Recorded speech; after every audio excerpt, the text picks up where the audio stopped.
1 minute remaining.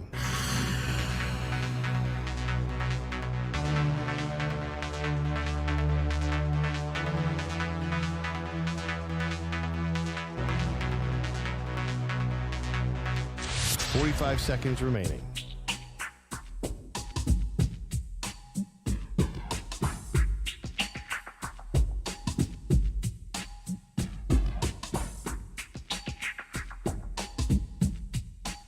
Seconds remaining.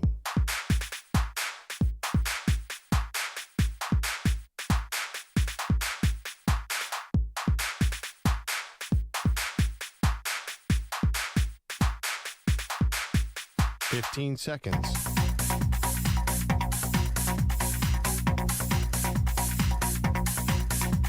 Break ends in 5 seconds.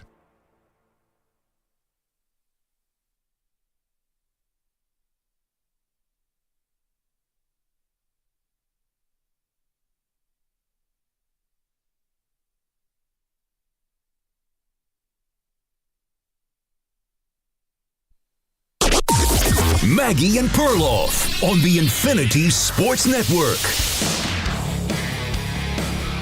The quote is, I'm having a really hard time finding coaches or scouts who believed Shedeur Sanders is a first-round talent. That's from Albert Breer. Welcome to the show, Maggie Gray, Andrew Perloff.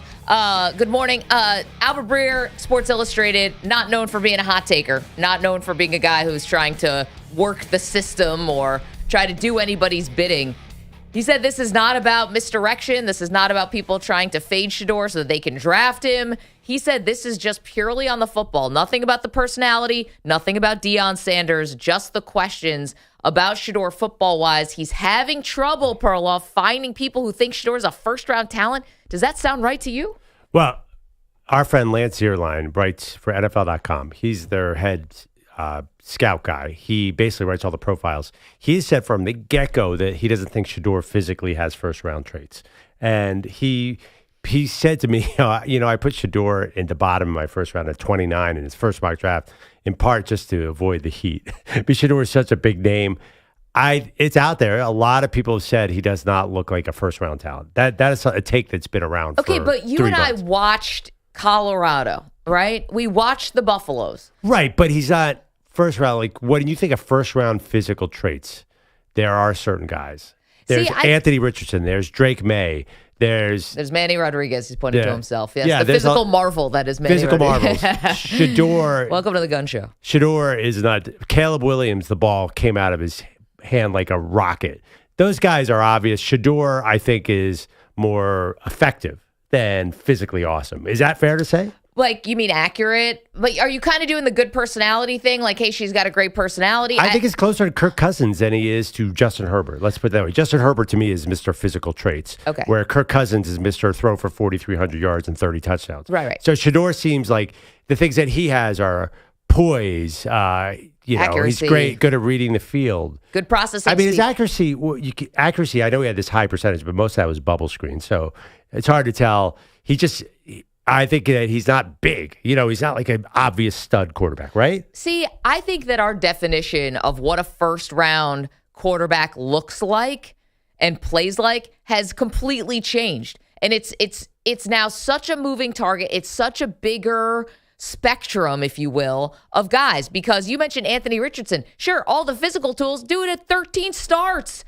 And he went number 4. And that looks like a huge mistake because they just brought in Daniel Jones, and it looks like he could possibly take over that starting job. I'm looking at Kyler Murray and Baker Mayfield, Bryce Young. These guys are not just going in the first round. Bryce Young was a huge mistake, too. But we don't know. But they went number 1 overall, Pearl. Like, it's not just first-round talent. Mm-hmm. Bryce Young was a top pick. The Carolina Panthers, traded tons to get up and to draft him. Like, I don't know if we have that stereotypical, prototypical, sure, would everyone want to look like, Josh Allen and look like Justin Herbert? Yeah, but a lot of guys, who are tall like that, it doesn't mean they're going to pan out. Like, was Mac Jones this great athletic marvel? And he went in the first half of the first round.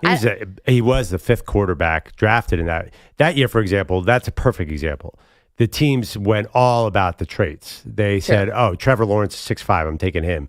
Trey Lance is 6'4", runs a 640, and has Also a had rocket no arm. experience. Rocket arm, but Yeah. I'm taking him. So at the end of the day, I think size, if everything is equal, size matters. See, That's what she said. Yeah, you can If just everything is equal. finish your own joke. I don't think, but you can't say that if we've had Kyler and Baker and Bryce Young. It's No, just, I think you can, because I think that because of Anthony Richardson, I think if you don't need the experience, I think if you can see the traits, that's also important. I mean, come on, Anthony Richardson went number 4. You don't think the NFL is going to keep on making the same mistake over and over again? Well, that's just their bad. Bryce Young, by the way, was so productive for 2 years. The NFL couldn't ignore him.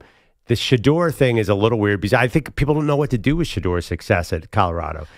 I should also have mentioned Tua and these guys who go high in the first rounds. Tua was a top 5 pick. It's not like Tua has this amazing arm. But Tua didn't go number 2. He didn't, but Shedeur might not go 2. But we're talking about first round. Albert Breer from Sports Illustrated again saying he's finding it hard to, having a hard time finding people who think that Shedeur is a first round talent. To me, I think every other guy who would profile like Shedeur, not Kirk Cousins, but to be honest, if we redrafted, Kirk Cousins probably would go in the first round. Like if we knew then what we know now, he would have gone in the first round over RG3 back in that fateful draft. So it's like I just don't see another college quarterback who played like Shedeur, who has the traits like Shedeur, who we would say is not a first rounder. Considering I don't think that you can tell exactly what a first rounder is anymore. Okay, but all right, let's look at last year's 1, 2, 3. Number 1, Caleb Williams. Shedeur does not look like that. No, but Caleb's 6'1". He's not 6'5". Obviously you could see the differences between those two quarterbacks on paper as far as what Albert Breer was referring to.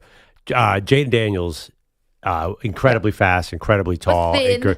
Gigantic arm. I think he pops off the screen way more. And Drake May had no production really at North Carolina, partly because it was North Carolina, but obvious traits. Like those 3 guys, I think Shedeur falls into the Michael Penix, Bo Nix, J.J. McCarthy Still area. all first rounders. Yeah, first round. So now we're talking not top 3.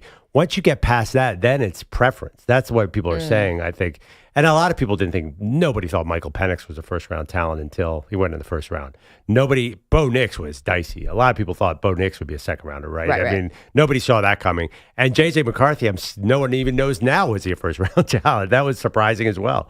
I think that last year was just a high demand. I just think it gets dicey. If you're not like the 1, 2, 3 guy, then who knows a quarterback? But here's the thing: you just point out all those examples of guys who we didn't think were going to go in the first round, and what happened? They did, and they went high in the first round. Why would the same thing happen to Shedeur? Like, why wouldn't he get the benefit of the same draft process that values quarterbacks, helps quarterbacks? Here's another line from Albert Breer, who again is saying that he is finding it hard to find people who think Shedeur is a first-round talent. Yeah. He said, I've had more than one person say to me that if Sanders goes in the first round, it'll be because an owner got involved. Yeah. Like now we're just doing Shedeur as the sideshow. Now we're just doing Shedeur as to sell jerseys and sell tickets and to put on a marquee. I think that's I actually agree with this, and I think the Jets are a candidate for the owner to get involved. I think the Saints are a candidate for an owner to get involved. Maybe even the Raiders, even though I think Tom Brady has a lot of power there.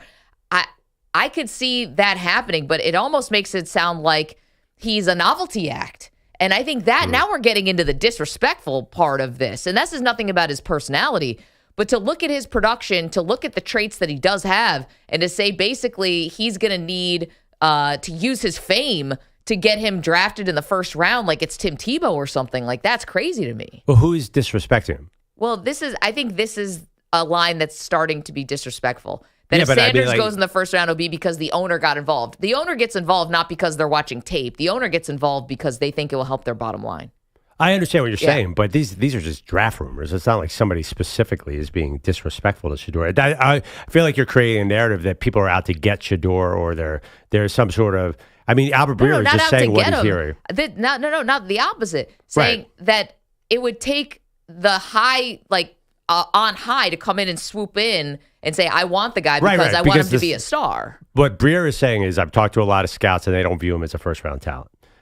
Now, I don't know, is that disrespectful or is that just reality? No, that part of it's not disrespectful. Yeah, but even say in the continuation is, for him to go in the first round, that means an owner had to intervene. Right, when I see the owner intervening, like, it reminds me of like a Tebow type thing or a Johnny Manziel, where it's like, it's almost like Right. you need the owner to come in and save you, when I think your production in college and the traits that you have shown, I think warrant more respect on your football playing ability and how you project to the NFL than just merely, hey, we're going to bring in Shedeur Sanders because we want a little buzz around our franchise. Yeah. No, I know exactly what you mean. I'm just saying, I'm not quite sure. Like, this is a narrative. My question is, who's creating this narrative? If it's just the way the scouts feel, it's the way the scouts feel. What are we supposed to do about it? I don't think anyone out there particularly is being disrespectful to Shedeur. I mean, yes, Shedeur had a lot of success at Colorado, but a couple things. He was playing not the best schedule in the world. He had Travis Hunter. If you watch Eddie Shedeur highlights, most of them a lot of them are 50-50 balls that Travis Hunter just destroyed somebody on. Yeah. And B, he takes 1 million sacks. So there are other things. And he's not overwhelmingly physical. He's not fast. I think that's now a big deal in the NFL. His arm is good. It's definitely not superior. So there's a lot of reasons you wouldn't think he's a top 3 or 4 pick. See, but I could take all those things you just said, and I could apply them to other quarterbacks and say, but it didn't hurt them. Taking a lot of sacks didn't hurt Caleb Williams. Throwing to NFL talent didn't hurt any of the Alabama quarterbacks, didn't hurt any of the Ohio State quarterbacks. These guys have had... It did a little. Why? C.J. Stroud went 2. I mean, Bryce Young went 1. Fields fell out of the top 10. Haskins went 15. I mean, there was definitely... Okay, but I'm saying, like, nobody, I don't think anybody was saying, wow, because, Tua got to throw to, Devontae Smith, that all of a sudden it's like, he's not that good. Well, remember there was tank for Tua? Yeah. And then Tua fell to Tua didn't go number 2. I think the NFL was mixed on that. Like, he was supposed to be the number 1 pick, but I think at the end of the day, everyone looked at him and said, oh, he's still a little too small. To say that size is irrelevant at quarterback, I understand what you're saying because of Bryce Young, but I think Bryce Young was a warning shot to the league saying, oh, man, he is too small. So I think we're going to see a trend where size does matter. And the proof is in the pudding with Anthony Richardson. Why would he go number 4? Well, Because I think the he's physical the traits outlier. Like Trey Lance, I think you're going to see the correction from that. Like Bryce Young, I don't want to make this a Bryce Young conversation, but I still want to see. I'm not saying that I was very low on him, going to the draft. I'm like, he's short, he's slight, he's this. Let's see with Dave Canales in year 2. Let's see, because I don't think they're drafting a quarterback now, and they brought back Andy Dalton, right? So he's going to definitely be the backup.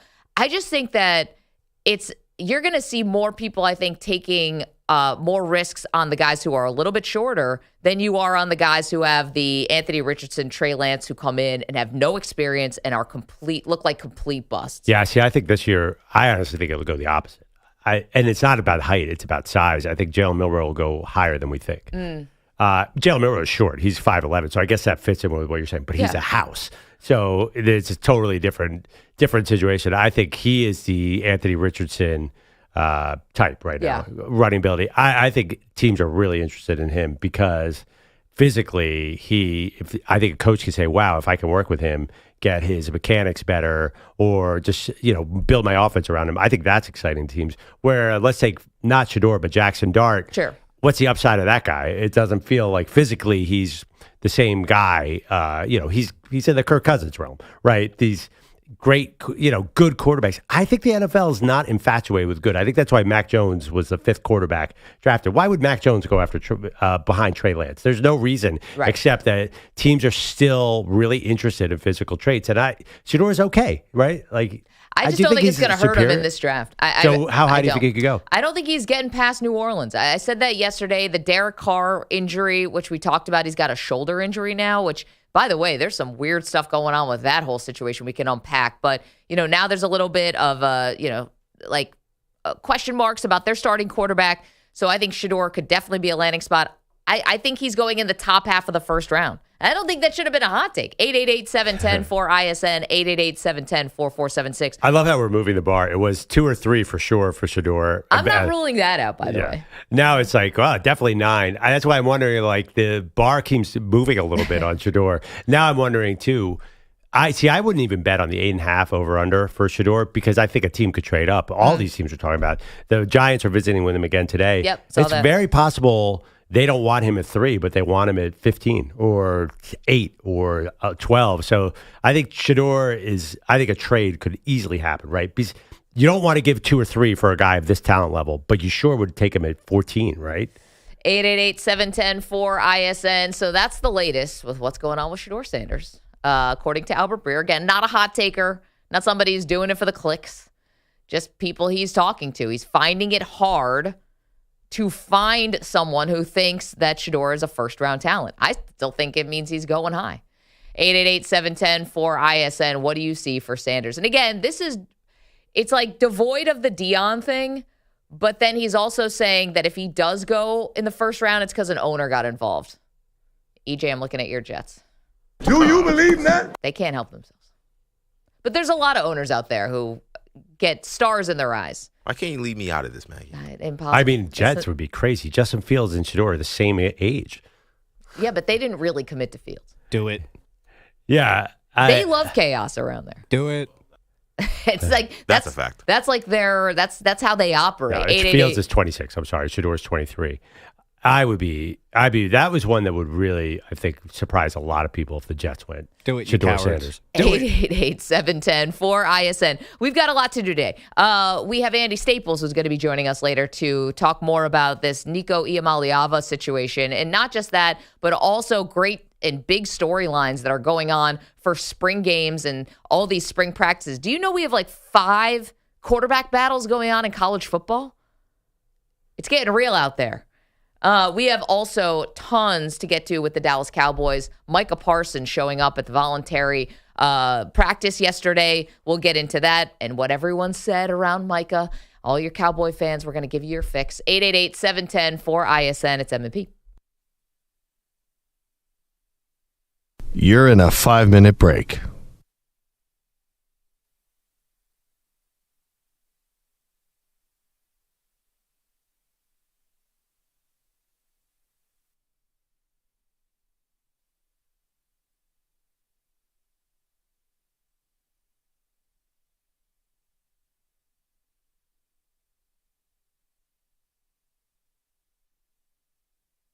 Four minutes, 30 seconds remaining.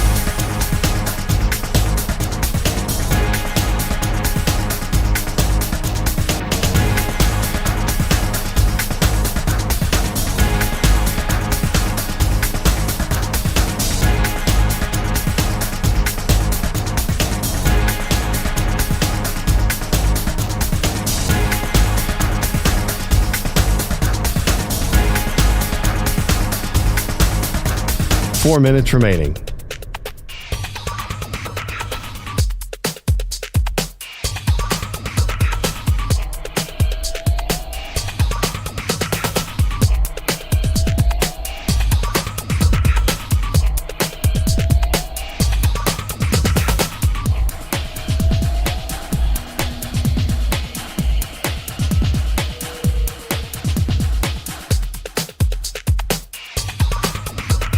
Three minutes, 30 seconds remaining.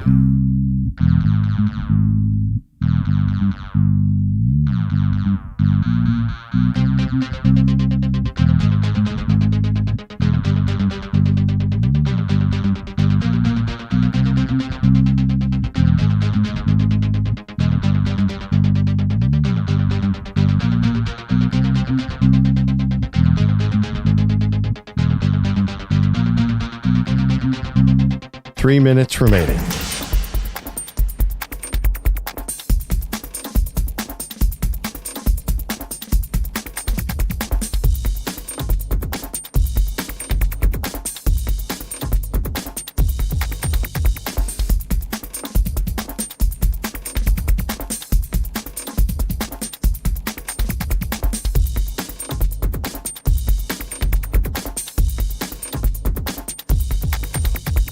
Two minutes, 30 seconds remaining.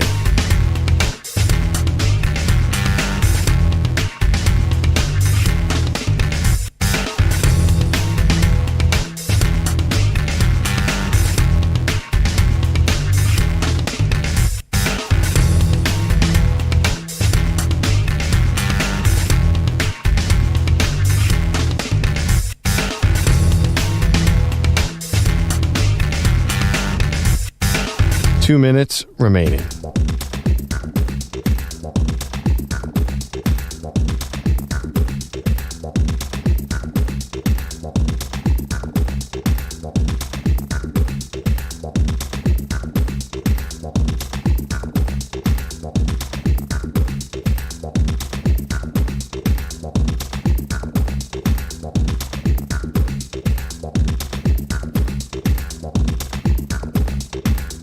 1 minute, 30 seconds remaining.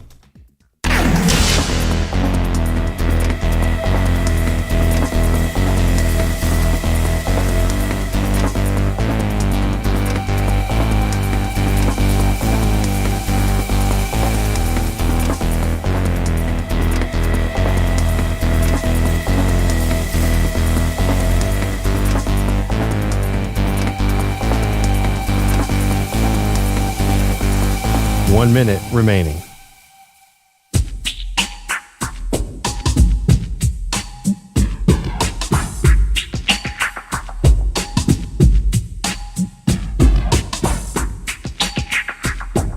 $45 seconds remaining.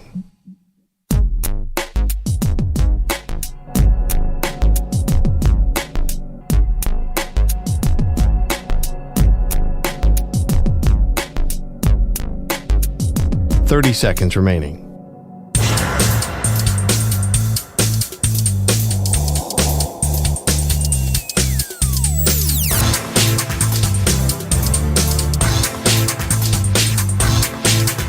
$15 seconds.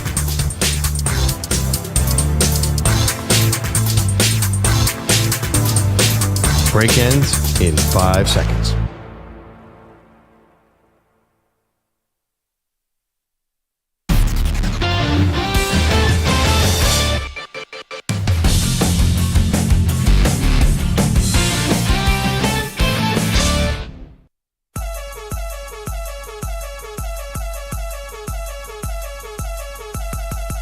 Welcome back, Maggie and Perloff Show. So I think the ramifications of my dad joke from over the weekend are still playing out. Of course, when Nico didn't show up for Tennessee, I said, are those volunteer workouts? Tennessee Volunteers, get it? Now, NFL's into the volunteer workout program. Can we just get rid of voluntary workout programs when Mike Vrabel's out there saying you better show up or I'm going to get in big trouble? This is the dumbest thing in sports, calling them voluntary. And the fact that Micah Parsons, Cowboys, unhappy with his contract, he shows up. This is nothing voluntary about these workouts. And I was a little surprised that Parsons is making so easy on the Cowboys, but he was there at the voluntary workouts, not voluntary, stupid. I think this, but to me, I saw him show up and said, okay, this is going to go a little easier than you might have thought. Maybe I'm a sucker, but I don't think that we're going to have a prolonged holdout. If he showed up in April, he's going to show up in August. That's what I read. Maybe I'm being naive. No, I think this is probably the best news that the Cowboys have gotten in quite some time. Yeah, exactly. But here's where you and I think, see this a little bit differently, is what kind of leader is Micah Parsons? I'm perfectly happy that we have Zimmerman. This is well, Zimmerman's gone, but that was fun while it lasted, I guess. This is, a good step, right? This is definitely showing that you're all in. Right. He's more all in than Jerry. Move. It's a good move. It's a leader move. And I think Micah Parsons, even though he can be a little, I want to say this, out there. Oh, my God. He will. Since Penn State, the guy hasn't shut up in 6 years. He loves the microphone. He's using it to his advantage. That is the only reason he fell in the draft, by the way, because he's a gigantic personality, and he always has been. But you know what? I've questioned in the past whether or not he's serious enough to be a leader, right? And whether or not there are just parts of when you talk that much, and we know because we talk for a living, you can get yourself in a little bit of trouble. And you got to be very conscious because everything you say when you're that high profile, your teammates are going to get asked about it. Jerry Jones is going to get asked about it, and it can become a thing. You make a one-day story, a three-day story, or whatever. Can you be a leader in a real way? I think the action speaking louder than words here. This is where that cliche really comes in because him showing up, you're right. He's making it easy on the Cowboys, but maybe also making it a little bit easy on himself. Maybe he just doesn't want that kind of smoke. Yeah, absolutely. So, but back to this leader topic, in my mind, a pass rusher like Micah Parsons, they are built differently than quarterbacks. Quarterback is the classic leader position. Sometimes I think the defensive end pass rusher might have all kinds of personalities. You just sort of unleash him. And I'm looking at the leaders in sacks, and I don't see a lot of leaders on there. Now, I don't know what the dynamic is, but it feels like the Bengals are led by Joe Burrow and Joe Burrow alone, not Trey Hendrickson. Myles Garrett, clearly not a leader. There's nothing about Myles Garrett that says leader. Nick Bonito, Kyle Van Noy. I looked down the Danielle Hunter, Micah Parsons, even TJ Watt. He strikes me as kind of quiet. It doesn't seem like I'm not there, so it doesn't seem like a rah-rah leader. To me, the ultimate defensive leader is Ray Lewis, who was not a pass rusher. Ray Lewis is going to bring everyone together and give them the pregame speech. A lot of these pass rushers are just supremely talented athletes who do their own thing. You're a bit on an island. You're more focused on your job than everyone else around you. Whereas, say, a middle linebacker, a classic leader, you're the quarterback of the defense. You have the dot. Yeah. You're listening to the coordinator. I don't think the pass rushers are really built like that. I don't think it's position. I think it's positionless. I think whoever emerges and people who emerge as leaders of the team, I don't think it has to be from one or the other. Now, the quarterback definitely has a lot of pressure on them. Got to be the quarterback, right? You got to be the guy. And when you're not and no one shows up to your birthday party, like in the movie Draft Day, it's like a red flag. Or if you weren't a captain in college and you're a quarterback, that raises red flags for people. There's just a lot of extra stuff that goes on quarterback. But after that, I think anywhere on the defense. Ray Lewis, as you mentioned, I watched my Buffalo Bills. Matt Milano is a safety. I think he is a huge leader on that defense. Why is it Matt Milano is pure safety? Doesn't he line up a linebacker a lot? Okay, too? Safety linebacker. Who's the? But he doesn't have the dot. He doesn't have the quarterback of the defense is the guy who has the mic in his head. Go Bills. Yeah, but I also think that Max Crosby is a leader. He is. Yeah, he's very much a leader. You're right. I but as a rule, it's not always the star on defense is often the defensive end, but that doesn't mean he's a leader. Where offense, it's so clear it has to come. So I'm just saying, Micah Parsons, in my opinion, doesn't have to be a leader. Say he had a great middle linebacker, which they really need in Dallas, by the way. Stop the run. I think you could work with that, and you could have a great team. Look at the best Cowboy team ever. They had Charles Haley rushing the passer, and I can't imagine that guy was a leader because he was such a famously persnickety personality. That is not a word that any young person has ever heard. No. But persnickety also, I don't think is going far enough. Well, yeah, Charles Haley. He was a madman. Yeah, he's gotten it under control now, I think. Sometimes, and Micah Parsons, I feel like when I watch Micah Parsons, he's a Tasmanian devil on that field. Even in a game that doesn't matter, he's going to run after your quarterback like crazy. He's a high motor. It's just a different calculus to me. I might not be right. Maybe he does have to be a leader because he's so vocal. But generally, you could have Nick Bosa. What does he ever say for the team? He barely even speaks. Well, there's two types of leaders, right? Yeah. I think Fred Warner is a little more, hey, bring everybody in, and I think Nick Bosa is a little more lead by example. We were talking about this a little bit. Like EJ brought up Michael Strahan. Strahan was definitely a leader on that defense. We could ask Tiki Barber when he gets in a couple hours, to do his afternoon show on the Fan. I think he definitely was, even more than Eli Manning.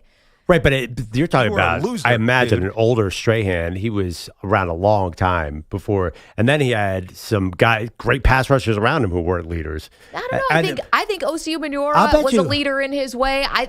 I bet you there were some interior guys, too, that were leaders on that defense. Antonio Pierce, of course. Yeah, geez. Who ended up becoming You can't be more of a coach. leader than that guy. I'm sure. Who gave the pregame speech? Was it Strahan or somebody else? Strahan definitely was giving it some, but Pierce came over from Washington, and he was a big, big force, obviously. Yeah. Can we put this as a poll? Is there a certain position you think about as being a leader? I don't defense. see it. Yeah, I guess on defense. You don't put. Everyone's going to say quarterback.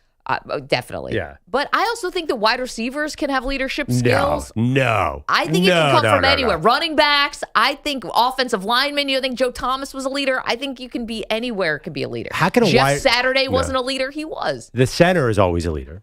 Saturday, Kelsey, your guy. Yeah, but the wide receiver, they have to have Travis gigantic Kelce ego. is a leader. I know he's a tight end, but he's a pass catching tight end. He's definitely a leader. Well, I think generally wide receivers are built exactly the opposite. They have to be about themselves because they got to beat that cornerback on every play, and they want the ball. That is the least. If you're going to say what position on the field is least likely to produce a leader, I would say wide receiver. They are the me first guys, and that's what you want. They have to be gigantic ego. Get me the ball. Get me the ball. Get me the ball. That's the mentality you're looking for. And you look at the history: Randy Moss, T.O. Well, you're naming some of the famous malcontents, Yeah, Antonio Brown. Well, okay, now we're getting into the crazy people. I've just named 3 of the top 5 receivers of all time, arguably. Jerry Rice wasn't necessarily the leader of that team. That was Montana. I don't think Jerry Rice was not a leader, though. I think people look to him. They call him one of the greatest football players of all time. Yeah, the receivers they are divas. I think some are divas. You're right about that. But I think there are wide receivers who have leadership skills. 888-710-4ISN. 888-710-4476. I think leaders come from everywhere. Yeah. I think my concern with the Cowboys is whether or not Micah needs to be a leader based on his position. I almost feels a little irrelevant because he's saying he's the leader. Like, all he's been saying all offseason is like, well, yeah, we lost Zach Martin, and now that loser DeMarcus Lawrence isn't gone. Now it's time for the young blood, the new guys to step up, and I'm ready to do that. So my question is it good for him to step into this role? Because even if he's not a leader, he's trying to be. Right. That's why he's here. He's trying to get paid too, but that's also why he's showing up, because he's like, I got to be one of the guys to show that that's a good the Cowboys thing, are right? moving on. Yeah, I think it is. It shows a little more seriousness than I've seen from him and the Cowboys. But then I also wonder if he has the temperament to like be that guy for 12 months. Like, maybe in the OTAs he's good, but what happens when you lost 2 in a row and you maybe lost a big Sunday Night Football game? Well, we saw it last year. EJ, they had nothing to play for, and he was playing as hard as anyone on the field. So I think he's displayed the ability to show up when it's not necessary. Right. And actually, I think if you're talking about, we talked about Nick Bosa, a guy who leads by example. The way Micah Parsons plays is leadership worthy. We could give him that. The problem is going on a podcast in the middle of the season. Listen, is that leadership worthy? Not necessarily. Look who he's competing with. I'd rather have Micah Parsons out here than Jerry. I mean, Dak Prescott keeps it pretty middle of the road, but and people and teammates like Dak. But I'd much rather be hearing from Micah and have him be more of the face of the team than Jerry Jones. At 80, whatever we are with Jerry, who doesn't make any very little sense these days. Also, is the Cowboys, are they a leadership problem or are they a personnel problem? Like, do they have the talent? They can't find the number 2 receiver. They can't stop the run. Is this piece of leadership? I'm curious. I think they have a GM problem. Yep. I'm not sure that the leadership is the biggest issue. They seem to have an incomplete roster. Do you trust Micah Parsons as a leader? Guy showed up, voluntary workout, looking for a big contract that he doesn't have yet, because we all know how this is going to go. He's going to sign 2 days before the season starts because the Joneses stink at this. The Jones are going to wait for TJ Watt to go to $42 million, and then Parsons is going to be like, well, give me 44. Yeah. Meanwhile, they could have done this before Myles Garrett signed. Like, you could have done this before other guys, before Max Crosby signed. And now you're right. I mean, TJ Watt's going to sign. Price is going to go up and up and up. You know how I imagine Jerry Jones negotiations going? Kind of like Daffy Duck and Bugs Bunny, where it's like rabbit season, duck season, rabbit season, duck season, duck season, rabbit season. Ha! Give me the money. Oh, okay, you win. Yeah. That's how it is with this guy. Like, it's ridiculous. I'm starting to think, by the way, that it's not Jerry anymore. I think he's phased into symbolic. Wow. I really think that. Then you think they'd be better at this? Well, Yeah, I know Will guys McClay, think that. who runs the show, everyone says he's really smart. Something about, I guess Steven does the contracts. I don't know. I'm not blaming Jerry anymore. I mean, he's the only one left Do you to really blame. think Jerry's at a war room negotiating with an agent? Yes. He didn't know David Mulugeta's name. I also think that was a little bit mind games, but I think Jerry has to sign on the dotted line, and he likes it that way. I think so, but I don't think this is all Jerry. But by the way, you missed the perfect transition. What was that? You were saying, speaking of divas, Andrew Bogusch is here. I was waiting to say that. I thought you were going, did everyone think that was what we were about to say? Even I did, yes. Wow. Well, my bad. I guess I'm still on vacation. You even glanced over at him. I'm like, oh, yeah, she's going to call Bogusch a diva. Let's go. The wide receiver of this unit, supremely talented. All right. But, speaking of me first egomaniacs, Andrew Bogusch is here with headlines. Yeah, is that what you wanted? The TO of our show, Andrew That's what Bogusch. everyone says. Can you guys stop talking? You're taking my time. Thanks. Headlines are sponsored What else is new? by Progressive Insurance. Insurance for motorcycles, boats, and RVs for protection on the road and on the water. See how much you can save at 1-800-PROGRESSIVE and Progressive.com. I hit my parlay! We are 99.9% sure that Cam Ward is the first pick next Thursday night. We were even more certain this was coming last night. With the first pick in the 2025 WNBA draft, the Dallas Wings select Paige Beckers, University of Connecticut. Beckers had been the pick since the Wings won the draft lottery back in November. The UConn star is the 6th Husky to go number 1 and the 6th player to be the top pick right after winning the national title. Breanna Stewart in 2016 was the last from both of those categories. The Seattle Storm followed by taking 6'6", 19-year-old Dominique Malonga from France, only the 6th time that a top 2 pick didn't play at a U.S. college. Altogether, there was a record 3 international players taken in the top 10. She's going to be a bust, by the way. No, she can shoot, apparently. I know. I'm following my Victor Wemba. Oh. Is everyone calling her the Victor Wembanyama, the WNBA now? How many French people are you going to end up having to apologize to? Before What's her name again? Dominique Malanga. I can't turn that into Wembusyama like I did. I don't have a Pretty good close. Yeah, I don't have a good Yeah, I can't get the word bust in there. Malanga. But I don't know. Yeah, this is I think hard. I'm going to take a stand against her. You're saying she's got game? Apparently she can shoot. I mean, I wasn't watching a lot of the women's French league, but, you know. Only a little, not a lot. Not a lot. You know, Catching some highlights, really. Bustanique. Bustanique. I was like, man, 6'6", she's a teenager and she can shoot. If this was the NBA, they'd be drooling. Well, that's the problem with They are her. drooling. Her and Wemby, the taller players should be near the basket like when I was a kid. Now they're all going to the three-point line. Wemby is neutralizing its greatest strength by standing 40 feet from the basket. Same thing with her. And knocking down threes. All right, old man. Also, we decided, I thought a while ago, we decided the Golden State Valkyries were going to be the official team of this show. Are we still on the expansion Valkyries? I'd go to Liberty games, Maggie. That's not happening. Not EJ. I'm not sure I was here for this conversation, but I'm all in on that name, Valkyries. It's a That cool is name. Great awesome. name. And the uniforms are cool.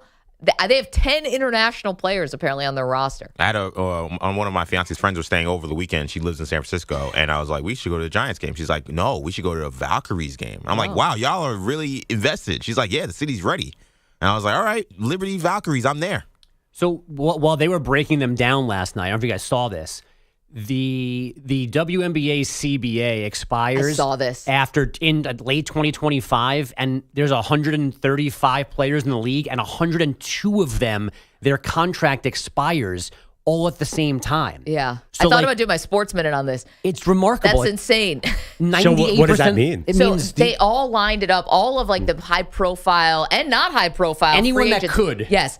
Anyone who's not like Caitlin Clark and Angel Reese and Aaliyah Boston like on their rookie contract still, they all lined it up so that they could be free agents next year because that they just signed this $2 billion media rights deal, but it doesn't kick in till next year. Okay, because the contracts we're seeing now are so insane, beyond insane. $75,000 a year for Paige Beckers? yeah. I mean, that's crazy. But like 96% of the league is going to be a free agent at the same time. So the argument last night was the Valkyries are basically killing time until then when they can go out and make an entire new team, basically. Well, yeah, that was my question. Is everyone going to switch teams at this time? Are we going to It's see going a to be like total college realignment? football. It's gonna be crazy. Like everyone's a free agent. Everyone's in the portal. So you could see all new starting fives in many teams. I guess. Yeah, it's gonna be like a reboot for the WNBA. It's like it's like starting a wrestling company. Well, that kind of like, stinks we're for just young changing everything fans. around. That kind of stinks if you're a young fan who's supported one player. That's a bummer. Well, your rookies are still, and your young players are still going to be under contract. So Caitlin's not going anywhere. Yeah. Not And- saying that she's the whole league, but And movement's not guaranteed. Like the Liberty could still re-sign Ionescu, like players like that. They don't have to go. Right, It's just right, right. crazy the fact that almost the entire league is going to be available at the wild. same time. And I'll be honest, young people love fantasy draft type stuff. Like the younger fans may actually love this. I don't love it, but like if you look at people who do fantasy drafts, people who do NBA 2K and my team and just putting people on different teams, young people love that. So I'm actually curious if this actually boosts interest in the WNBA next year, where people are like, you know what, like everybody's on different teams, the whole league is different. It actually might help the league. Did people know about this? I thought I didn't know. paid like decent attention to the league, like, especially like their bigger issues. And then Ruko mentioned last night, like everyone's been talking about it for months, and I had never even heard of this. yeah, they threw the graphic up. 105 of 132 players will be free agents. And I was like, I'm sorry, what? Yeah. I did a spit take. I'm always shocked by how few WNBA players are. Every time there's a draft, they're like, 4 of these people will make a roster. Yeah. EJ, Hard. you've been saying that. It's Yeah. really, really Yeah. hard to break into the WNBA. Because the players are really good. Yeah. It's like you see really good college players get to the WNBA and they can't get any burn. It's just no place in the rotation because these women have been playing for years and years and years, and there's so few teams. That's why expansion is needed. All the way back to Cam Ward, by the way. He's one of 17 confirmed attendees now for next week's draft at Lambeau. Fellow QBs Jackson Dart, Jalen Milroe will join him, as well as Travis Hunter and Ashton Genty. We've known for a while now that Shedeur Sanders would not attend. By the way, the NFL is turning the who's going to attend the draft into a show. Did you guys see this on NFL Network? That is like, the NFL is the king of this. That's a show. They're just going to basically have all their analysts say, here's a list, and they're going to reveal them one by one of who's going. Because I don't think that, that happened last night. It happened last night. Oh, it happened last night. I didn't even see. How is that a show? Yes. I don't know if it was a show, but there was an announcement last night. Well, I saw the press release. The NFL media had a press release. It was with, I don't even know, a bunch of ex-quarterbacks, and they turned it into a 2-hour program. I love like revealing it? Yeah. Weird. I obviously didn't watch it, but revealing it. 2 hours? Yes. It's the off season, dude. Because and now you know what is going to rate higher than anything else in sports is the schedule reveal, which is just a list. 2 hours is crazy. He just did it in 35 seconds. What? It's like the decision when LeBron took 45 seconds to announce he's going to South Beach. What are we going to do with the other 58 minutes? Let's put a poll up. What would you rather? How would you rather learn the amount of people that are going to be at the NFL draft? Would you want to see a 2-hour NFL Network special or a 35-second bogus update? Or just turn my TV on next Thursday night? Like, I don't even need pre-knowledge of this either. So here's the question, though. So Shedeur's not going. Right. But he's going to be doing something. Yes. So you can still there's going to be a camera on him. So we could still get the Aaron Rodgers, Johnny Manziel guy dropping, and you can't get the camera away from him. It's just going to be like a sad party. But if he's still on the board, ticking past 15, 16, 17, we get Deion walking over, like knocking the camera off the tripod or turning the camera off. Well, by the way, him not attending isn't necessarily because he's always not been attending. And Right. I think it's some kind of corporate situation. Probably. Yeah. That's fine. But I'm just saying you're not going to escape the, camera on you as other guys are flying off the board. Absolutely. Okay. But my point was he's not going because he's afraid he's going to fall. He's always had some other sponsor that wasn't NFL approved. He's been, he says the Sanders are pretty good at that. They have a lot of deals going on. So I don't think he's been not going forever. And he didn't go to the Senior Bowl for whatever reason. Like, he goes on his own path. You're right, though. We will be watching him. But I think he has more control when he's at home.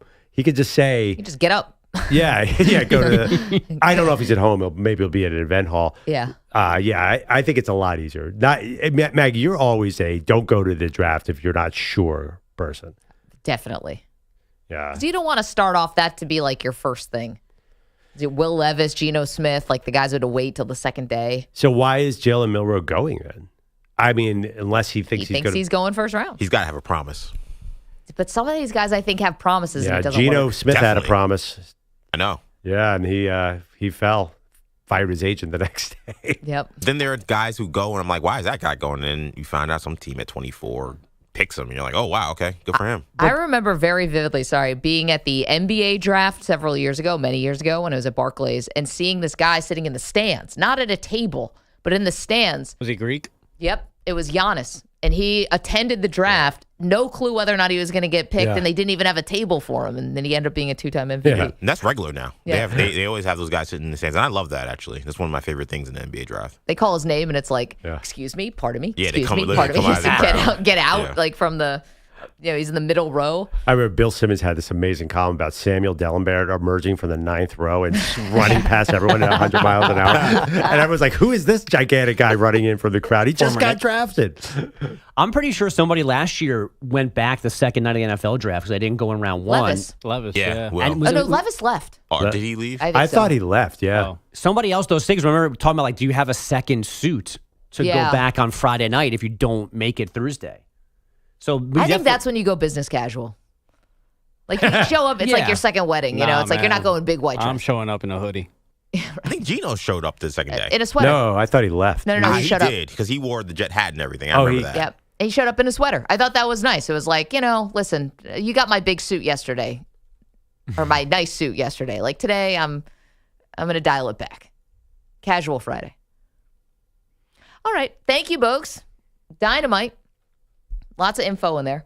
Coming up, we got lots more to do, including Andy Staples going to join us at the top of the hour to talk college football with us. Also, we've got to talk about a team that just blew it. Blew it. Maybe as bad as any team ever has. Get to that next. You're in a 5-minute break.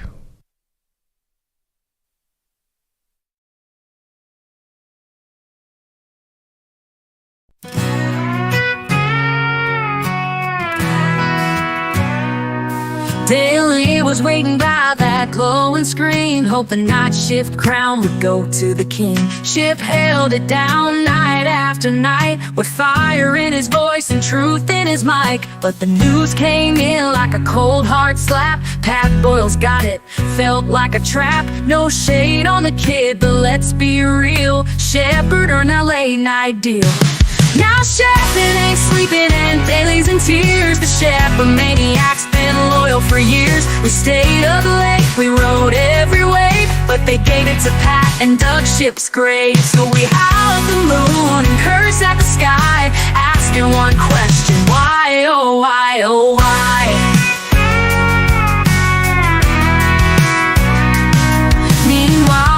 Still don't show up for work, no call, no text, just gone with a smirk. Yet Ship clocked in through the thick and the thin, rain or shine, he'd always check in. Infinity, you broke our trust. We wanted Shep and that's a must. You picked a Boyle, but we needed flame. Now the overnights just won't be the same. Yeah, Shepard ain't sleeping, we're twisted with rage. You skipped the vet for the new kid on stage. From the Bronx to the burbs, we're standing tall. Shepard maniacs answer every call. So crank up the static, let the record show there's only one man for that late night blow. Pat's got the slot, but it don't feel right, 'cause Shepard ain't sleeping, not tonight. Shepard ain't sleeping, we're twisted.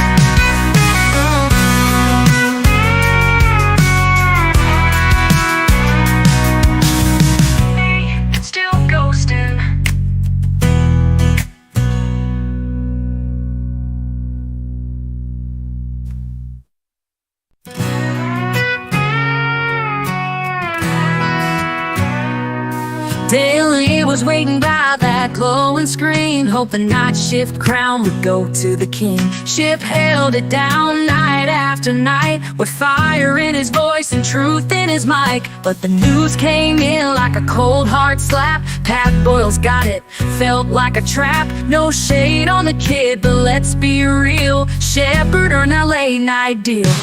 Now Shepard ain't sleeping and Daly's in tears. The Shepard maniac's been loyal for years. We stayed up late, we rode every wave, but they gave it to Pat and dug Ship's grave. So we howled the moon and cursed at the sky, asking one question: why, oh why, oh why?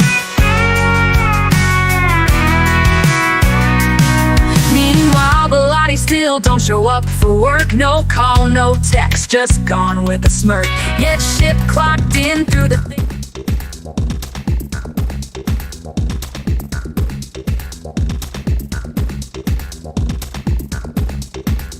One minute, 30 seconds remaining.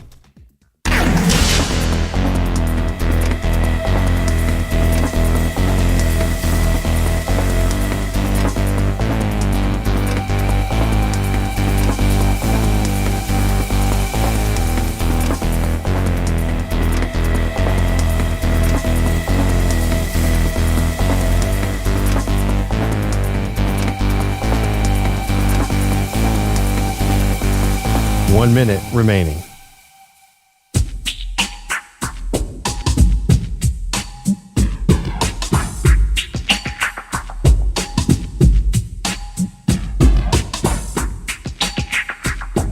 $45 seconds remaining.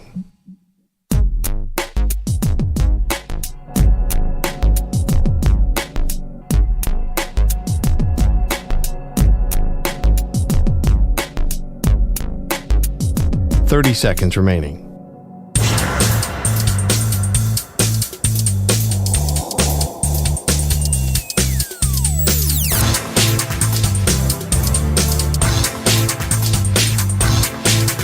$15 seconds.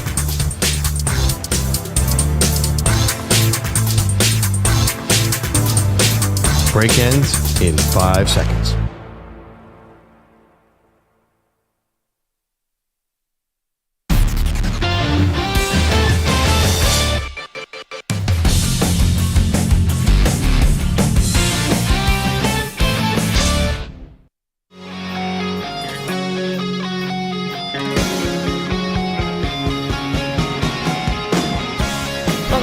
Maggie Perloff. Perloff already predicting a WNBA bust. I mean, you did this with Victor Wembanyama. You were wrong. Still have to drive to San Antonio. Remind me of Victor Wembanyama's playoff games? Well, you said that he wouldn't win Rookie of the Year, and it was unanimous. Yeah, okay. Got to drive to San Antonio. You're predicting now the woman who was taken yesterday, second overall, French woman, teenager, 6'6". She's going to Seattle. Why am I blanking her name? Dominique. That she's also going to be a bust, and our own Andrew Kaplan is saying Perloff may have to drive to Seattle now. So everyone keeps calling her the Wembanyama of the WNBA. Yeah, Dominique Malonga, sorry. Again, it's just structural. The way the WNBA plays, a 6'6" wing shooter. Come on. No, Perloff, Coach Pearl. Guys in Portland, loving the WNBA draft last night. What's up, Guy? Hey, how you guys doing? Hey, I listen all year, but I only call in during the WNBA. I called in last year about Caitlin a lot, but I'm really excited about this year. We've got Stephanie White going to the Fever. She's an awesome coach. Yep. The assistant coach that was under Becky Hammond is going to go to the Valkyries. So this is going to be a great year, and I appreciate you guys talking about the WNBA. I personally like it much better than the NBA. I know a lot of people are going to be mad about that, but I like the WNBA. These girls are hungry. They're ready for competition. And Perloff, I encourage you to watch a lot of games this year. I love to hear you guys talking about it. And just a side note, if I never have to hear Aaron Rodgers' name again, that's too soon. All right. Thank you, guys. Hey, Guy. What team should I root for? I need a team. Don't be a freaking weirdo. I don't have a WNBA team. Maybe Valkyries. That could be Okay, are we doing the Valkyries? I think we should. Do you want the Valkyries? Yeah, I think as a show we should do Valkyries. I know EJ's got his Liberties, allegiance, but the rest of us, we are the champions. I got into it when Sabrina Ionescu, my granddaughter, got me into it because she was in Oregon. I live in Portland. So I'm a Liberties fan, but second is Fever. But Perloff, you got to decide for yourself, brother. Yeah. I think we'd be better off, Maggie, and thank you, Guy, to spread it out where we all get our own team. That way one of us is going to be a champion or something. I don't think that we should all put all our eggs into an expansion team. Okay, well, that's fair. But I think that, it's very obvious the team that you should be rooting for. If anyone knows Perloff for even 30 seconds, you realize that he is Mr. Bandwagon. Feeling a little warm in here. I think I might have a fever. I got a fever for the Indiana Fever. I mean, the idea that you would not be rooting for, Caitlin, or putting all of your, everything behind Caitlin. You could easily jump on the Liberty bandwagon. That's true. No, if you jump on the Fever bandwagon, you know what that means, Perloff? What's that? That means you're akin to a LeBron fan. Means you, just like LeBron fans, when LeBron came into the NBA, they just rooted for LeBron and they were Cavs fans, and they went to Miami. They're like, now I'm a Miami Heat fan. That's going to be you in 5 years when Caitlin Clark is playing for Las Vegas. You're like, now I'm an Aces fan. Have you met Perloff? Of course that's what he's going to be. I like Caitlin Clark. I'm not a gigantic Caitlin Clark fan. I just sort of want to be part of the fun, because there's all the hoopla around them. I'm like, but the Valkyrie. So you're Valkyrie. I'm Fever. Yeah, I think Manny, you need a new team. There's something like I have a Liberty hoodie. Yeah, Manny's all in on Liberty. EJ in on Liberty. The one thing about Perloff, this is funny to me. The FOMO is real. Oh, yeah. I don't want to miss out on the Fever. There's nothing about even you think does FOMO exist when you settle down? You got a family, you got a beautiful family, you got a wife, you got kids, you got this great job. Your life is good, yet you have this FOMO all the time. It's sports FOMO. Yeah, sports FOMO. Yeah. Well, I'm looking at the standings, and obviously the Valkyrie stands up because it is such a cool name. Yeah. But I think somebody here needs to be a Fever fan. And I think I will do that job. I think you were born. It was a role you were born to play. I will take the generational player. And somebody's got to pull for the underdog, right? Well, generally, though, we're not a front-running team. I mean, I'm an Eagles fan, but nobody's jumping on the Kansas City Chiefs. Nobody right now who's good in the NBA. Except for you. Nobody here said Andy Reid winning is like us winning. Yeah. Literally, words could have came out of your mouth. Well, nobody's rooting for the Boston Celtics because they're defending champion. Well, and it's if you're not born into Boston, Cap's been a Celtics fan forever. It's a hard thing to adopt. I always find that odd. It's like Boston is so about Boston. I It's gotta hard tell to you. penetrate that bubble. There was no sports on last night, and the Boston documentary was staring. You know, Bill Simmons has this documentary out. I think it's on HBO about the history of. I couldn't do it because I'm like, I'm not going to. They were our rival growing up as a Philadelphia 76ers fan. Couldn't click on it. Wow. Have you done the show yet? No. Some old sports hate crept up. I'm curious about the Bill Russell stuff, but I can't watch Larry Bird murdering the Sixers again and again and again. Bringing back some scar tissue. I think that's a hated team, right? Definitely. The Celtics are they're one of the all-time villains. Yeah, and like this is what I don't want. Like, I eventually have to sit down and watch the Red Sox, the documentary they made about them coming back on the Yankees. I haven't done that yet. Apparently, it's great. It's good. And I'm not a Yankee fan. I know Manny's giving it a 2 thumbs down. It's awful. But I would like to watch that at some point. I can't watch just a straight-up love letter to the Celtics, though. Yeah. Like from Bill Simmons. Like, Bill is great. He does all those good 30 for 30s. But just his vanity project on this love letter to the Celtics, like, I just can't get there. I heard it's really good, though. Everything he does is good. The Andre the Giant thing was good. The other stuff he created 30 for 30, but I just can't do the Celtics thing. All right, Maybe so one day. we are not a bunch of front runners. Sort of. Speak for yourself.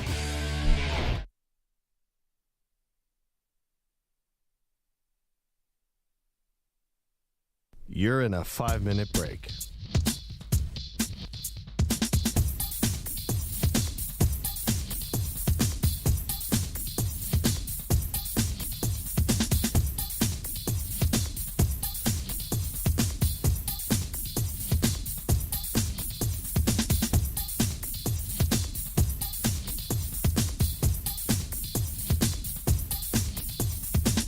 Four minutes, 30 seconds remaining.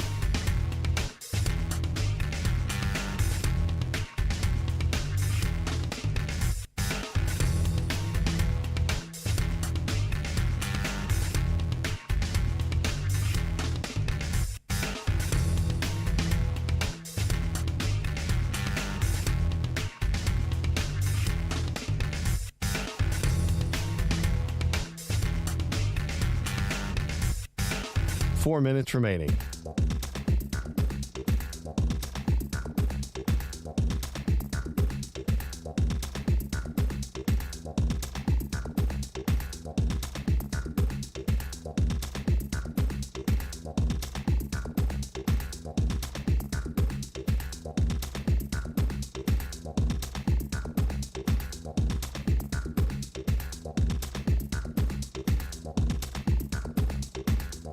Three minutes, 30 seconds remaining.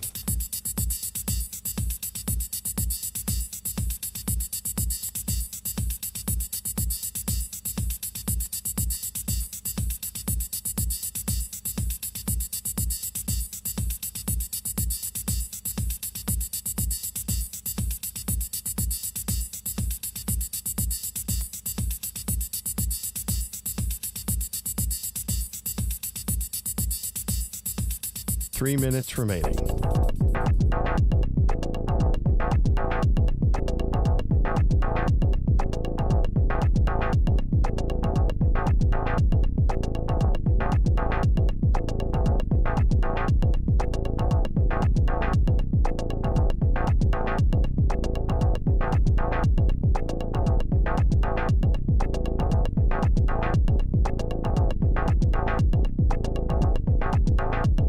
Two minutes, 30 seconds remaining.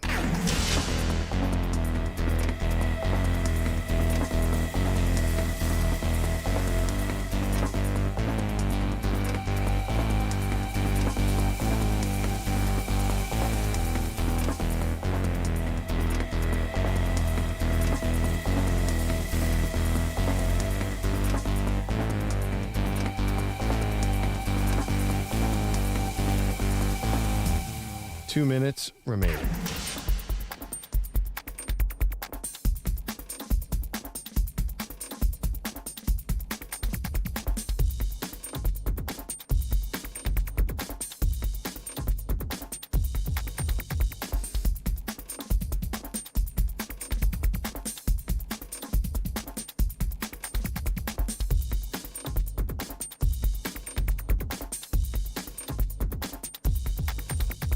1 minute, 30 seconds remaining.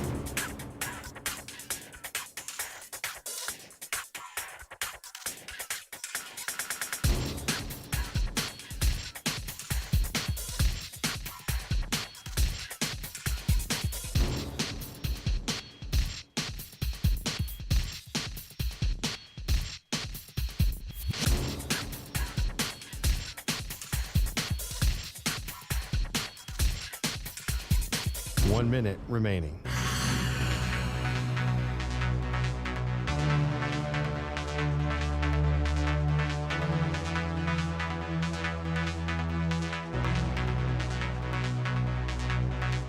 Forty-five seconds remaining.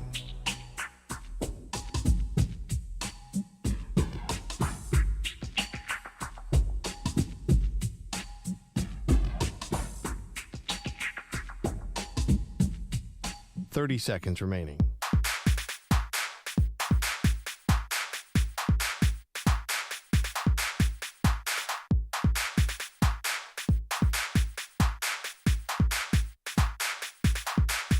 Fifteen seconds.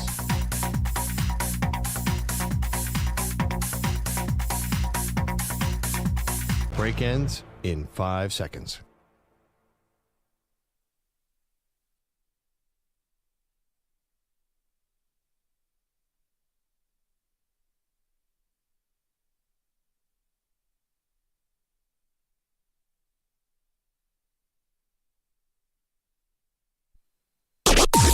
Maggie and Perloff on the Infinity Sports Network. Can't say we were shocked that it happened, but how quickly this thing materialized and this controversy around Nico Iamaleava and Tennessee and a quarterback now hitting the market this late into the offseason program really kind of did take us by surprise a little bit. Welcome to the show, Maggie Gray, Andrew Perloff. Again, can we have foreseen that, guys are going to start holding out for money? They're going to try to do this thing like guys do in the NFL, a little bit different version for college.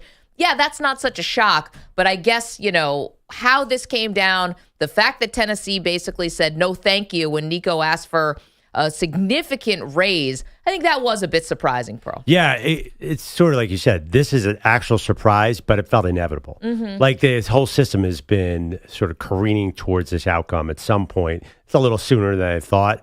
But Nico, it doesn't make any sense, and yet it makes perfect sense. I know. Well, let's get the thoughts of one of our good friends who covers college football and does a fantastic job for On3 Sports, who've been all over this story and breaking this story. It's our own pal, Andy Staples. Andy, thanks so much for the time today. As far as the Nico situation is concerned, is he making a big mistake here? And if so, what exactly was the mistake that he made? Oh, they made a huge mistake, and it's a they. He's not the one making the decisions for himself. He's got his dad and a kind of a family friend advisor that are guiding him around, and they've just botched this thing from the get-go. And I heard you use the H word when you were talking about it earlier, the holdout word. This wasn't a holdout. He was leaving. Like this, everybody wants this to be some sort of sign of what is to come, and we're going to see a ton more of this. No, we're not. This is a guy whose advisors did not know what his value was, thought he was worth more than he was, botched the negotiations entirely, because all of this could have been done back in December. He probably would have gotten a little raise from Tennessee, but they asked for an astronomical amount of money, then let the December transfer portal period lapse when there were schools that wanted other quarterbacks, and they tried to do it in the spring when everybody's already paid their quarterback. There's really no buyers in the marketplace. They didn't have a plan, and now you're seeing the results of that. Andy, a structural thing. Is the transfer portal going to change? Is there still going to be a spring portal moving forward? Are they going to see – I know that a lot of powers that be want to get rid of it already. Will this be a death knell for it? Oh, they can't get rid of it. They'll get sued. I thought they wanted to move the portal back because there were guys trying to move during the playoffs. Isn't that going to be a change? I've suggested an idea that I think would work for everybody, because they've got a couple things that are bad about the portal. Because in football, you have the portal opening in December, right when the teams are in the middle of the playoff and bowl prep. And then you've also got the one that opens right after everybody gets done with spring practice. What they should do is move spring practice into the summer term, into May and June, do it like NFL OTAs, and then have one long transfer portal period that runs from the end of the season, probably into March. And you say, that is your free agency period, that is your roster building period, and don't do it after that. Because from the people I've talked to, there's these just kind of, you put these hard deadlines on it, and people decide they have to move. Now, it's unusual for a starting quarterback to do this, but again, this guy's represented by people who don't know what they're doing. And that's really the key distinction here, because most people are not going to move a starting quarterback from a team that went 10-2 last year over money when he's already making quite a bit of money. You know, if he was repped by Drew Rosenhaus or WME or CIA or, you know, some reputable agency, they would have advised him, hey, you've got a pretty good deal at Tennessee. You probably should take it. But by the way, Andy, I wasn't saying get rid of the portal. I just meant move the dates. They can't change them, Andrew, and reduce them much more. They did reduce the number of days it's open, but the problem is everything they take away will get them sued, because none of their rules are actually allowable under the law, because they're acting as a cartel. The players aren't given any sort of negotiating power in it, and you can't unilaterally impose things to restrict people's earnings or to restrict their movement. Like, you can't do that without actually talking to them and negotiating it. So that's the problem the schools run into, is almost everything they want to do rules-wise is actually illegal. So they've got to figure out how to do it better. This Nico situation could have been avoided, by the way. If the schools would ever just say, hey, we're paying them to play football, they're employees, they would sign them to contract. Nico would have been under a 3 or 4 year contract, and he would have been heavily penalized if he'd have tried to, like, he wouldn't have been able to go play at another school. The reason, like, Le'Veon Bell had to hold out all through the 2018 season, he couldn't just go play for the Eagles when he left the Steelers. But in college, you can, because they claim they're not employees, and they claim they're not paying them for football. They're paying them for name, image, and likeness. Well, if you say they're not employees, you can't hold a non-employee to a non-compete. But if you just said, hey, they're employees, we're going to sign them to contracts, you wouldn't have this situation at all. That's what the coaches want now, but their presidents want something different. Yeah, they don't want the students to be employees. Andy Staples is joining us from On3. We're talking college football here. And you're right about that, because it would be like the NFL, where if you don't show up, like Nico didn't show up to a practice on Friday, you get fined, just like anyone else, and then you can rescind the fines or whatever. Andy, you said you don't think this is going to be isolated, because Nico Iamaleava, the quarterback from Tennessee who we're talking about here, who's now looking for a new team because his camp botched this negotiation with Tennessee. What's to keep the next guy from having an over-involved parent, a bad agent? Like, why do you think this is so isolated? Because to me, it feels like it can happen again. Well, Andy, we work in sports a long time. People make the same mistakes over and over again. Yeah, there's been so much dumb every step of the way. It will be really hard to replicate this. That's why, because common sense will step in most cases, and somebody's going to be, I was going to make $2.4 million a year. Nobody else is going to pay me that. I should probably just do that. Andy, okay, other question for you. Now that we kind of, I don't know if we've solved anything about this Nico situation. You know, I don't know if it's going to be a harbinger of other things to come. You don't think so? I'm maybe not so sure, but now he's available. I thought it was very interesting yesterday where there was a report that came out that North Carolina, and of course Bill Belichick, was interested. Not 90 minutes later, that was debunked, that he's not interested. Two-parter for you.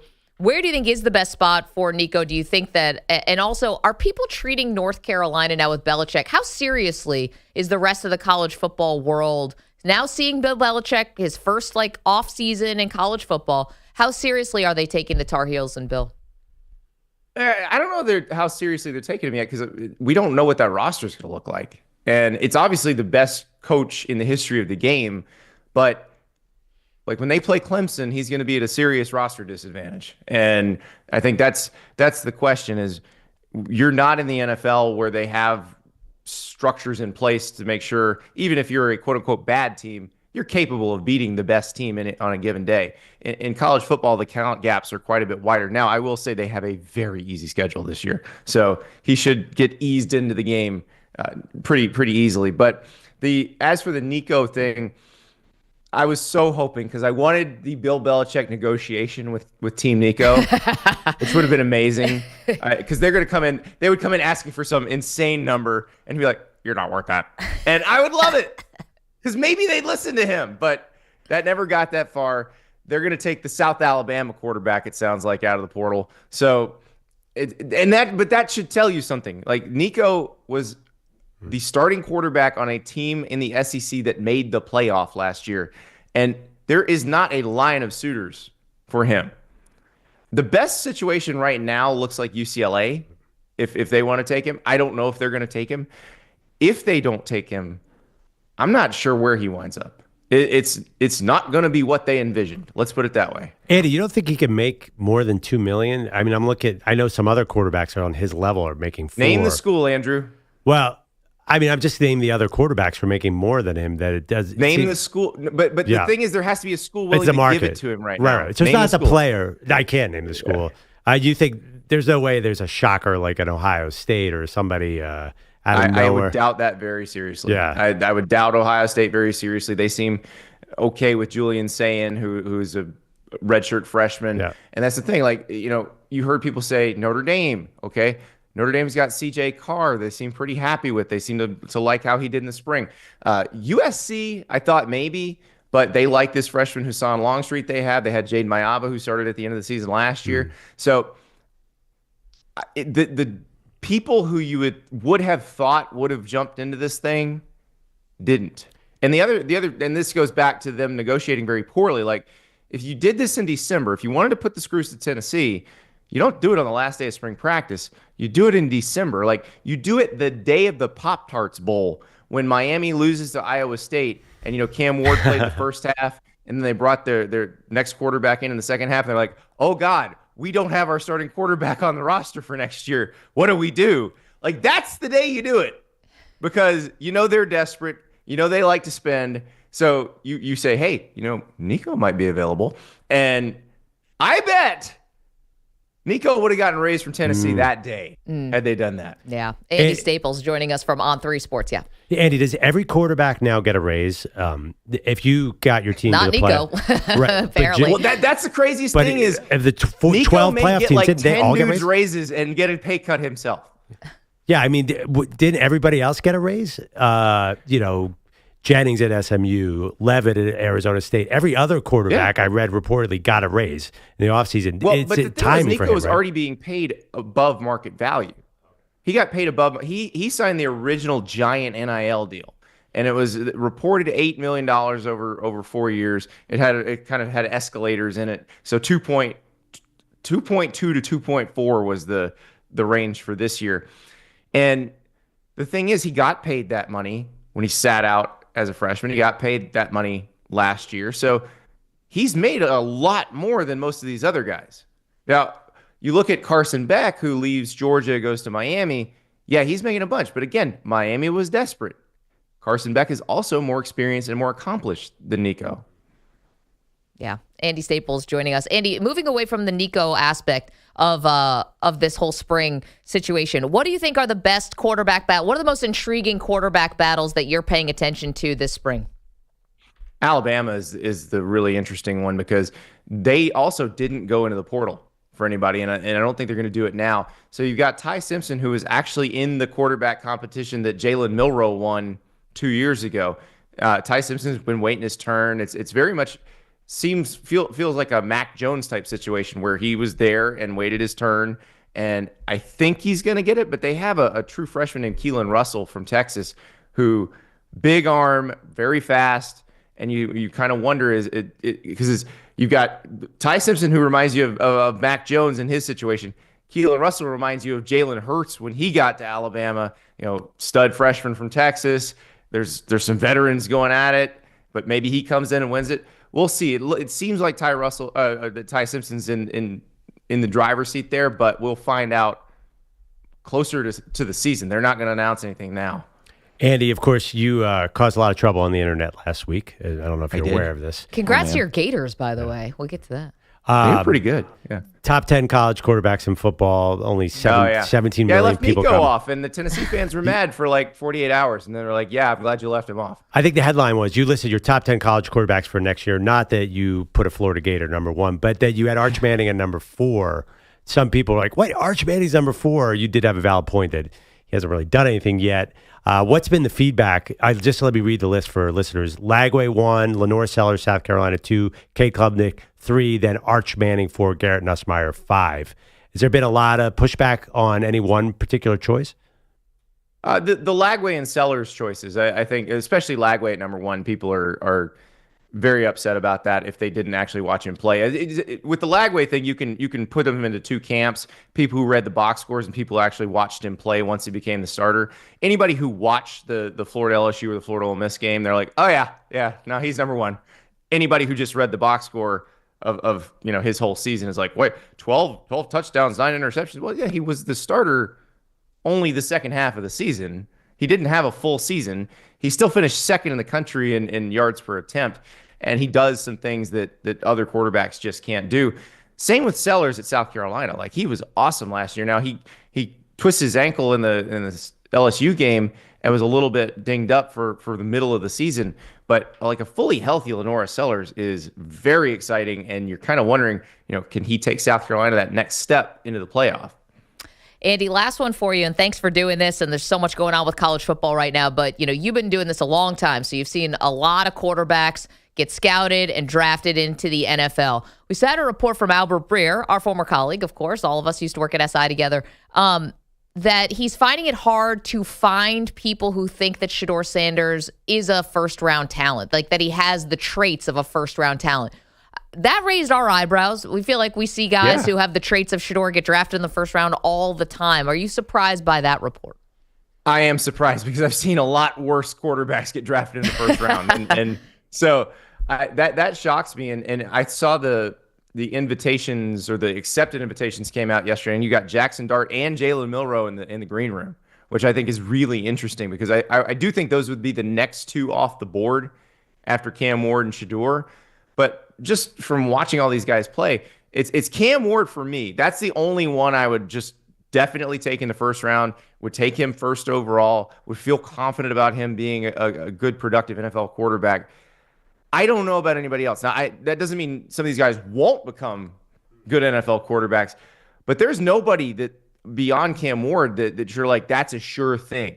But Shedeur, I thought, you look at, he's an interesting case, because most of these guys played on teams that were physically superior to every team they played. So their offensive line was usually much better than the defensive line they were playing. And so they played out a lot of clean pockets. Shedeur played in dirty pockets the entire time he was in Colorado. Like, if you're going to go to the NFL, you got to learn how to operate in a dirty pocket. Shedeur already knows how to operate in a dirty pocket. So that part I thought actually may work to his advantage, where he's one of the rare cases where he's going to go to an NFL team and his offensive line will probably be better than it was in college relative to the competition. Andy, you think anybody's afraid that Deion Sanders is going to leave the college ranks and take their NFL head coaching job if they draft Shedeur?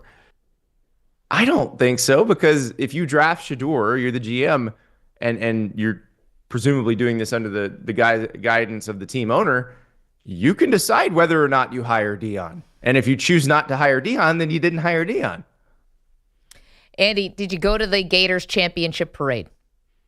I did not. They did not have a parade. They were very smart, because they wanted to increase spring game attendance. So they put it at halftime of the spring football celebration. Game. I'm sorry. They called it the celebration. Yes, I did not. I dropped my son and his friends off. They had a blast. I picked them up. We got ice cream. There you go. That's the dad move right there. That's the experienced veteran move. Andy Staples, you can read him. You can watch him on 3 Sports. He's the best, and he's got all the info that we need to get to you. So thank you, Andy. Appreciate it. Thank you, guys.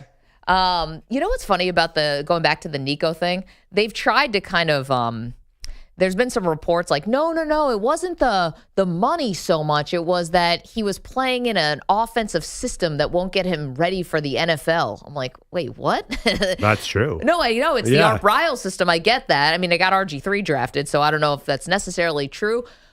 But he's right. But it's like, that feels like a little after the fact. Like, if you really didn't want to be in the system, you would have left in December. Well, he wouldn't have gone there in the first place. Or that. I also heard that they gave him $8 million. So. His original, apparently his original negotiation to get to Tennessee was bananas. Like, he had no connect. I don't know. I've heard a couple of people say he had no connection to Tennessee. He just took the biggest paycheck. So maybe it was never a fit to start with. He was such a big prospect, but his class of prospects have all already flamed out. So who knows? I have no idea if that guy's good. I don't think anyone can tell you right now, because if he goes to UCLA, will he just get lost? Yeah, I don't know. I mean, the head-spinning moment from UNC yesterday when Belichick's girlfriend, Jordan Hudson, is out there in that leather jacket. That seems bad. She's wearing the floor-length leather jacket that's North Carolina colors with some knee-high white boots, midriff, cut off top, whatever. That's what the kids are wearing today. And she is a kid. Well, young woman. That's what the young women are wearing today. I should probably be a little more politically correct. That's what the young women are wearing today. So that's what she had the look. I mean, she's a very fashionable young woman. Well, you know who's not wearing that? Assistant coaches on the college football level. It's just so, yeah. And there's a couple funny things about this. But so she was there yesterday, but it was like the whiplash of UNC is in on Nico Iamaleava and then they're out. Was it 15 minutes? Which would have been a fun fly on the wall for Belichick negotiating with his family. I'm telling you right now, I'm already annoyed in advance because North Carolina's schedule is awful. They're going to be Colorado, where they're going to beat up on some bad teams, and they're going to get destroyed by a good team. Mm-hmm. But everyone's going to be like, "Oh, look, Belichick got them to 8-4." I don't know. I'm already annoyed by North Carolina. I'm annoyed by Belichick at North Carolina. I'm going to root against him. I'll tell you right now. Well, it's just funny. It's funny.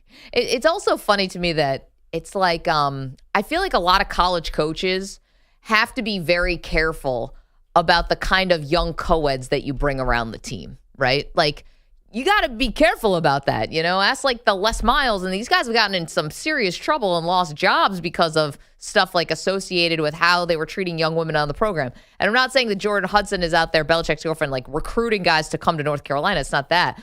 But like, she's out there. Belichick couldn't care less. I just can't imagine the Patriots, like, him having a girlfriend out there walking around the field. I don't know. I mean, he always had his kids out there, so I guess maybe we shouldn't be that surprised, but everything I've seen with him convinces me that he definitely didn't deserve an NFL job. Or is he just just rubbing it in everyone's face? Like, hey, listen, if you're not going to give me an NFL job, I'm doing this the way I want to do it. And I need, she's has a job here. And I can't tell her how to dress, and we're just doing this now. It wasn't even the dress aspect of it to me. It was just like, what is going, he was literally coaching. It was literally, it was a practice. It wasn't like, oh, we're just like getting ready to get on the bus or we're going to move somewhere. Like, guys are running drills and stuff. His back is to the drills, and his girl is putting hands in the pockets trying to get a sweet piece of candy. No, it was like a mic pack. I don't know what was going on. Why is his hands in his pocket? What's going on? Pay attention to practice, bro. Like, I'm someone who I actually defended Belichick with this. I was like, yo, this could be something special here, potentially. I'm worried as a Miami fan. I'm not worried about this guy. Give me a break.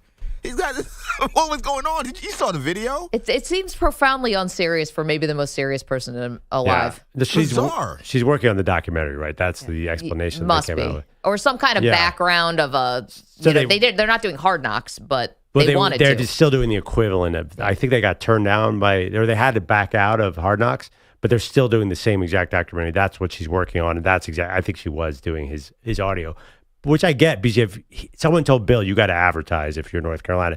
I just don't think, like, who's their quarterback? Who's their anything? Like, there's no way this works. If this works, my head will explode. If they are a national title contender before he retires, I'd be shocked.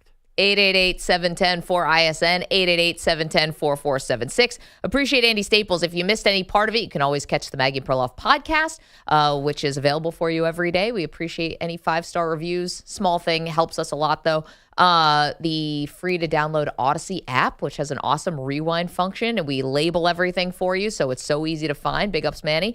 And We're on SiriusXM on a new channel, 375. That's where you can find us now on SiriusXM, along with our amazing Infinity Sports Network affiliates. Okay, let's get into what one GM had to say about this year's draft. Pretty spicy. We'll do that next.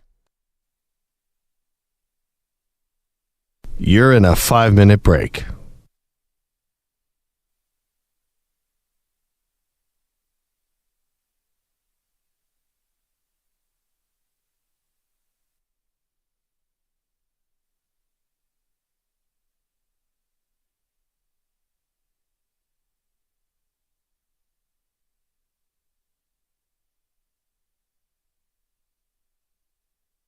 Four minutes, 30 seconds remaining.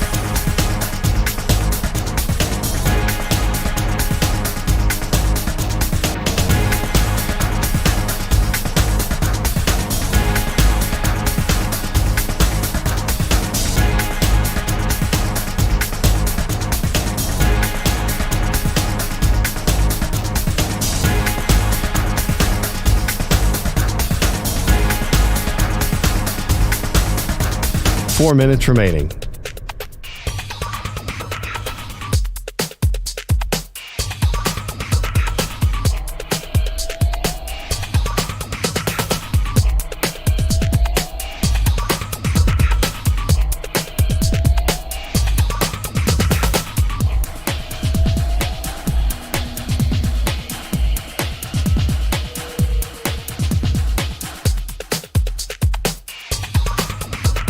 Three minutes, 30 seconds remaining.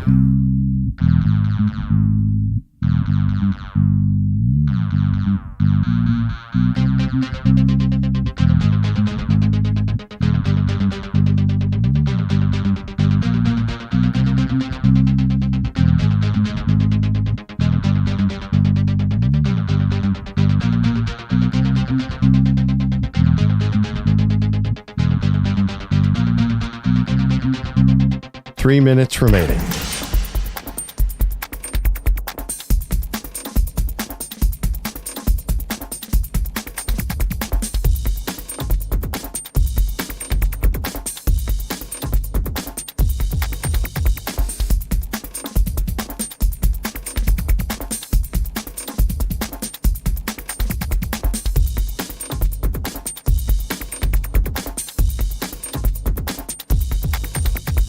Two minutes, 30 seconds remaining.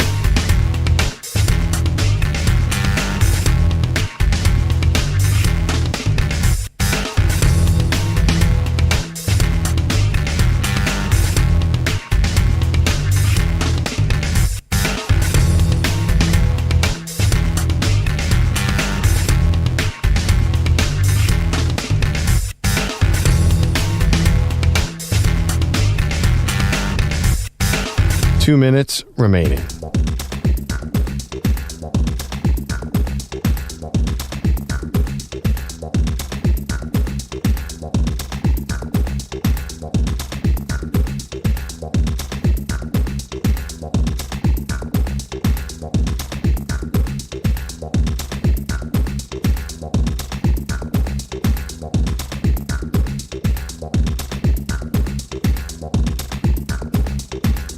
One minute, 30 seconds remaining.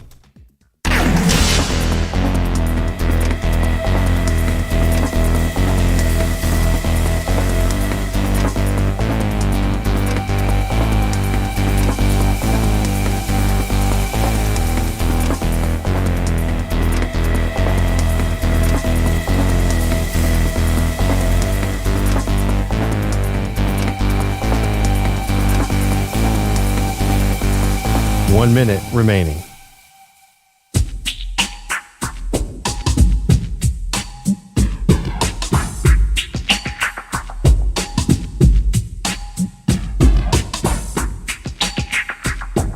.45 seconds remaining.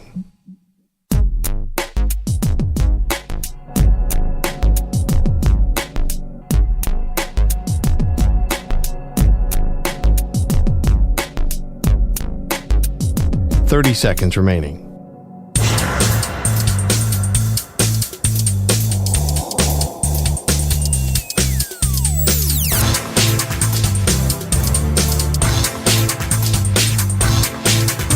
15 seconds.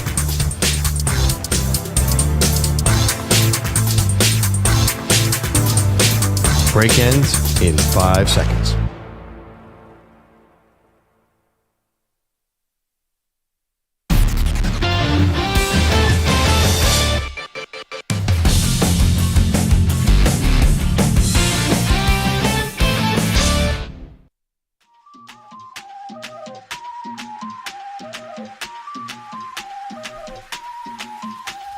This portion of the show is brought to you by Ethos Life, the easy way to get life insurance in 10 minutes. Up to $2 million in coverage with no medical exam. Just a few health questions. Get your free quote at checkethos.com.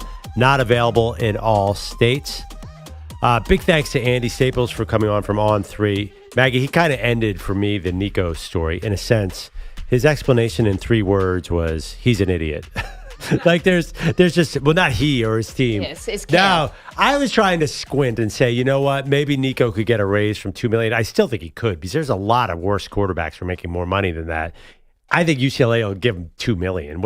I think monetarily he might be okay, but that Albert Breer report that we've been talking about all day, he also said that Nico is hurting his NFL draft stock by messing around here. It just looks like he has unserious people around him. Yeah, see, that to me is a bridge too far. We're going to have to get used to this. Like, this is very new in college football. And the fact that, players may have put shady agents around or that the parents are too involved, that's going to happen. Like, not everybody is going to be at first represented by the big agencies. And by the way, they screw stuff up too. So I would hate that Nico is the one who is taking this as like a character flaw when he's a young person who's trusting people around him. He's trusting the wrong person. How many athletes have trusted the wrong person around them? I'm talking about not just young guys. Drew Brees got all these millions of dollars stolen from him. Baker Mayfield, millions of dollars stolen from him. These guys, they're I don't know. They're in a vulnerable position. But I do think parents matter to teams. I think that's one of the main reasons we're talking about Shedeur falling in the draft. His dad's a unique. Yeah, that's why I was telling EJ before the show, I think Jalen Milroe is going to be a draft riser. I think some GM's going to hang out with his parents in the green room and be like, wow, I want this family around. No, I'm half joking, but I do think the people around you do matter. So I do think it could affect Nico subtly. If he is a Heisman Trophy winner and has this incredible season, then maybe not. But if you're looking at 2 equal prospects, wouldn't that be a factor? I think that there's time, like guys are, and women too, like you have to grow into this, being a professional. I think sometimes it can be hard. The parents invest so much. It can be hard to cut the ties, the apron strings, and say, I got to go out and be my own person. Or it can be hard if it's a family friend who's like, hey, I'll do your finances for you. I can negotiate for you. And you want to take everyone with you when you get this wild success, but then you learn. And why would the college athletes now be any different? They're just going through it, I think, a little earlier. No, I just think that teams are worried that not everybody's going to do that. Or not everyone's going to learn and grow and mature. Of course. But, I don't know. I find it hard to say, wow, this is like a character flaw or this is a red flag because it's going to mean anything when he gets to the NFL. Like, by the way, he still is going to play another 2 years of college football. And the way things are going now, he could play another 4 years of college football before he gets to the NFL. We have a lot of time to grow and mature. To say that it would tank his draft stock right now is just preposterous. Well, I mean, I'm not sure it's that simple. I think teams are now teams get a preview of a contract negotiation. They never had that in the past. It was all black market. Yeah. Guys definitely got paid in the past. No doubt. But I think now teams are watching how they act around contract situations. And, teams do not want pain in the neck in their building. GMs don't. I get it. I saw a woman who's a very famous agent, Nicole Lynn, right? She represents Jalen Hurts and a lot of really high-profile athletes. She did an interview recently. She said, they asked her why does she get involved with NIL? Like, why doesn't she want to do college players? And she said, I don't want guys if I'm their first agent. I want to be the second agent. Like, see how this thing works. See what this is all about. And then when you're ready for when you're ready for the next step in your career, I'll be here for that. And I was like, yeah, she's probably right. That's probably going to save a lot of headaches because you have people either have unreal expectations, like clearly Nico Iamaleava's family did, where they thought he was getting $4 million and he's not. Or you have people just have to figure this whole thing out of what it's like to be rich and famous. It's not, if you start off as a regular person, it's an adjustment to all of a sudden have all this money in your bank account for everyone, not just the player, for the family too. I'm sure that made Nicole Lynn a lot of friends in the agent community. Thought the exact same thing. Oh, jeez, Louise. She came out and said, I'm going to poach your guy. That's basically... No, she said they come to her. Well, I understand, but it was putting out the bad signals. Agents are friends? Oh, my gosh. Well, no, I mean, there's definitely etiquette, and it's like, you don't say I'm going to poach everybody. Just do it.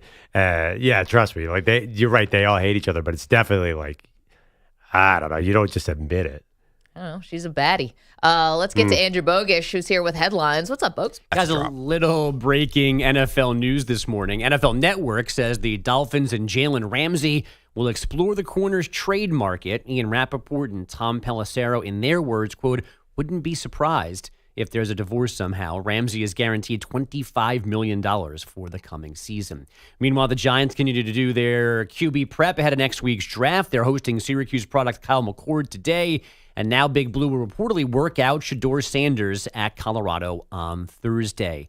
For the third straight offseason, the Phoenix Suns looking for a new head coach. Mike Budenholzer fired after one 36-win season. He couldn't even get the Suns into the play-in with KD, Booker, and Bradley Beal. Budenholzer is owed $40 million through 2029, with the team still also paying Frank Vogel and Monty Williams as well. Oh, I want to be a fired head coach so bad. I think I saw $76 million they still owe three different head coaches. I mean, this owner is having a tough time. This has been a rough transition. Two things. One, is Isaiah Thomas still part of this? Because this has all the fingerprints of Hall of Famer Isaiah Thomas, one of the great point guards, Pearl, one of the great players of all time, one of the worst front office general managers we've seen. The poster child for how great players are not great front office leaders. This has Isaiah's fingerprints all over it. Just the cycling through of head coaches. I'm surprised he didn't make himself the head coach yet. That could be on the way. Maybe he's a little too old now, but this is such a disaster. And on top of that, I think we have to start talking about this big three as one of the worst of all time. It may be the worst. Wow. I mean, one playoff series. That's all they have to show. One playoff series win. That's it. Is it worse than the Nets, though? It's not. I mean, No. and by the way, which Nets? Yeah. Which one? Yeah, which one, right? I don't think so. And I would love to dunk on the Nets, but I don't think so. I think they won more than one playoff series, didn't they? Yeah, well, Beal wasn't there when they won that playoff series, so that wasn't even the big three we're talking about. Beal arrived last year. So last year they didn't win any playoff series. They won, one game in the playoffs last year? I don't know. Two. They won two against Minnesota? I know what? It might they have might been have got one. swept. I don't know. Like that was not a competitive series against Minnesota last year. I was thinking of 2 years ago. Yeah, 2 years ago, Beal wasn't there, right? Yeah. So this big I guess three. you can't put that on the big You're talking three about then. a first round exit last year. This year, 35 wins and your coach gets fired. Two coaches have been gone now. This is two championship head coaches. Yeah, two guys that have won championships. This is the worst. But I think swept last year. Yeah, the expectations were lower for this big three. The Nets twice were supposed to build a champion. The Suns were at best going to be in the mix. I mean, I don't think anyone was saying, "Oh, the Suns are like," because the Nets also were earlier. There were no big threes when the first one formed, and everyone thought those two teams were going to be super elite. Except for EJ, did anyone here pick the Suns to win the NBA title? I picked them to make the playoffs, I believe. But no, but I mean, but you weren't like they're the overwhelming favorite to win the championship. No, but I think now we're moving the goalposts because when you add Beal with Bradley Booker, Beal, are we talking about the same See, Bradley this Beal? is where I'm with Perloff. Durant, Bradley Beal's guys. not good enough. Yeah. To be a big three that jumps Durant, Harden, and Kyrie. Yeah, and the first one was Pierce, Garnett, and Darren Williams, who at the time was a big deal. Yeah, he was a big deal. But Now those guys are older. Yeah, Garnett and Paul Pierce were super washed. Yeah, Super so I washed. wouldn't. Maybe there's an argument for these Suns to be a bigger dud than those guys, but they're not a bigger dud than Durant, Harden, and Kyrie with the Nets. No one knew those guys were as washed as they were back then. That is not what the case was. Most of all, the Nets. The Knicks smoked them in the playoffs that same year. So I don't know. I just think, and we can talk about Bradley Beal, and he's had a terrible time there. The guy was averaging 30 points right before he got there, so it wasn't like he was some scrub. Like I get it. I just think that with the Nets, and I hate to give the Nets credit, but if Kyrie doesn't twist his ankle or Harden doesn't tear his hamstring, they may win a title. Like I think there was a lot of bad luck that happened with the Nets too. Yes, they were on their way to beating the Bucks. Yes. Of course, they had a lot of stupidity that allowed them to not then recover the next year. Home? Are you going to Cancun? But to me, like I think that the Nets were a lot closer than this team was. But the Suns last year only played half a season with with those three guys, so they had the same injury issues. It's just been a disaster, and the ownership it's bad in Brooklyn too. But I mean, this guy, I think it's because he came in so hot.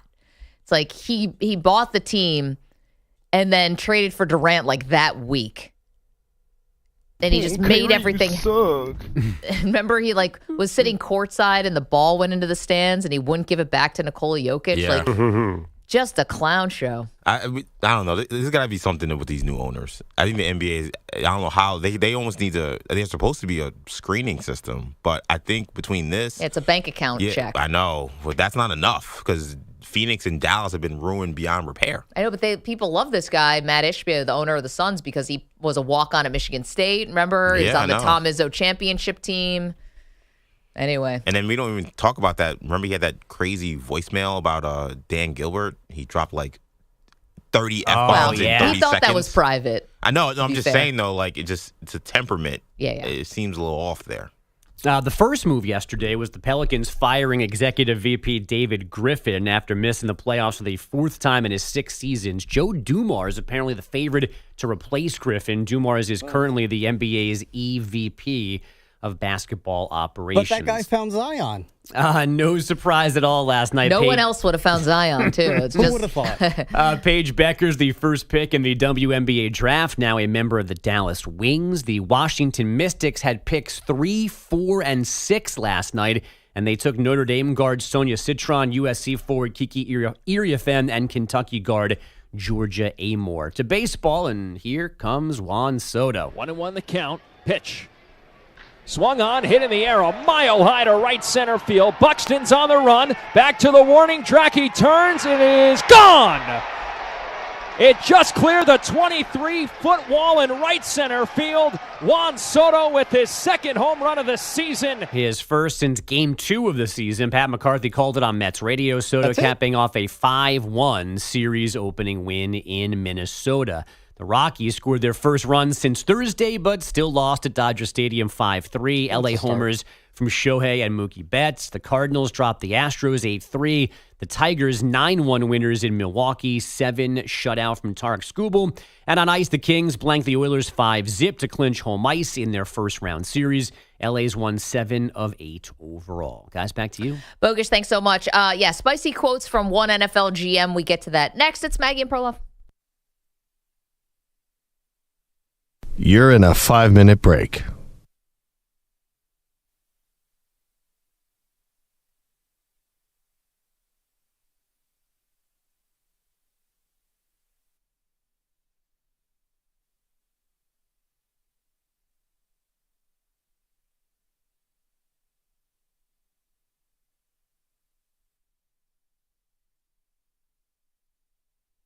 There's only one man for that late night blow. Passed out the slot, but it don't feel.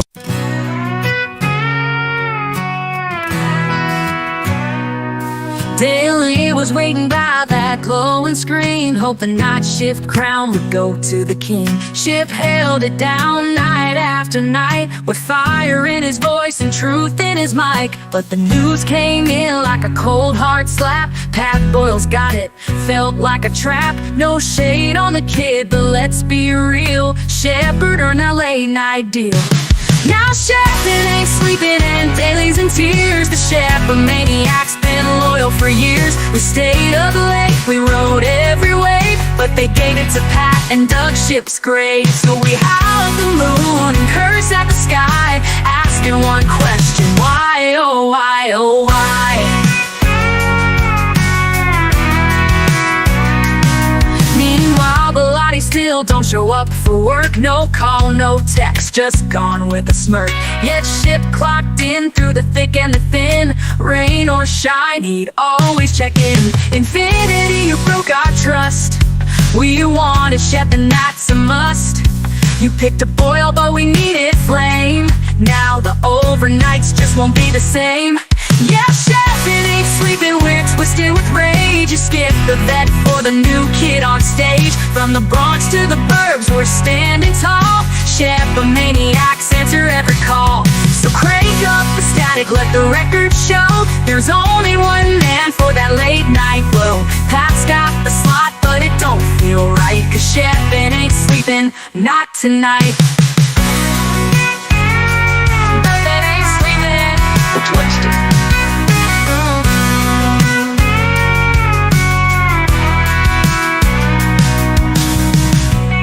Still ghosting.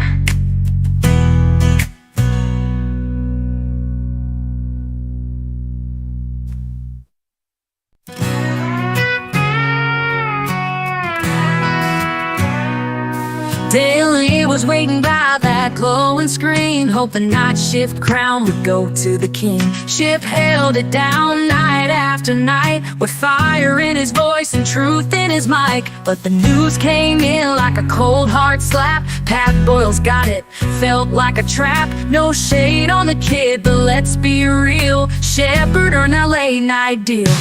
Now Chef, it ain't sleeping and Daly's in tears. The Chef, a maniac's been loyal for years. We stayed up late, we rode every wave, but they gave it to Pat and dug Ship's grave. So we howl at the moon and curse at the sky, asking one question, why, oh why, oh why? Meanwhile, Bellotti still don't show up for work. No call, no text, just gone with a smirk.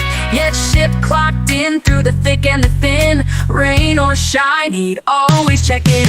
Infinity, you broke our trust. We wanted Shep and that's a must. You picked a Boyle, but we needed flame. Now the overnights just won't be the same.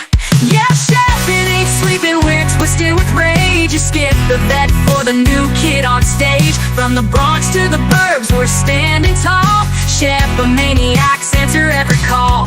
So crank up the static, let the record show. There's only one man for that late night blow.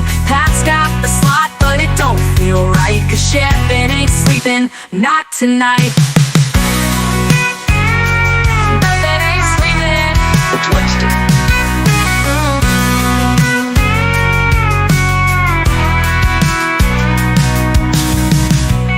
Still ghosting.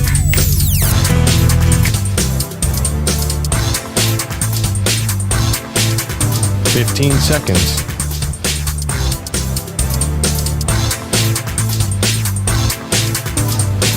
Break ends in 5 seconds.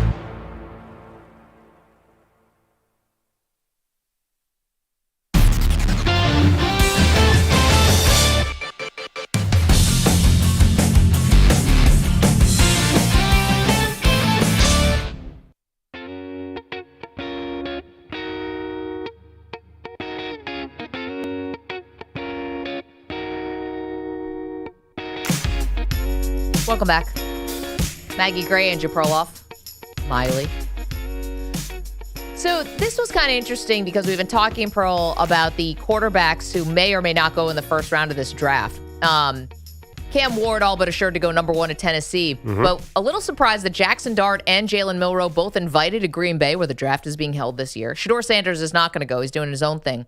But there could be more quarterbacks going in the first round than we thought, which kind of happens a lot lately, like the last 5-10 years.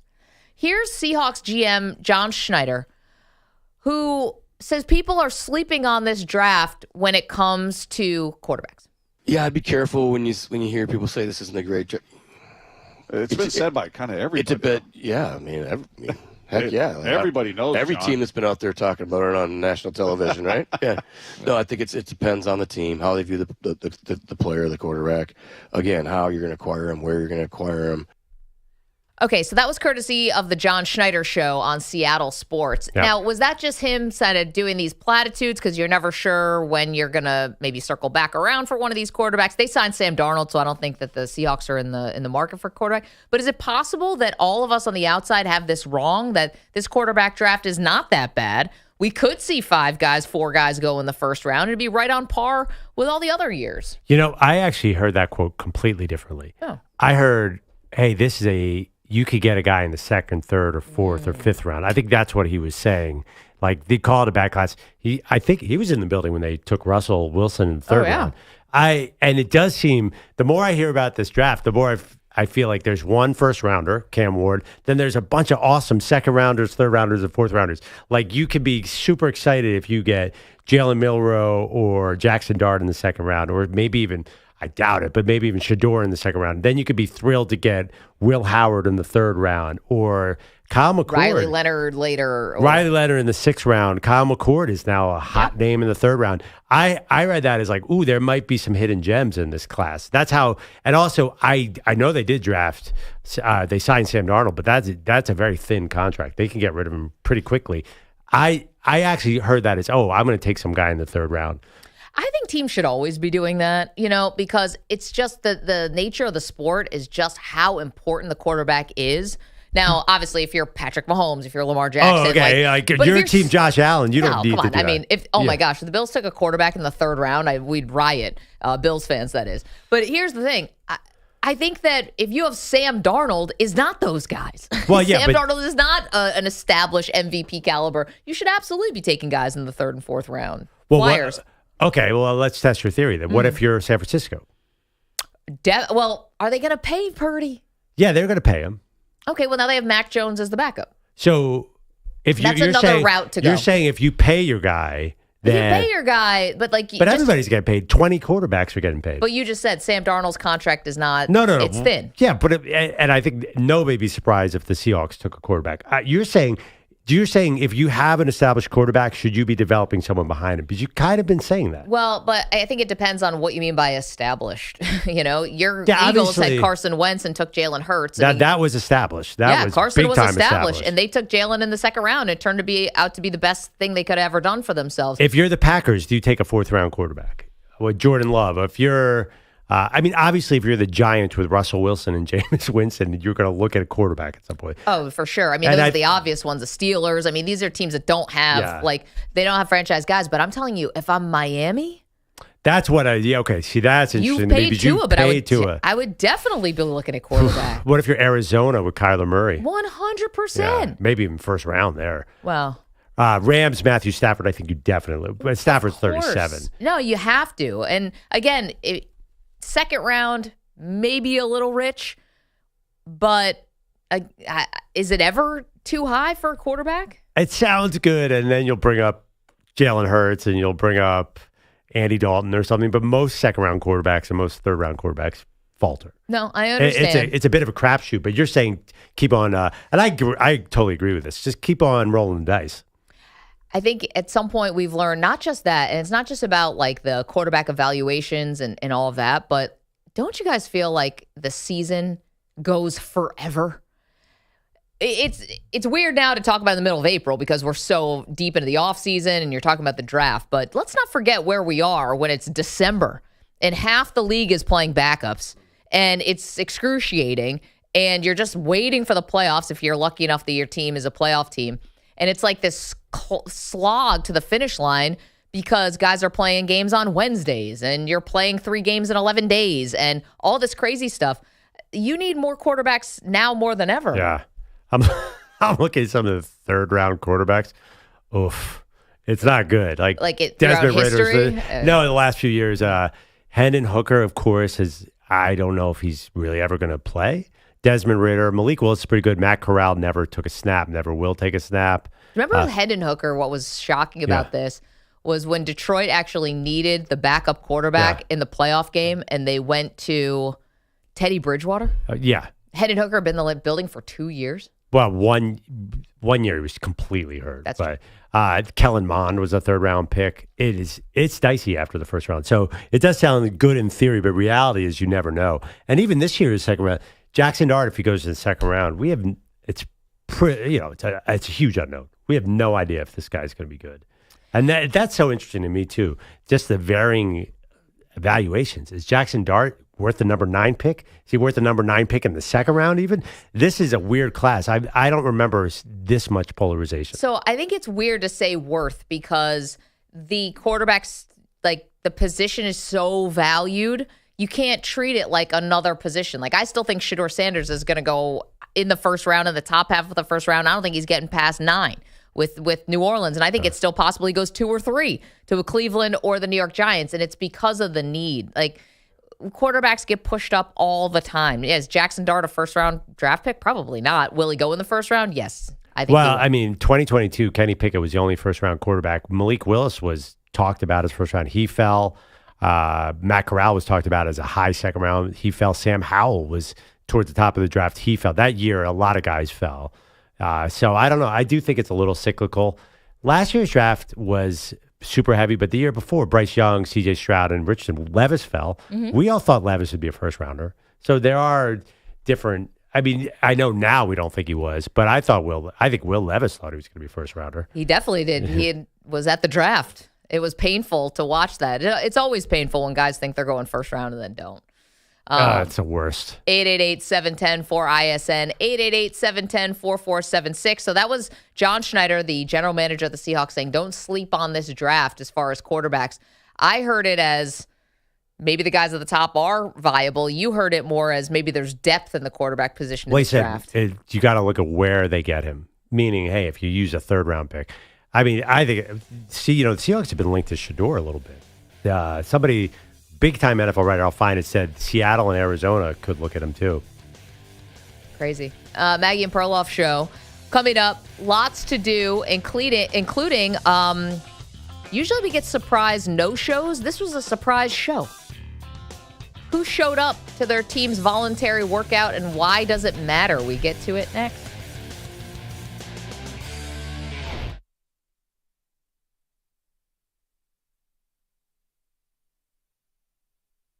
You're in a 5-minute break.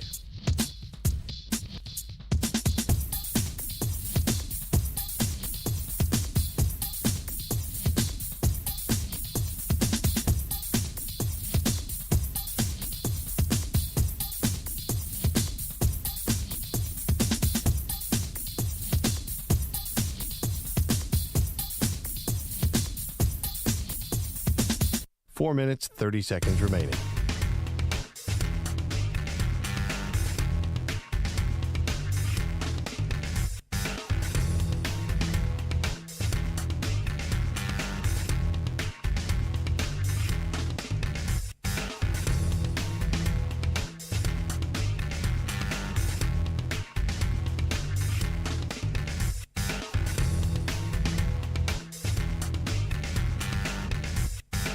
Four minutes remaining.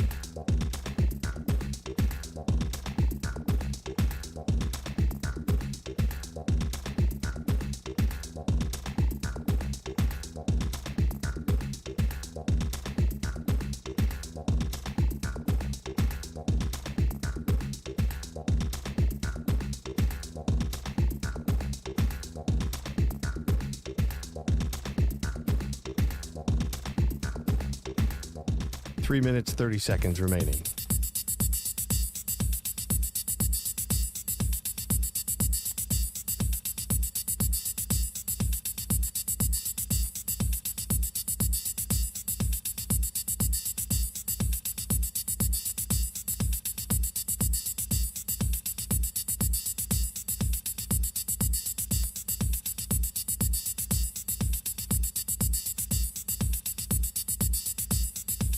Three minutes remaining.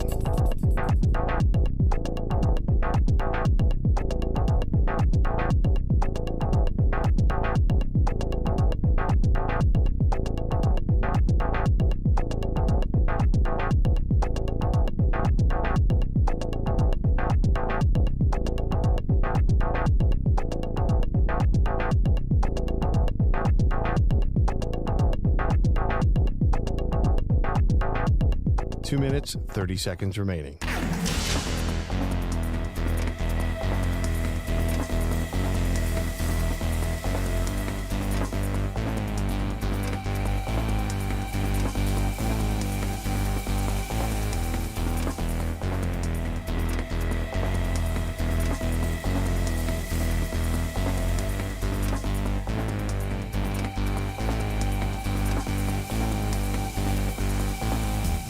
Two minutes remaining.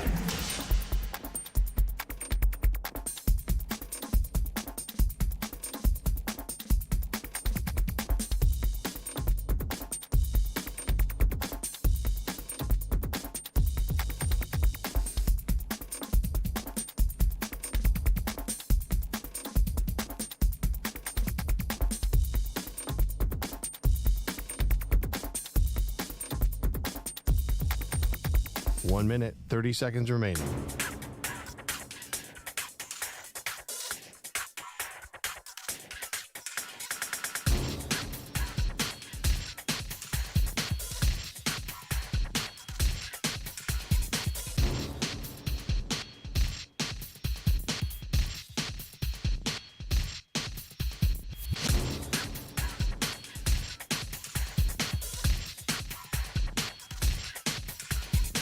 One minute remaining.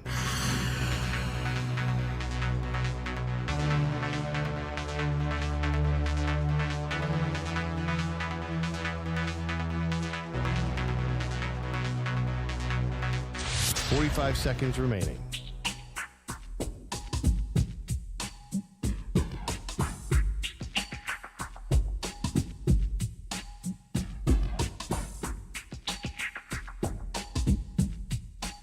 Seconds remaining.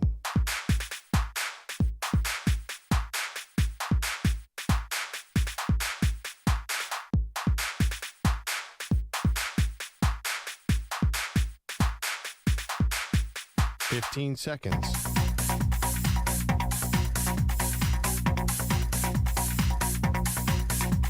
Break ends in 5 seconds.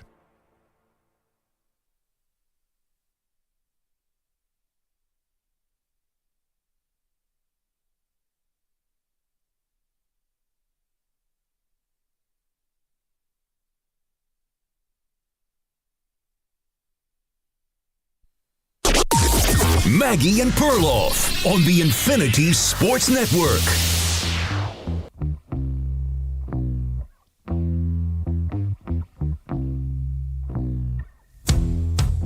Maybe there's more to Micah Parsons than meets the eye. Welcome to the show, Maggie Gray, Andrew Perloff. Bro, we know he's a super famous, super talented pass rusher for the Dallas Cowboys, but he's in a contract negotiation with the team that is getting prolonged. Stop me if you've heard that before. But showing up to the voluntary workout, and maybe this is a cleaner path where we don't have CeeDee Lamb, we don't have guys who are holding out and waiting till the last minute. He might not get the contract till the last minute, but Micah Parsons looking like the leader that he always said he wanted to be by showing up at these voluntary workouts. It's good news for the Cowboys, and they haven't had a lot of good news lately. Yeah, I don't think Micah Parsons, anything about him is non-leader like, except for the fact that he talks so much. That he's doing these off-season documentaries. Him and CJ Stroud are touring the world, and then he went to Abu Dhabi or something this off-season. I don't know. Really? He was part of that contingent with a few other guys. Justin Fields was there too, I think right? Micah was there. Correct me if I'm wrong here. So he's a big figure, but that's a young athlete today. I think there's nothing wrong with Micah Parsons. I keep saying I want him in as Eagles player because that guy plays so hard.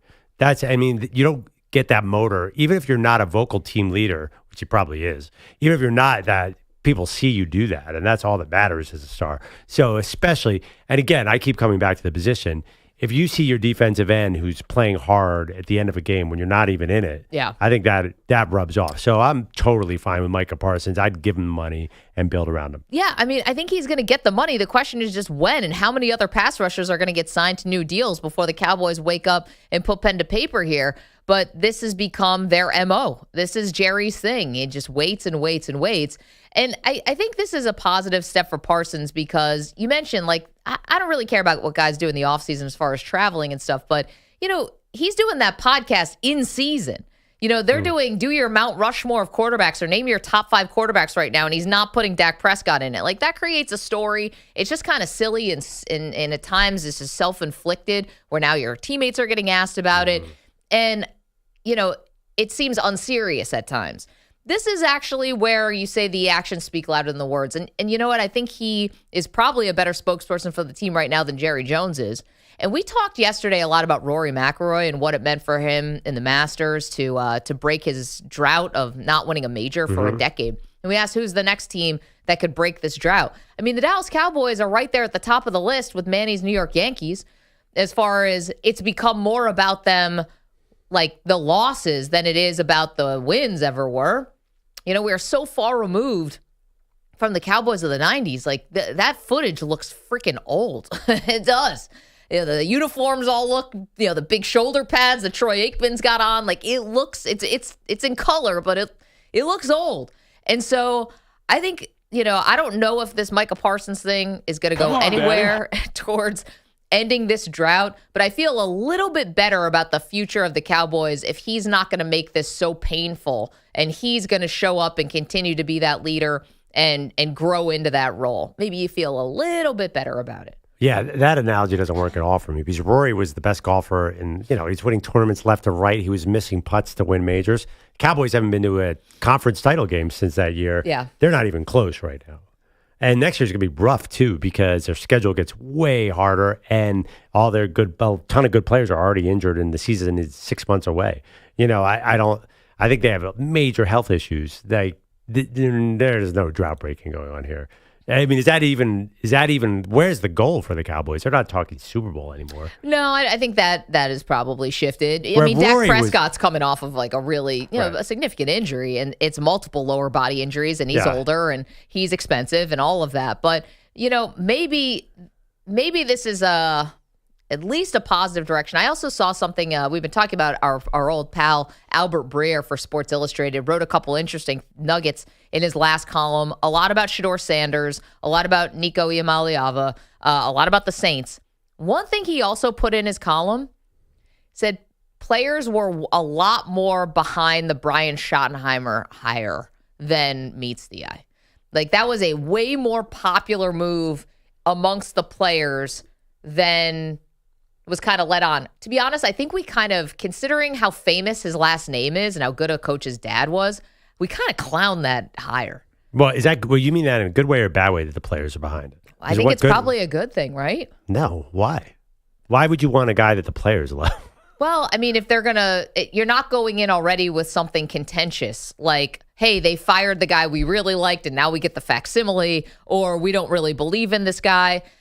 I think it's different than Max Crosby and who else was stumping, and Devontae Adams stumping for Antonio Pierce. This is just saying he's a lot more liked and they will play hard for him was the implication. All right, I see what you're saying. But he's not coming in embattled. Like we that Brian Schottenheimer hire seemed like it was the Cowboys getting caught. Like they interviewed 3 people. Yeah, I mean, 2 of them are former coach, a current coach and a former coach. Kellen Moore was the other interview, and another was for diversity's sake. Do you think that anything about the Cowboys coaching staff last year was worth hiring for the next year? No. I mean, they Schottenheimer certainly. There's nothing that we're like, wow, watching the Cowboys offense last year, I got to hire that guy. So the fact that they're comfortable with him is definitely not a positive for me. I think that they should have brought in someone from the outside.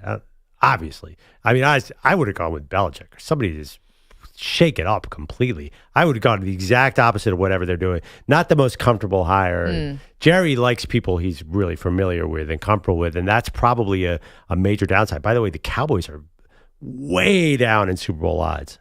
They're 23rd. No one thinks they're making the Super Bowl. Can they make the playoffs, I think, is probably a better question. You just remind me of something.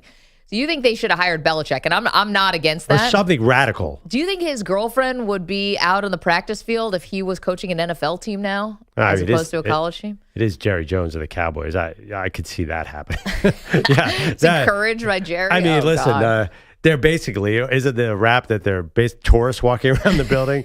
So, anybody can walk around that practice. If there's one NFL team where you can do that. But I think they should have, I don't want to hear that they're comfortable with Brian Schottenheimer. I think they should have ripped the Band-Aid and really do a rebuild if they can there. The problem is they have too much money invested in Dak and CD. But when's the last time this team did a full rebuild? When's the last time they had a top 3 pick? So it's going to be hard to see a path towards the Super Bowl. They almost would be better to just tank. Yeah, that's not happening, though. 888-710-4ISN, 888-710-4476. Micah Parsons showing up at these voluntary workouts seems small, but it's a big deal. I mean, the guy's like on the verge of making, $50 million a year? I mean, what's he going to get here? Well, it's like what did Max Crosby get? 40? No, the highest one is Chase, right? Myles Garrett at 40. Well, that defense player, right? Oh yeah, I was. And then Chase went to $1 or $2 more million more than Garrett. So 45. I think you could go in at 41. If Garrett's at 40, I mean, is he saying I'm better than Myles Garrett? He's younger. I'm just saying that it's his first contract. This is Myles Garrett's second contract. I don't know. I think it's going to be a pretty big deal. He does not have to be showing up, is what I'm saying. And he did show up. says he wants to be a leader, and he is doing that. Can I give you another theory on why a defensive end pass rusher doesn't have to be a leader? Oh, yeah, go ahead. Think about the defense. He can't see anybody behind him. So he is just, they say hike, and he runs after the quarterback. I think that the leaders on defense are the guys who can see the quarterbacks, the middle linebacker, the safety. I think those guys are leaders. I looked at a list of the greatest leaders in the NFL, and they're all middle linebackers. It's Mike Singletary. It's Brian Urlacher. It's certainly Ray Lewis. I think that defensive end is almost, you're a bit on an island. So I don't think Micah Parsons, I know he wants to be a leader. I don't think that's a natural fit. I think what they need is somebody who is going to get into the middle of that defense and say, you are not going to run on us. They need a Ray Lewis. They need the problem with the Cowboys is they cannot stop the run. And it's been a long time now. Well, they need to get so tough, and I just don't see all that happening. Maybe this is the draft where they find their next Sean Lee, or I don't know who you think that person is, or whatever. I don't know. Because your best player is a pass rusher. He is not built to stop the run. So I think even if you pay Micah Parsons, teams are going to still do the same thing. We're just like, they got Micah out there. We're just going to run it at them. Run it at Micah, as a matter of fact. He's small. So I think the Cowboys are lacking something, some backbone. They need somebody. I don't know who that is. Do you have somebody? Well, they're picking 12th in the draft. So free agency came and went. They're all going wide receiver or running back, right? They need a skill position. I think that is a team they're desperate. Because if you can't stop the run, Maggie, you might as well not even go out there. Well, if you're going to get out-toughed, then what's the point? I mean, this is what we were watching last year. It's painful. Last couple years with the Cowboys, it's excruciating. EJ, you want to say something? No, I think that it's a good point about they need a facelift. And it's tough when the younger players on the team are the most highest paid, right? So CD Lamb and Micah Parsons, it's hard to say how are they not leaders. Like, yes, I think both guys have shown that perhaps they shouldn't be, but they're the highest paid guys and they're young. So they have more job security than Brian Schottenheimer. Right. They don't have an old head out there that's been around for a while and can take that role from those guys. What about Dak? Yeah, what about it's so funny that you are not even counting Dak. Dak is not that guy. That's the problem. Yeah. If Tom Brady was the quarterback of this team, everybody would fall in line. But Dak is not Tom Brady in that respect. I don't think he inspires them. Here we go! I think they look at him and he's a guy who is functional. I think he's a guy who can deliver the ball, but do I think he inspires anything from this team? No. Think about the Packers' playoff loss. CeeDee Lamb is on the verge of tears on the sideline because he's had a really rough start, and Dak could not rally the team. I think there's... He had a bad game, too. Yeah, it's a leadership issue in Dallas, and I don't think Micah Parsons is the guy to step in there. Interesting. I'm trying to think of other quarterbacks who were like that, who didn't... did Russell Wilson really inspire guys? They still won a Super Bowl. They were led by the defense in the run game, but he was the leader of the offense. I think Marshawn Lynch was, but yes, I like... Marshawn Lynch is kind of a wild card. You can't really really rely on him. I mean, Wilson did get them playoffs a lot of times. No, I know. But to be fair, Dak is it's not like he's not making the playoffs. I think the closest thing in terms of leadership, I would say, is Joe Flacco winning in Baltimore compared to Dak Prescott. The problem is you got to know your place. You got to know your place in Baltimore, though. Like, you're not giving a pregame speech when Ray Lewis isn't. Thank you. That's what I was going to say. The problem is Dak doesn't have a Ray Lewis and Ed Reed on the other side. Like, to me, like Ray Lewis and Ed Reed are the leaders of the offense and defense. They're the leaders of the organization. They're more of a leader than John Harbaugh, right? Like, those guys are such forces in the locker room that the quarterback can just be anonymous and be like, "Yep, I'm going to go there, just do my job," and. And I think it helped him because I think when you saw those playoff games, he didn't play with a lot of pressure. But I think it was because he didn't have to lift anybody up. Yeah. With Dallas, you're asking Dak to lift up these other guys. He hasn't been able to do that yet. Ray Rice was a bit of a leader on that team too. Yeah. Definitely. Interestingly enough, you're right. There isn't one way to do this, but whatever it is, the Cowboys haven't figured it out yet. I think Does it all go back to Dak? I think it goes back to Dak. I think we're onto something here. Because think about Tom Brady. You could bring anybody into that building. You're talking about one-of-one with Brady. Yeah, but I think that model where your quarterback lifts all boats, it's not going to be any other position. It's got to be your quarterback. 888-710-4ISN, 888-710-4476. Do all the Cowboys' problems really stem from the quarterback? Let us know what you think. I want to bring up something because I had something happen last night, and it was just such a pet peeve of mine. And it's such a sneaky disappointment that you don't realize how much it hits you until a little bit later on. I'm going to tell you exactly what I'm talking about in just a moment. It's the Maggie Perloff Show. She's a baddie. You're in a 5-minute break.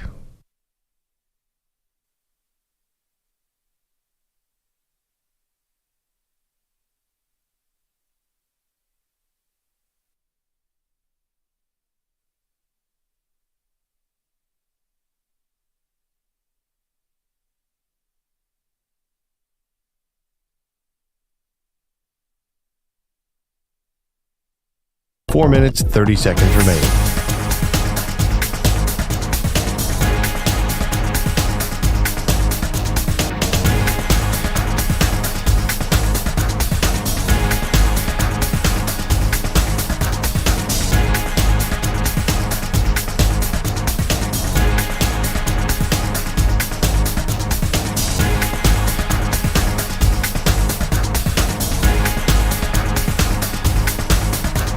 Four minutes remaining.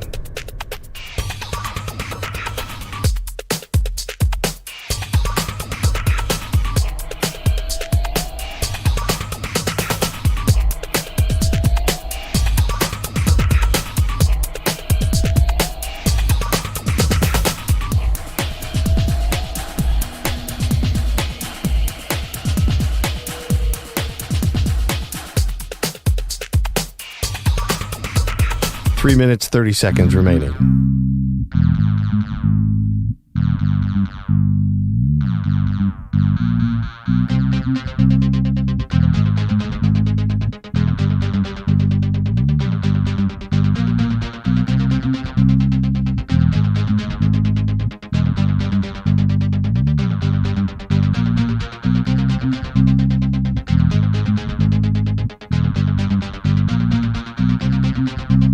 Three minutes remaining.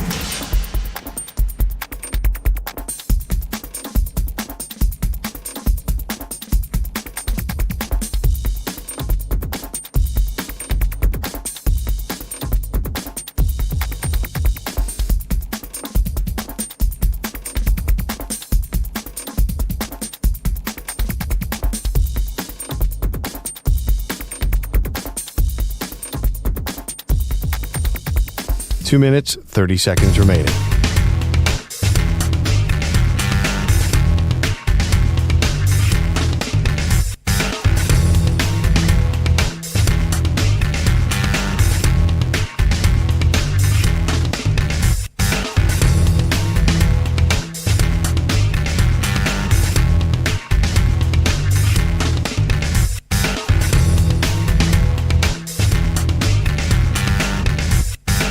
Two minutes remaining.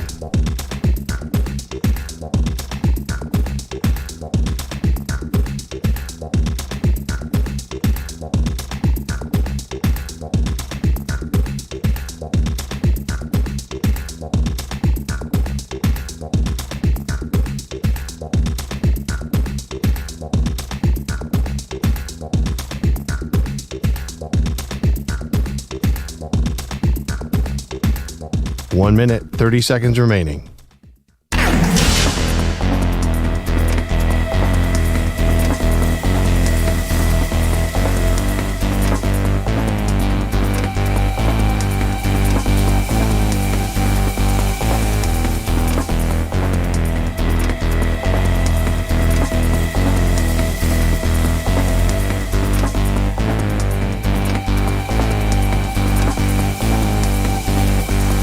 One minute remaining.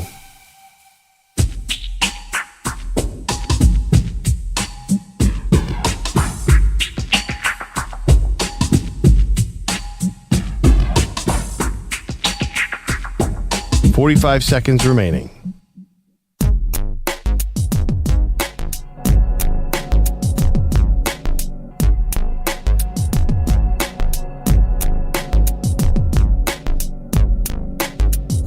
.30 seconds remaining.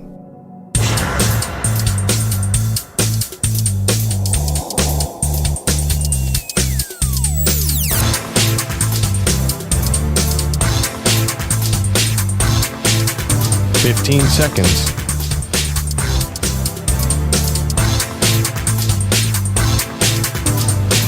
Break ends in 5 seconds.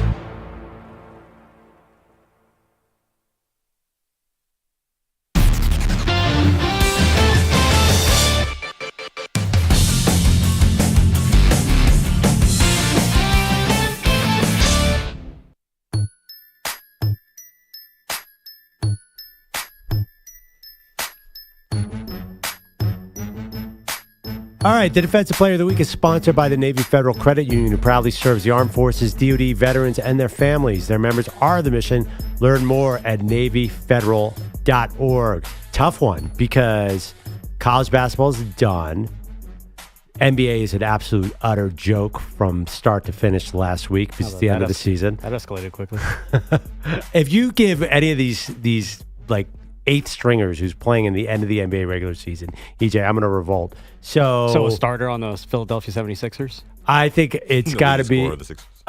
Yeah. Wait, what did you say? Leading scorer of the Sixers the last 3 weeks then?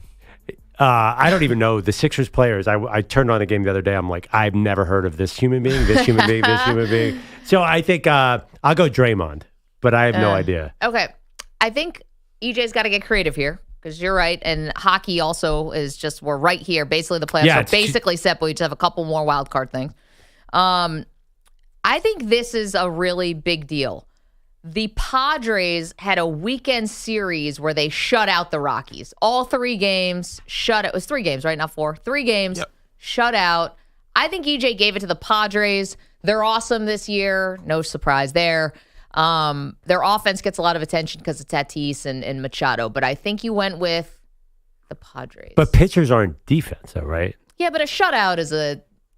That's not a defensive accomplishment. That's a pitching accomplishment. I'm just saying. You got to play some good defense. Unless they if were you're balling it. Well, yeah. Were they playing good defense? Yeah. I'm very anti giving it to a whole team. And it's ironic you mentioned that, Maggie, because I actually wanted to, but I could not. So I almost wanted to give it to a coach. So I'll explain this in a second. But I'm going to pick one person, and the Defensive Player of the Week this week is Chris Dunn for the Los Angeles Clippers. So he had 3 steals in the Clippers win over the Warriors, a massive win. He was chasing around Steph Curry during a lot of parts of that game. Definitely sometimes Steph Curry got hot, but he also made some very key deflections and steals late night games to secure a win, secured a playoff spot for the Clippers. And I wanted to shout out the Clippers because Jeff Van Gundy got hired as their essentially defensive coordinator, if not being a coach at all in the NBA for 15 years maybe. And he has completely transformed the Clippers defense. Ivica Zubac, it could be an all-NBA defensive player, is getting Defensive Player of the Year love. He had a great game. Kawhi Leonard looks like Kawhi Leonard from 10 years ago. He had 3 steals in this game, so I could have gave it to him. I'm giving it to Dumb because that dumb NBA rule that cuts off the 65-game limit means that Chris Dunn can't get all-NBA honors. Even though he's played 65 games, there's a minutes limit that comes with that. So he's played like 75 games, but because he didn't play enough minutes in certain games, he doesn't get rewarded potentially for being an all-NBA defensive player. And that's a shame because he's been a key part of that team. So I'm giving some love to Chris Dunn today. He wasn't on the Bulls? He's not on the Bulls? That was like 6 years ago. Oh, he was the 5th overall pick. I know. Yeah. I think he was out of the league for a little while, too. People forgot about him. Yeah. I mean, out of Providence. I he sure was did. Big deal when he was in college. Yeah. Okay, so Chris Dunn gets it. He's going to be very important to the Clippers moving forward. That's a crazy first-round matchup, too. It's Clippers-Nuggets, which is going to be really, really fun, that 4-5 matchup in the West. All right, I teased before the break something that, I mean, sneaky pet peeve of mine, I think of everyone's. But last night, I finally got, I'm not going to do any spoilers, but I finally got around to watching a series finale of a show that I've been watching called White Lotus. A lot of people watch it. I couldn't watch the finale. Never got a spoiler. So, like, in this day and age, to not get it spoiled, I thought was, like, a huge accomplishment. Watched with my husband last night, and it was just bad. How dare you?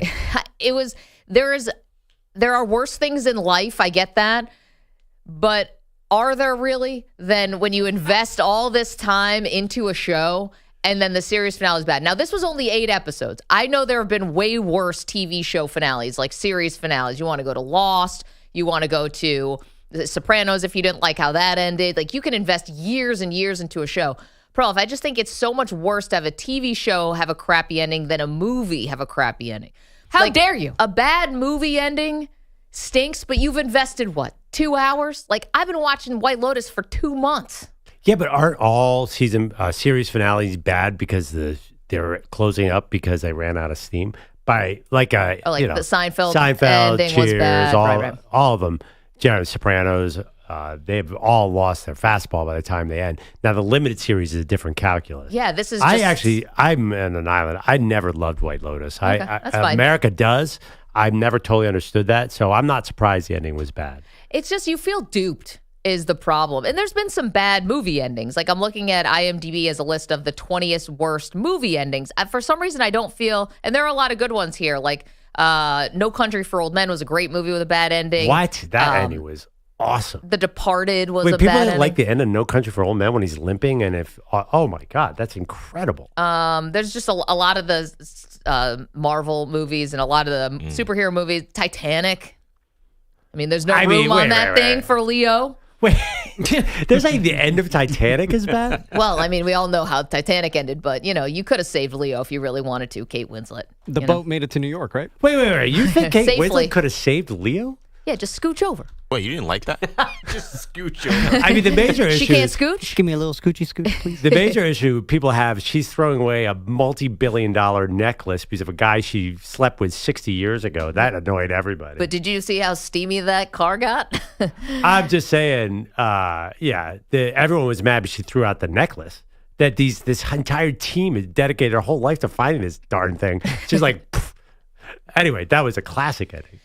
Anyway, Was White Lotus like that? Because if that's what happened, then I'm fine with it. But it's back next year though, right? It's not. It's The only Lotus? It's a season ending, right? Or is it a series? season ending, yeah. Right, so it'll be back, so it can recover. I think it's back. They haven't said the next location, I don't think. They do it by location. Started in Right. Hawaii, then it went was to Thailand, Italy, Thailand this Yeah. time. But I guess, like, I think this is the crux of it. Turkmenistan next. I find it's beautiful this time of year. I find that a bad, crappy movie ending, I can stomach more than a bad, crappy TV series ending. I don't know. I feel the opposite because I feel like with a TV show, it's like, okay, ending was bad, but the journey was great. It's almost like rooting for a sports team where you lost in the championship game. Right. It's all right. It sucked, but that was a great season. Don't cry because it's over. Smile because it's Yeah, it was a great season. I have a lot of great memories to think about. Episode 5 was great. Episode 8, I was crying. Like, it was all right. Episode 20 was bad. Okay, I can live with that. With a movie, I feel like because it's a singular story, once that crap end happens, it's like the whole thing is destroyed. Well, here's the problem, though, because sometimes this crap is crap. This happens more with movies, I think, than TV shows. Oftentimes, you have the book. So if it's an adaptation from a book, you have the ending. Like, Gone Girl didn't have to end the way it did. The book ended it perfectly well. And then for the movie with Ben Affleck and that one, they decide to go in a different direction. It's like... Wait, something different happened in the book? Yeah. I'll let you borrow my copy. Hold on a second. I gotta get the... that was such a great ending. There's in the a book? movie. Yeah. What's a book? Yeah. Well, you know what happens when Game of Thrones got past the book, the TV show, so their ending was the all-time disaster brutal. because the guy never invented finished democracy. the book. Wah. No, I mean they were, and also they let Bran become the king. They were like, wait, what? Game of Thrones was rough. You're But right. that's When it because went they- off book, it got real dicey. Yeah, because they didn't have the end of the book. That was They still don't. Yeah, because the author George R.R. Martin is a freaking Jets fan, and he's been tied up with all this drama and disaster with the Jets. Thanks a lot, Aaron Rodgers. Yeah, for nothing. By the way, did you see? Speaking of the Jets, Joe Douglas, the former GM, is going to be an analyst for the draft. Yeah, on Fox Sports Radio, right? He's gonna tell him to draft Mekhi Becton. He did draft Sauce and Garrett Wilson. Yeah, That's one of the great drafts. And they would drive Sauce to the airport right now. Still. He gets a lot of credit for that. I mean, I don't know. He got the defensive player rookie of the year and the offensive rookie of the year in the same draft. How many GMs have ever done that? What about Zach Wilson? There were stars in that top 10, and he got them. Great. Like, there were other stars in that top 10, too. I don't know. Garrett Wilson fell to 10. I'm glad those guys are Jets. I just think I think that draft is why he stuck around too long. Much too long. Can you put up the poll? More disappointing: bad TV series ending, bad movie ending. The only saving grace for White Lotus, so to speak, is that the whole season was meh. Yeah. It wasn't like it killed for 7 episodes and then let us down. People have been complaining basically from the first episode this year. Yeah, they're kind of getting by off reputation right now. Yeah. But I stayed up too late. I watched it. I'm disappointed. It's all bad. It's all my own fault. All right, Bogusch, headlines. The Dodgers won last night, 5-3 over the Rockies, with Shohei and Mookie Betts going deep, but LA can't get out of third place in the NL West. To left field. Hack going back. That sounded great. That's gone too. Fernando's second home run of the night. gives the Padres an 8-4 lead. Don Orsillo on Padres TV. Fernando Tatis Jr. second homer of the game. A 2-run shot, bottom 8. San Diego on its way to a 10-4 win over the Cubs, improving to 11-0 at home. Sheesh. That's the best home start in team history, tied for the fourth best since at least 1900. The Rays set the mark at 14-0 just 2 years ago. The Pods a plus 47 run differential at home. They've led for 75% of the innings. They are 13-3 overall, slightly better than the Giants. He hits that one deep to left field. Going back on the ball, it is gone! Tyler Fitzgerald up over the left field wall. A 3-run homer. His first of the year. And the Giants have answered the Phillies 3 with 5 in the second. It's 5-3. Is it Sixer season yet? Dave Fleming, NBC Sports Bay Area. The Giants scored 6 in that second. They won in Philly 10-4. They're 12-4 out of the gate this season. Did you hear that booing in the background? That's Philly, baby. Taiwan Walker, get out of town. By the way, anyone else have 2 players in their home run derby draft? Moving on. on. Hold on 1 second. Home runs? So I think there was an all-time colossal mistake that was made yesterday in that Phillies game. I don't know why people think this is a good idea to do this to professional athletes, but there was a gender reveal during the game. Yes, there was. So Trey Turner was in charge of telling Bryce Harper whether he and his wife are having a boy or a girl for their 4th kid. And how he did it was he was going to hand him either a blue bat or a pink bat before he went up for his first plate appearance. So he hands him the blue bat. Congrats, you're having a boy. And he struck out. Of course he did. At least the bat didn't break. I mean, that would be bad. But you can't give someone that kind of news. Even these athletes who are so awesome at compartmentalizing. Do you remember when Albert Pujols, his wife, I think it was Pujols, his wife did this. She held up a sign like, I'm having a baby. And he saw it and then went and struck out on 3 pitches. Like you are human at some point, no? You guys are dudes. Well, you I don't better. know. Lou from Little Big League asked what's his name's mom to marry him if he had a home run, and he went out there and was for Ken Griffey Jr. He would have hit one out of the park. So I've seen this go the other way. Yeah, I guess It's back-to-back Little Big League references on this show. Under pressure. I don't know. It's like why you could pick any other hour of the day to do this gender reveal. He definitely confirmed that there was no way Bryce Harper was getting on base by doing it this way. Exactly. No way. It's a professional game. Do we know, though, are there Harper sons already? Was this the first son? Oh, they're Harper sons. There are? No, I think they have kids. But I didn't get it. I thought you were saying that it dooms the kid because he struck out and you didn't want to risk that. You're saying he was distracted. Yes. Okay, I thought we were just talking about like this is a bad omen kind of thing. It doomed the kid. Like he struck out, like, oh boy, this kid's life has started out bad. You're just saying that Bryce was a little Sucks to be distracted. that kid. Bryce Harper's son strikes out 10 times to start his major league career. Yeah. No, it's just like you're not hitting a home run. Got it. Yeah. I thought you were like, oh, the poor kid is doomed. And I think his life's probably going to be pretty sweet. I don't know how Bryce Harper has time to do anything. He showed his 47-minute facial routine in the morning. Huh? He is out of control with the TikTok. 47 minutes? Dude, he puts like a rare coconut bomb on his face. Have you followed any of this? It's amazing. It takes the things he does. 5 seconds to apply cream to your face. Why does it take 47 He minutes? also has a huge beard, right? Like how much stuff is he putting on his face? He is basically he's part-time baseball player, full-time does stuff at home for a camera. Skin influencer? Yeah. I think he makes coffee too, right? He's a barista. Have you seen his smoothies? Have you seen his smoothies? He has. Get ready with me. Bryce Harper goes to the ballpark to lose. He had a TikTok with smoothie with it. I think it was 68 million views or something. Like, yes, everyone has seen his smoothie. He's much more of an influencer now than a baseball player. Maybe he's getting ready for the next chapter after baseball's over. Maybe he's already thinking after baseball. How old is he? I have no idea. Probably like 32. Doing a Get Ready With Me Day 2 Coachella. Yeah, he's still this will go over really well in Philadelphia, by the way. Yeah, they love it when their athletes aren't 100% dialed in. No, Bryce can do no wrong. That guy's He That haven't guy's won yet. Okay. Oh, he is. What's the name of the bro on the Sixers who does the Jared McCain? How's Yeah. Jared McCain going working for the Sixers right now? They love him. Oh. They're thrilled about that. Well, That's the one good move they've had. Bryce Harper saw that, took the playbook, started running with it. Bryce Harper's in the Nail polish next. He's in the Dr. J category. Like he is. He's a Dr. big J deal. won a title. Yeah, this is weak from Philadelphia. If this is Come true, on. what you're saying is weak. I'm being real. You can go to the World Series and lose, and you can get the Dr. J treatment. Yeah, you put a Philly fanatic on a headband and a shin guard, and you're fine. Yeah, He's a Bryce- fraud. He's a loser. Bryce Harper is. I mean, the fact that he's nobody's embraced the city. He's a huge Eagles fan. Like he's just done everything right. Yeah, because athletes never pander to the crowd like that. Hey, Russell Wilson is out there at every Penguins game when he first got signed by the Steelers. Guys just do that. Bryce is sticking to the act. Russell Wilson. Maybe I'm wrong about back. Bryce, but I think Bryce is one of the all-time popular Philadelphia athletes. The guy embraces the city. He's not from here. Doesn't have to do that. Also, he's so popular. Kids love Bryce. And you guys never. I don't think the biggest disconnect on our show is the popularity. Bryce Harper is still like the number 2 jersey in the world. He's huge. And, and he's Philly and in America. He's like, and he's staying in, world, Philly. America. Most people in Philadelphia. Most people would have left that Philly. one story. Yeah.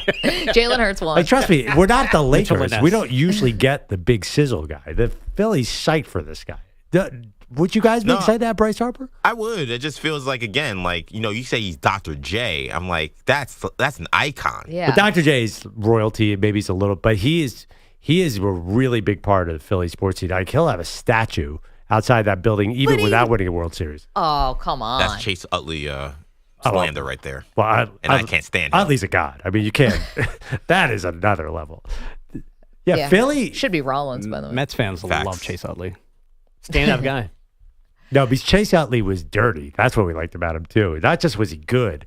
So he you like would people who rip your heart pander? out. You like people who are dirty? What else Philly got going for you? Yeah, I'm trying to think of people who have statues who didn't win. Like, besides announcers, like Vin Scully has a statue and Chick Hearn has a statue, right? But if you didn't win... I mean, is there any Banks, does I'm sorry, Banks does have a Vin statue? Scully have a statue? He might not yet. Does Ernie Banks have a statue? I've never been to Wrigley. I think so.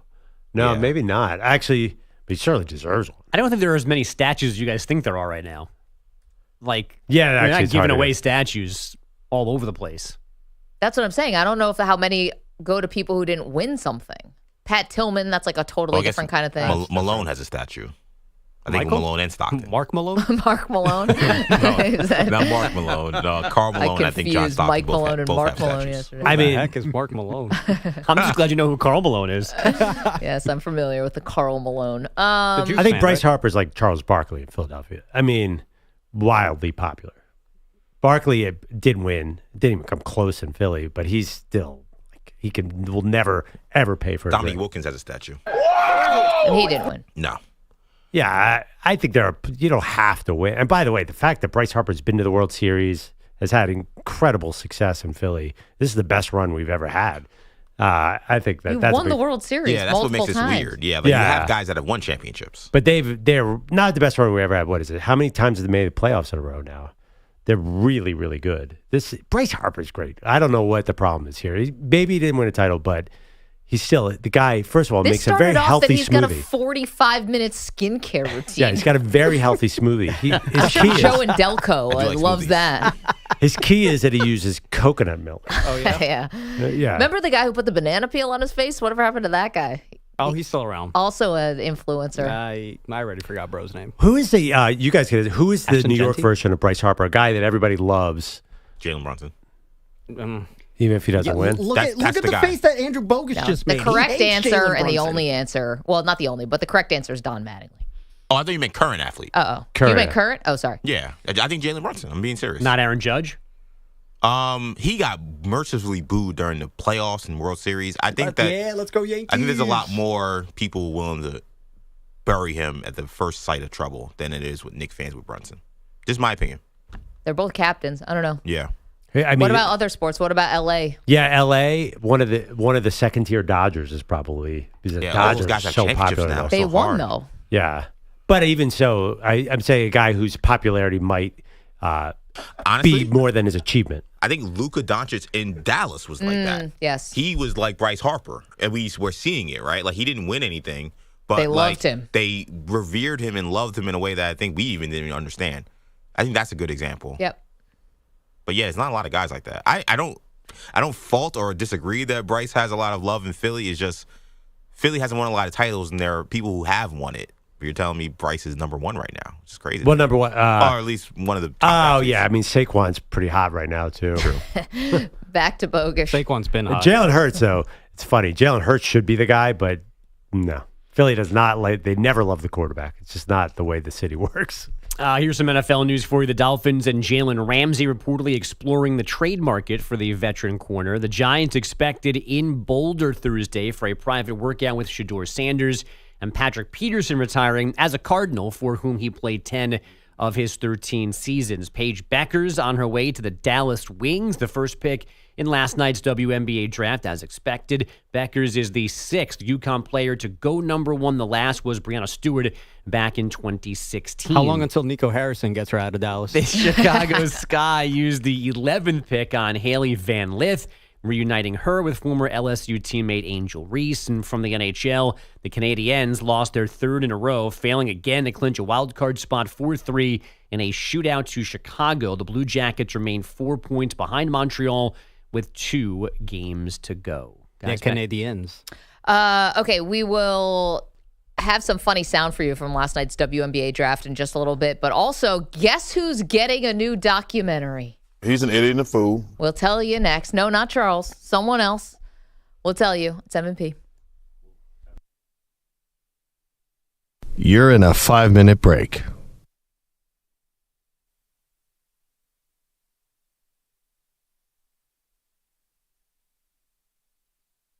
Night.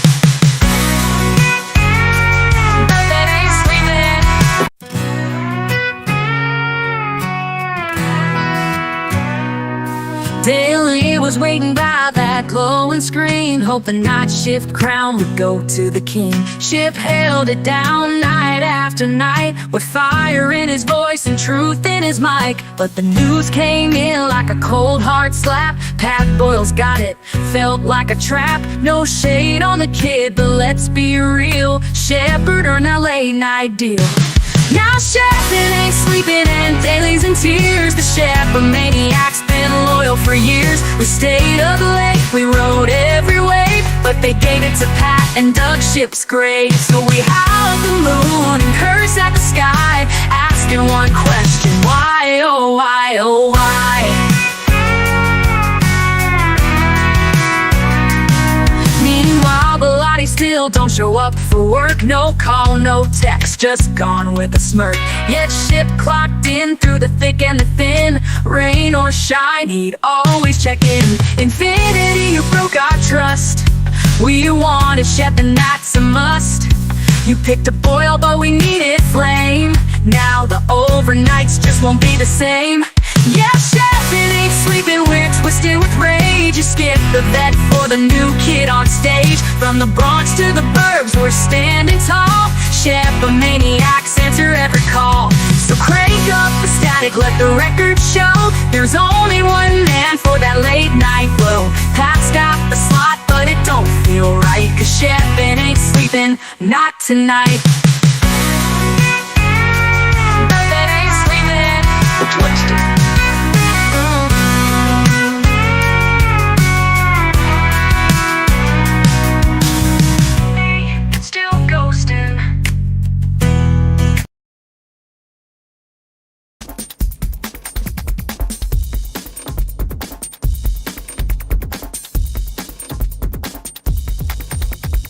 Two minutes, 30 seconds remaining.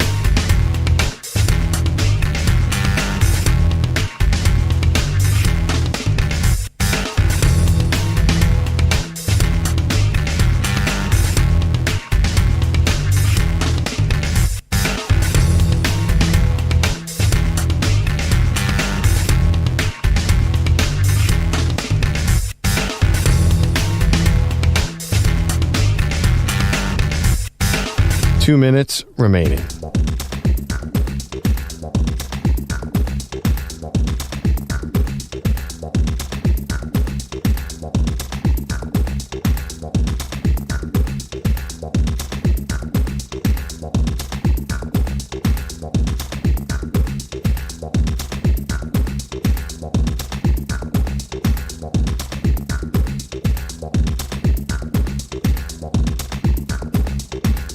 1 minute, 30 seconds remaining.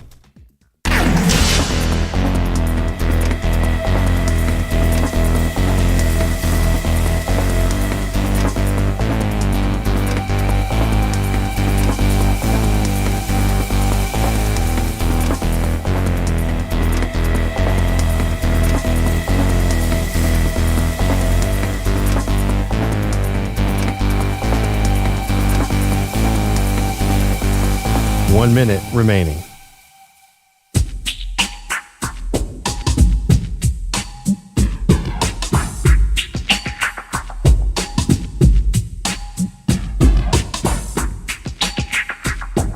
$45 seconds remaining.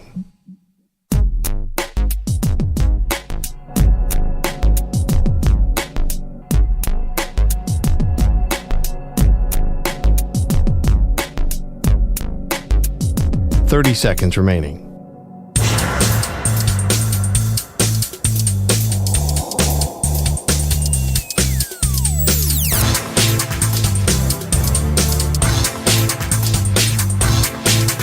$15 seconds.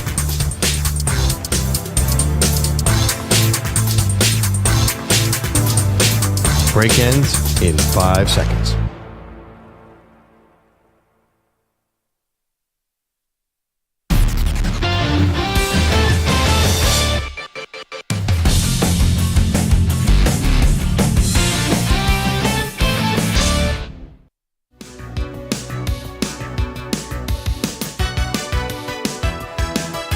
Welcome back.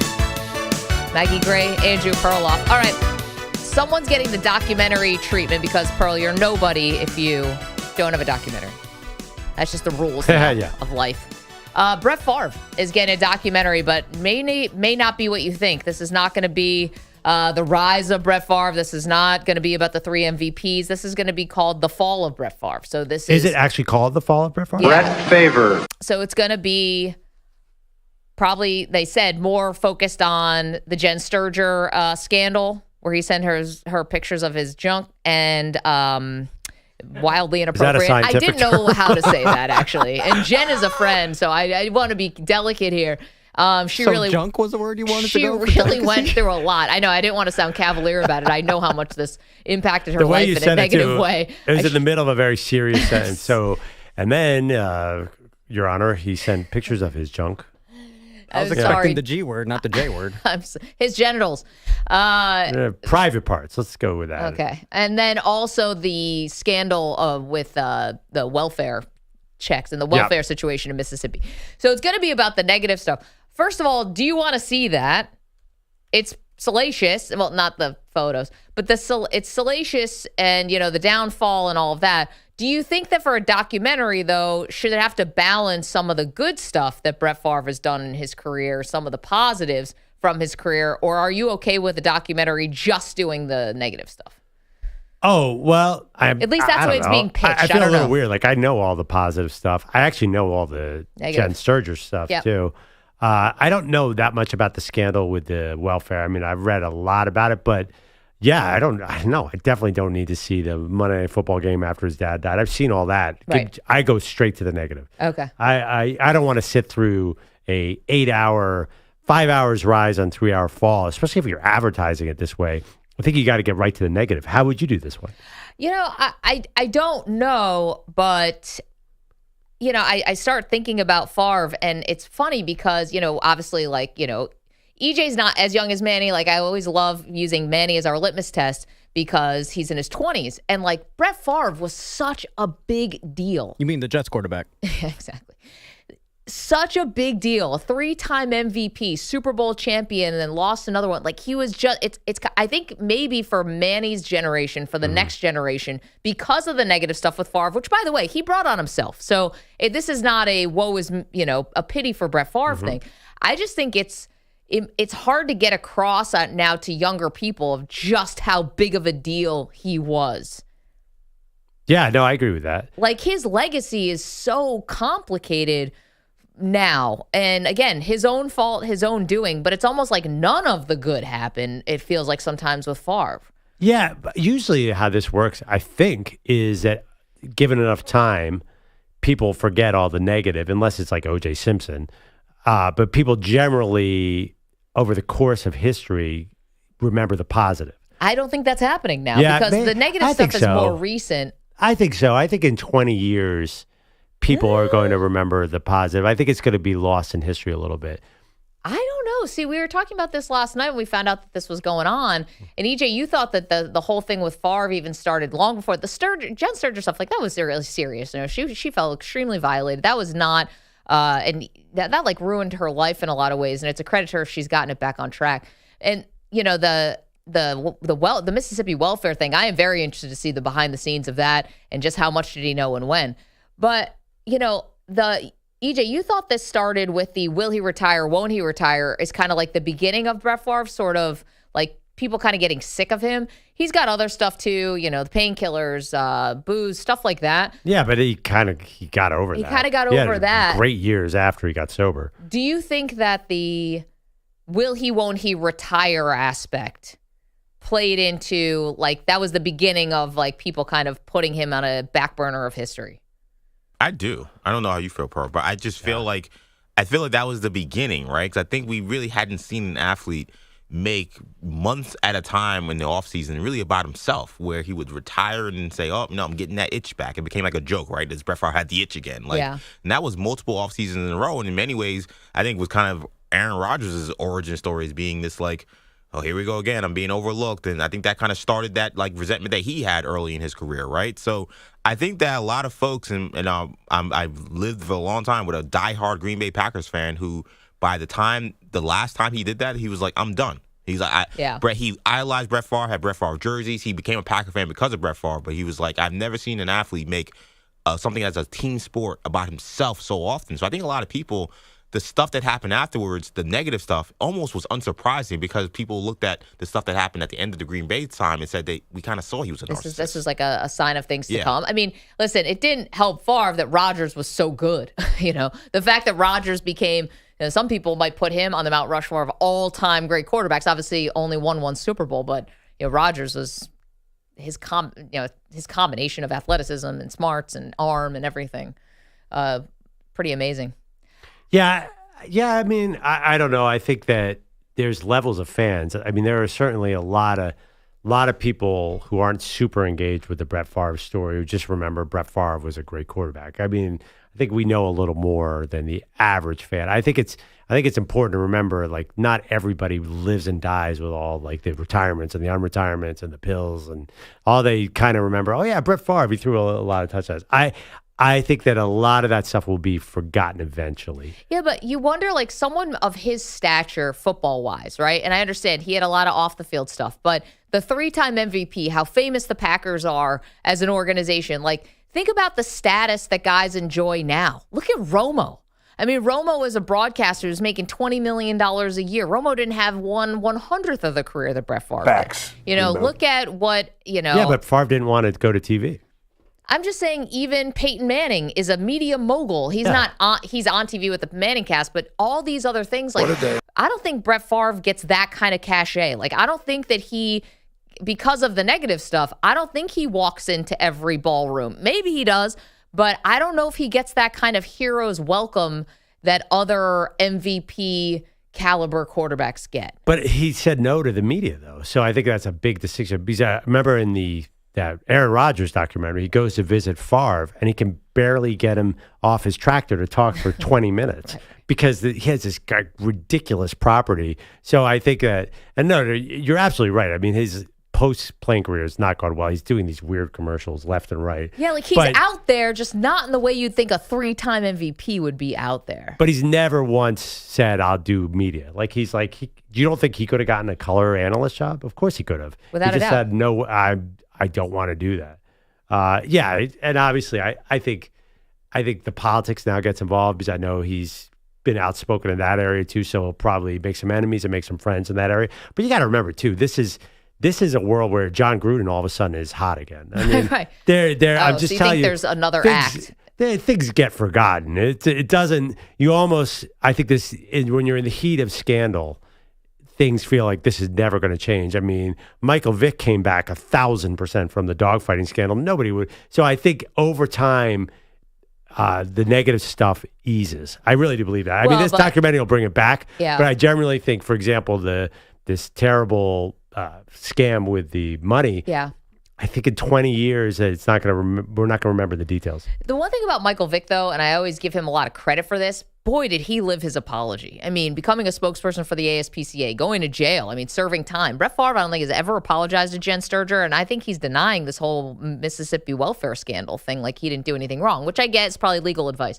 But again, like Vick had to own it all and really did. I think he gets credit for that, right? He became like the face of dogfighting and then tried to make it, like a positive thing, like don't do this, learn from my mistakes, etc. Right, but what disgraced person has not had a second act in the sports world? Very, very few. I don't know about Favre, though. Yeah, we'll see. Yeah, that's true. I mean, maybe he's the next Secretary of the Interior. I don't know. I mean, I can't imagine this doc is going to help him. Probably not. Doesn't sound like it. Yeah, but again, how many people are actually going to see the doc? I just think give it a lot of time. I'm talking like in 25 years when we look back on quarterbacks, are they ever going to remember all the negative? I think they just remember the touchdowns. 888-710-4ISN, 888-710-4476. All right, coming up, this one's interesting. Getting a big peek behind the curtain of what's going on at a major, major college football program. I'll tell you about that next. It's M&P.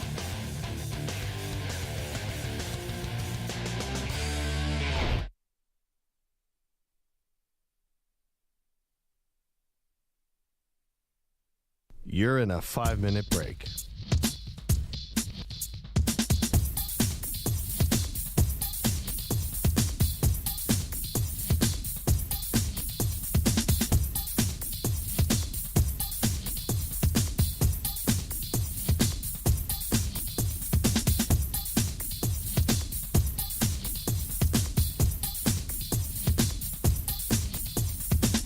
Four minutes, 30 seconds remaining.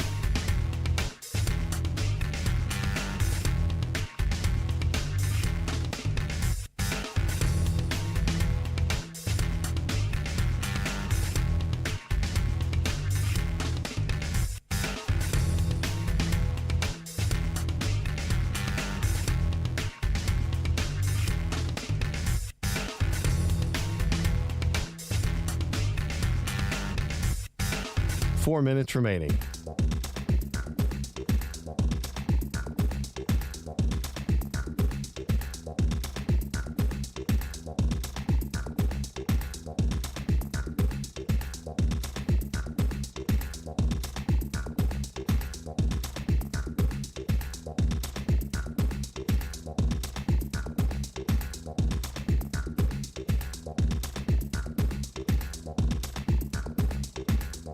Three minutes, 30 seconds remaining.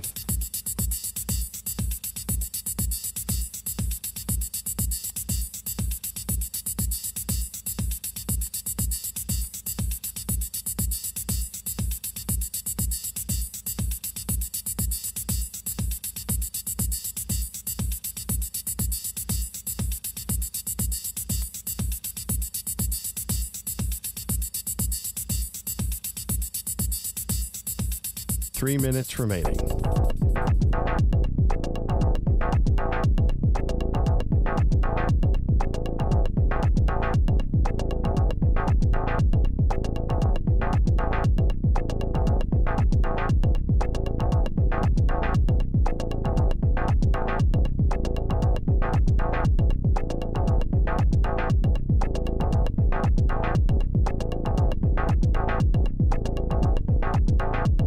Two minutes, 30 seconds remaining.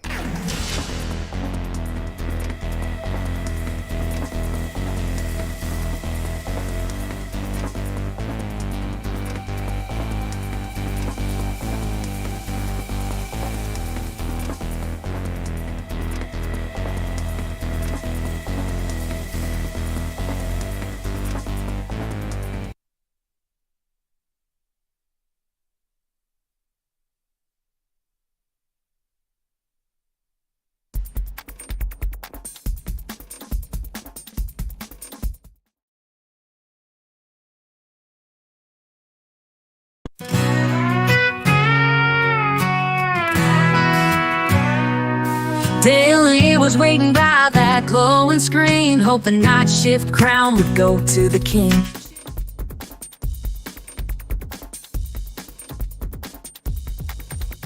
One minute, 30 seconds remaining.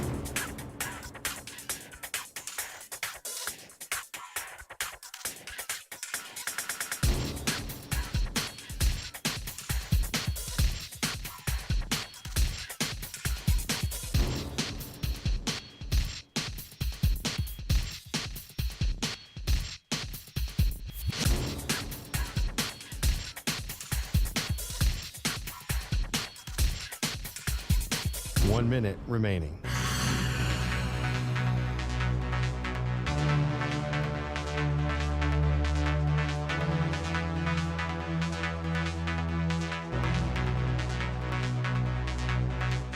Forty-five seconds remaining.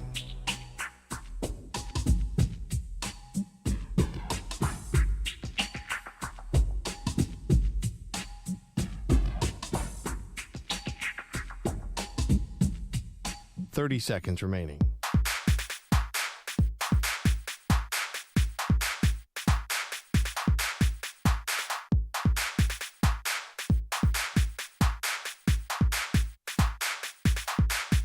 Fifteen seconds.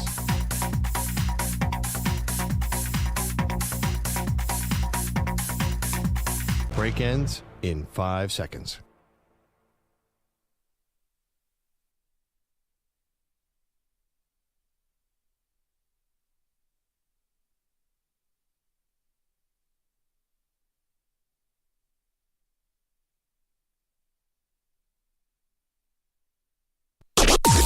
Maggie and Perloff on the Infinity Sports Network.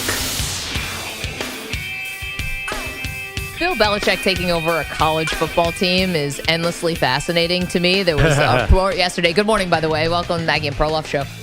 There was a report yesterday that there's been a lot of drama around the former Tennessee quarterback, Nico Iamaleava, Pearl, who had a good season last year. Tennessee made the college football playoff. He was actually the odds-on favorite to win the Heisman before this year started, but things have fallen apart and devolved over some wonky contract negotiations, and now Nico's in the portal. There was a report that North Carolina and Bill Belichick was interested, and then not 90 minutes later, that report was debunked. And, now it looks like North Carolina is going to be targeting the South Alabama quarterback, which if I'm Nico, I'm a little probably chapped at that. But also, there's so many question marks about whether or not this is going to work. And clearly, Belichick is doing things differently, at least on the outside, with college than he has with pro. And the way that we know that is because his 25-year-old girlfriend, Jordan Hudson, is very much a prominent part of the program, despite the fact that she doesn't actually have a legitimate title or role, or I say legitimate, an official role with the university. Yeah, it's weird. I mean, I think it's really interesting because I thought 2 years ago Colorado would be the most overcovered college football program in the history of the sport. Yeah. And now I think North Carolina is going to give them a run. Hold my beer. Yeah, watch. North Carolina is going to beat like Wake Forest 28-23, and everyone's going to say like, look, Belichick has arrived. It's going to be so overhyped. It's going to make me throw up on a weekly Saturday basis. But that being said, this is, if I was going to write a script, and I said, hey, I'm going to have a 24-year-old girlfriend come in and be sort of a quasi-assistant, everybody would say, no, that's too unrealistic. This is beyond. This is way beyond anything we could have ever imagined with Bill Belichick 5 years ago, dreamed of. It is, we're in new territory, Maggie. I don't even know what to say. I mean, the former Patriots players have to be like, what? Like, yeah, exactly. This was allowed? I could have done this, that, the other. You got the girlfriend is out there, Jordan Hudson. She's in a floor-length leather coat, knee-high white boots. It doesn't even matter what she's wearing. I'm simply saying it didn't look like a practice outfit. Put it that way. It wasn't a North Carolina pullover. It was the North Carolina colors. So we have some fresh info for you this morning if you're into this kind of thing. A little peek behind the curtain of what's going on. Because it's Belichick, I think it's endlessly fascinating. It was a Freedom of Information request that The Athletic has requested of North Carolina for all the emails that they asked Jordan Hudson to be CC'd on Bill Belichick wanted his girlfriend, again, who has no official role with the university at all or with the football program, wanted her CC'd on everything. So now we get a little peek behind the curtain. So here's a little of what's going on. They were very, very, very concerned that people would see the hiring of Steve Belichick, Bill's son, as a nepotism hire. Why would any of us think that? Yeah. I forgot all those Lombardi trophies that Steve Belichick was winning all of those years. So very much wanted to make sure there were no photographs of Steve and Bill, no references to Bill's son.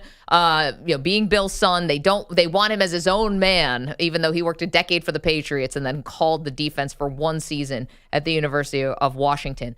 So that was one part of it. The other part is they were wondering, this is back in February, whether or not North Carolina is monitoring all the bad comments that are coming in on social media that were negative towards Bill Belichick, and whether or not they were blocking those comments, deleting those comments, including one where he said he was called a predator. Now, why would somebody, even as just a troll, be calling Bill Belichick a predator? That's not anything that has to do with football. I think that would probably be a reference to dating somebody who's that much younger than you, no? Obviously. Right. So wait, how could it be football? Like a predator in football on the field might be a good thing or something? I have no idea. Well, that's what I'm saying. Yeah. Like, these are all things about the personal life. Like, but why do they need Jordan Hudson to do this? Doesn't North Carolina have a staff that does all this? These are emails to that staff. Yeah, I know, but doesn't that staff, or haven't they been doing this before? Don't they know the drill? This is a email asking, this is from Belichick. Yeah. I cannot believe that UNC would support me being called an air quotes predator.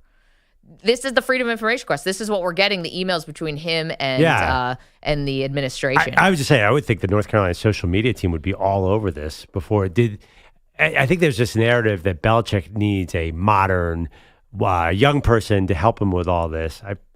Does he really need Jordan Hudson to tell the North Carolina program to not let comments in there that call him a predator? I feel like North Carolina's staff should have known that. Yeah. I don't know. That's why this seems like an odd circumstance. More here about what's going on. Belichick also has applied for several patents with the Patent and Trademark Office, 14 catchphrases, including Chapel Bill, Bill's version, the Bellistrator, and the Belichick way. Belichick.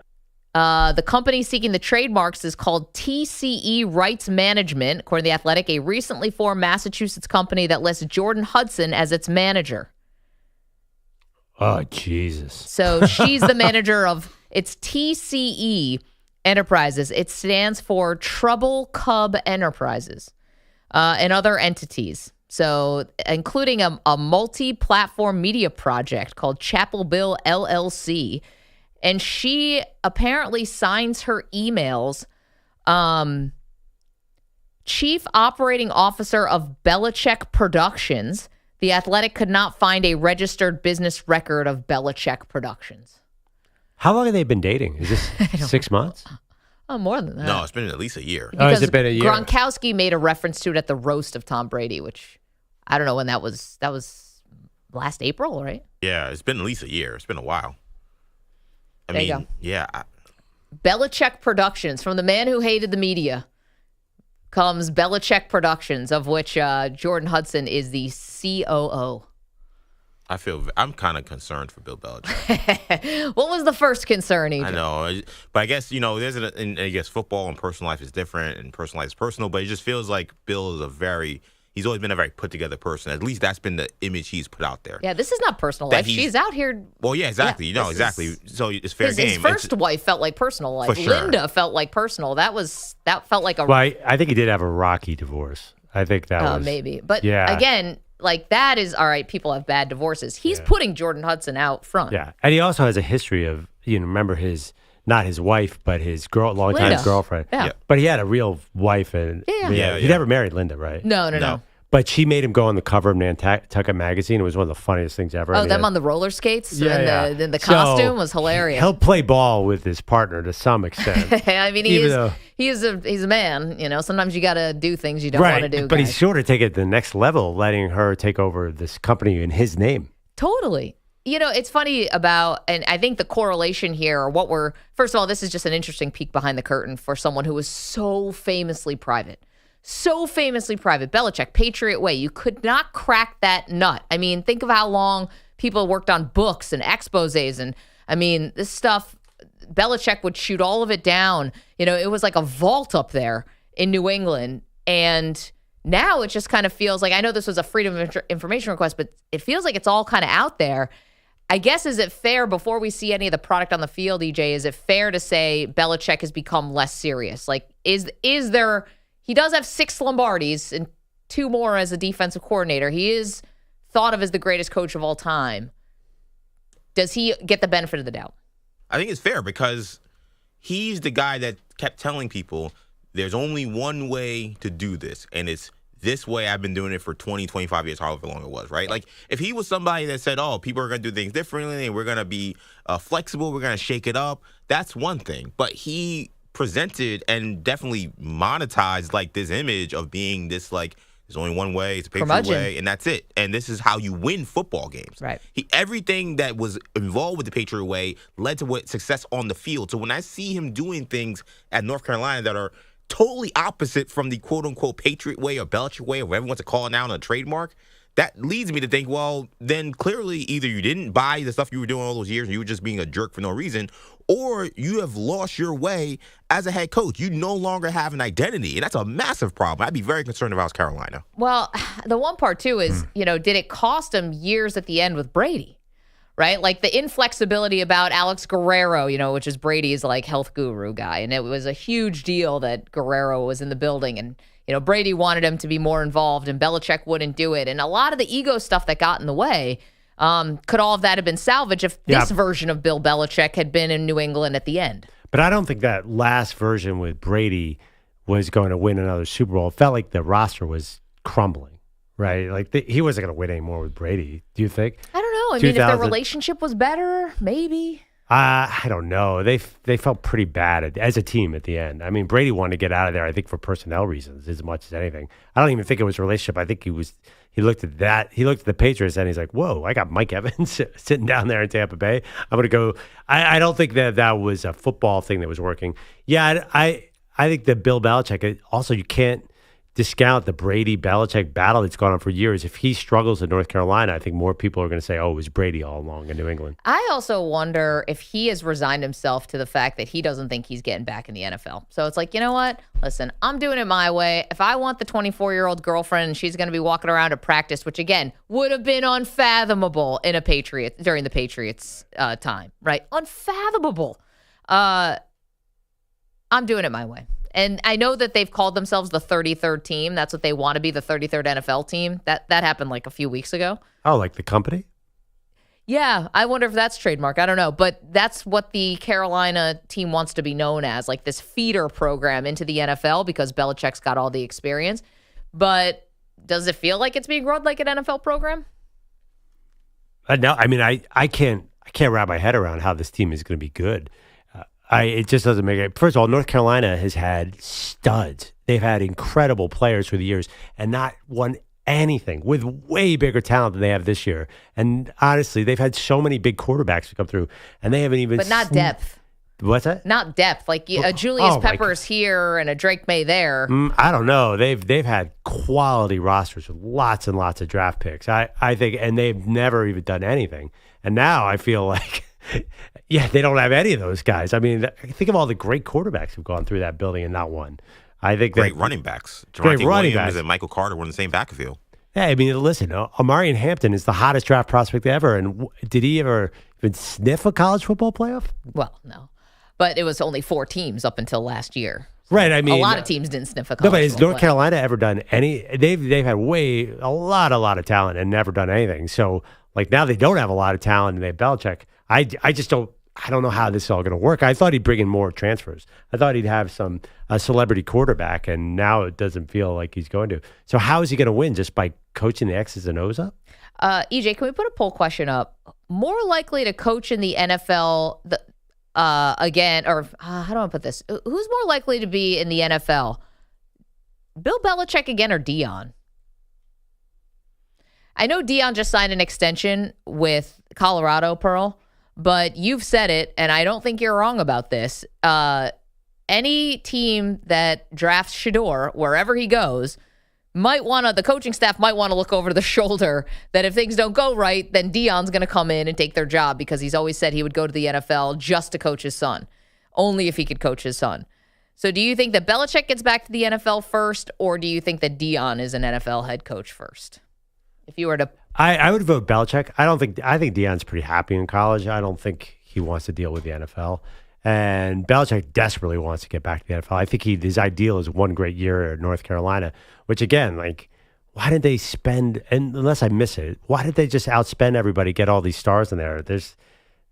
What's the upside? it is a basketball school. Yeah, but Duke is spending like crazy. Everybody's spending like crazy. All these other schools are spending. SMU all of a sudden is throwing millions and millions of dollars. I just don't. I thought he would come in there and be like, I got to really have a good roster so I can hit immediately. Instead, he's taking more of a slower team building approach. Maybe he doesn't feel like, and I could get this. Listen, you won 6 Lombardi trophies. Whether he wins 8 games or 10 games in college, is that really going to matter? Is that really going to be the difference between... Yeah, I think he's got to contend at North Carolina. I think he's got to make at least a playoff, which is only 12 teams. Yeah, he definitely has. You think that's going to make a difference on the NFL level? Like, you don't think all these teams watching Bill kick their ass for 20 years that's not the tryout? That's not the resume? It's got to be... And what can you do at North Carolina is going to determine whether or not you're the next head coach of the, New York Jets or whatever, New York Giants? Well, No I thought you way. were talking about his legacy, but same thing applies. Yeah, I think he's got to kill it in North Carolina to get back into the NFL. I mean, why would you take? That seems nuts. Why would you take? Well, they don't want him now. So if he went 6-6 in North Carolina, they're certainly not going to want him then. He's definitely got to have They probably will have a winning record, but yeah, don't you think he has to have some level of success? Because he couldn't get in now. What would make him any better? Well, I'm wondering if he doesn't get in now because I think Robert Kraft made a phone call to Arthur Blank, the owner of the Atlanta Falcons, and said, you don't want that guy in your building because he's a pain in the butt. And he's going to defy you. And I think guys were trying to save their own jobs in the front office. Like, again, you have the resume. Belichick's resume, it's second to none in the NFL. Why you would need to see him win 10 games at Carolina to all of a sudden say, oh, yeah, Belichick. We should have thought of him. Like, he's been here the whole time. Right, so why didn't he get hired this cycle? I just was wondering if he was maybe getting a little blackballed by Robert Kraft. So why would he not get blackballed next year? What's the difference? Just more time? No, that's what I'm saying. I don't know if he's ever getting back in, but not because of what happens at Carolina. That's what I'm saying. 10 wins, 8 wins, 6 wins. To me, I think that's irrelevant considering we have all the decades of success at the NFL. Yeah, I see what you're saying. I actually disagree. I think if he went 10-1, he has all these outs in his contract in North Carolina. I think the NFL would be fascinated. I think he could do this. I think he has to win a lot. Yeah, I think he could get back to the NFL. Interesting. 888-710-4ISN, 888-710-4476. Okay, got that for you. Interesting stuff going on at Colorado. We mentioned the Sanderses. We've got an update for you on that. And sometimes owners just shouldn't talk. Just let the statement do the talking. And I love transparency, and I want people available, especially like the buck stops with you. But one owner did not do themselves any favors yesterday when trying to explain what their thought process was. We'll get to that. It's M&P on Infinity Sports Network. All right. You're in a 5-minute break.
show up for work, no call, no text, just gone with a smirk.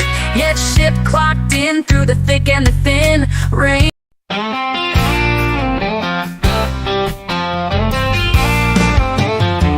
Oh, Shep had a vision. He thought he was grand, thought LeBron would pick up, thought he'd make a stand. But the Lakers saw his email and let out a sigh. Is this guy for real? He must be high. Did you think you'd book the king on your weekend overnight thing? Bro, he's got rings, a yacht and a jet. You've got 3 insomniacs and 1 drunk Mets fan named Chet. Shep, are you serious? Did you hit your head? This ass was worse than a Knicks fan's dread. Maggie and Perloff can't stop their laughs. Rich eyes and staff make memes in your behalf. Zach Geld nearly dropped his mic. Reader said, man, this can't be life. Even Bogusch, who never reacts, just sent a text, Chiefs on crack. LeBron's got meetings, got billion-dollar deals. You're begging for airtime with 5 out in needle deals. Shep, how did this idea take flight? LeBron doesn't know you, he barely knows midnight. This is getting set, and you're in dollar deals. You're begging for airtime with 5 out in needle deals. Shep, how did this idea take flight? LeBron doesn't know you, he barely knows midnight. You got rejected and you're feeling slighted. Dude, the Lakers PR team was so excited. They took screenshots, they sent it all around. You guys won't believe this insane clown.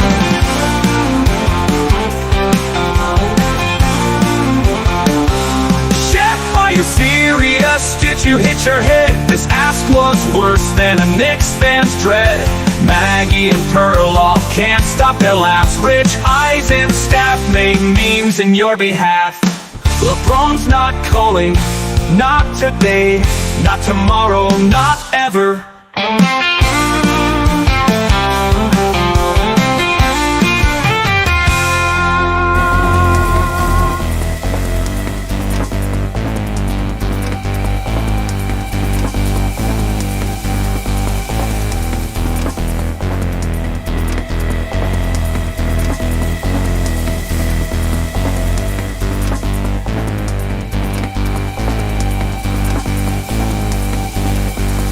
One minute remaining.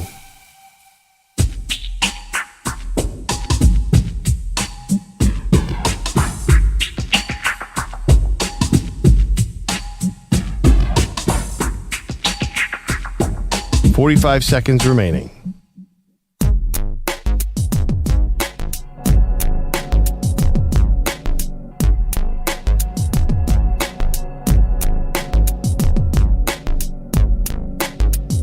$30 seconds remaining.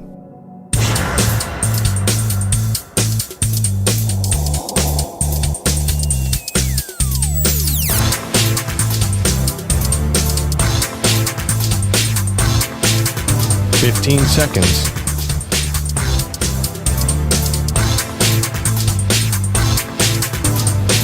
Break ends in 5 seconds.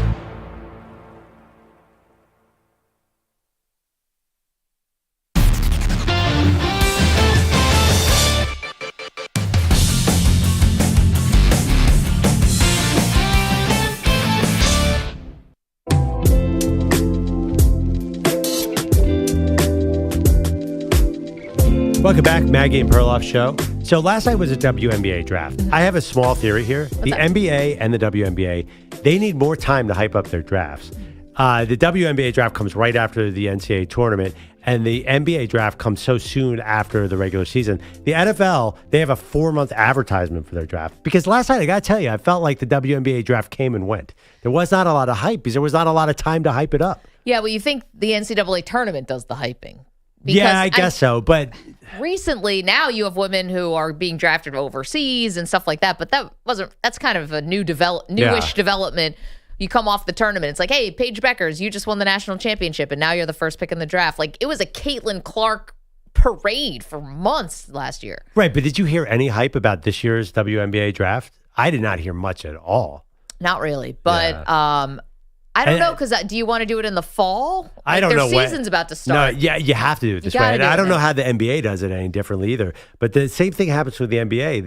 The NBA draft just doesn't feel like the same thing as the NFL draft anymore. The NFL draft feels like this gigantic 3-day event where the NBA, it just kind of, I don't know. It's just way different. They can't build it up as much. Well, we all knew that Paige Beckers was going to go number one. That might be the problem, too. It was a no-brainer. No-brainer, but she gave an interview to Holly Rowe last night. I thought one part of it was particularly interesting. She is going to the Dallas Wings, and so Paige Beckers had this to say about the city of Dallas.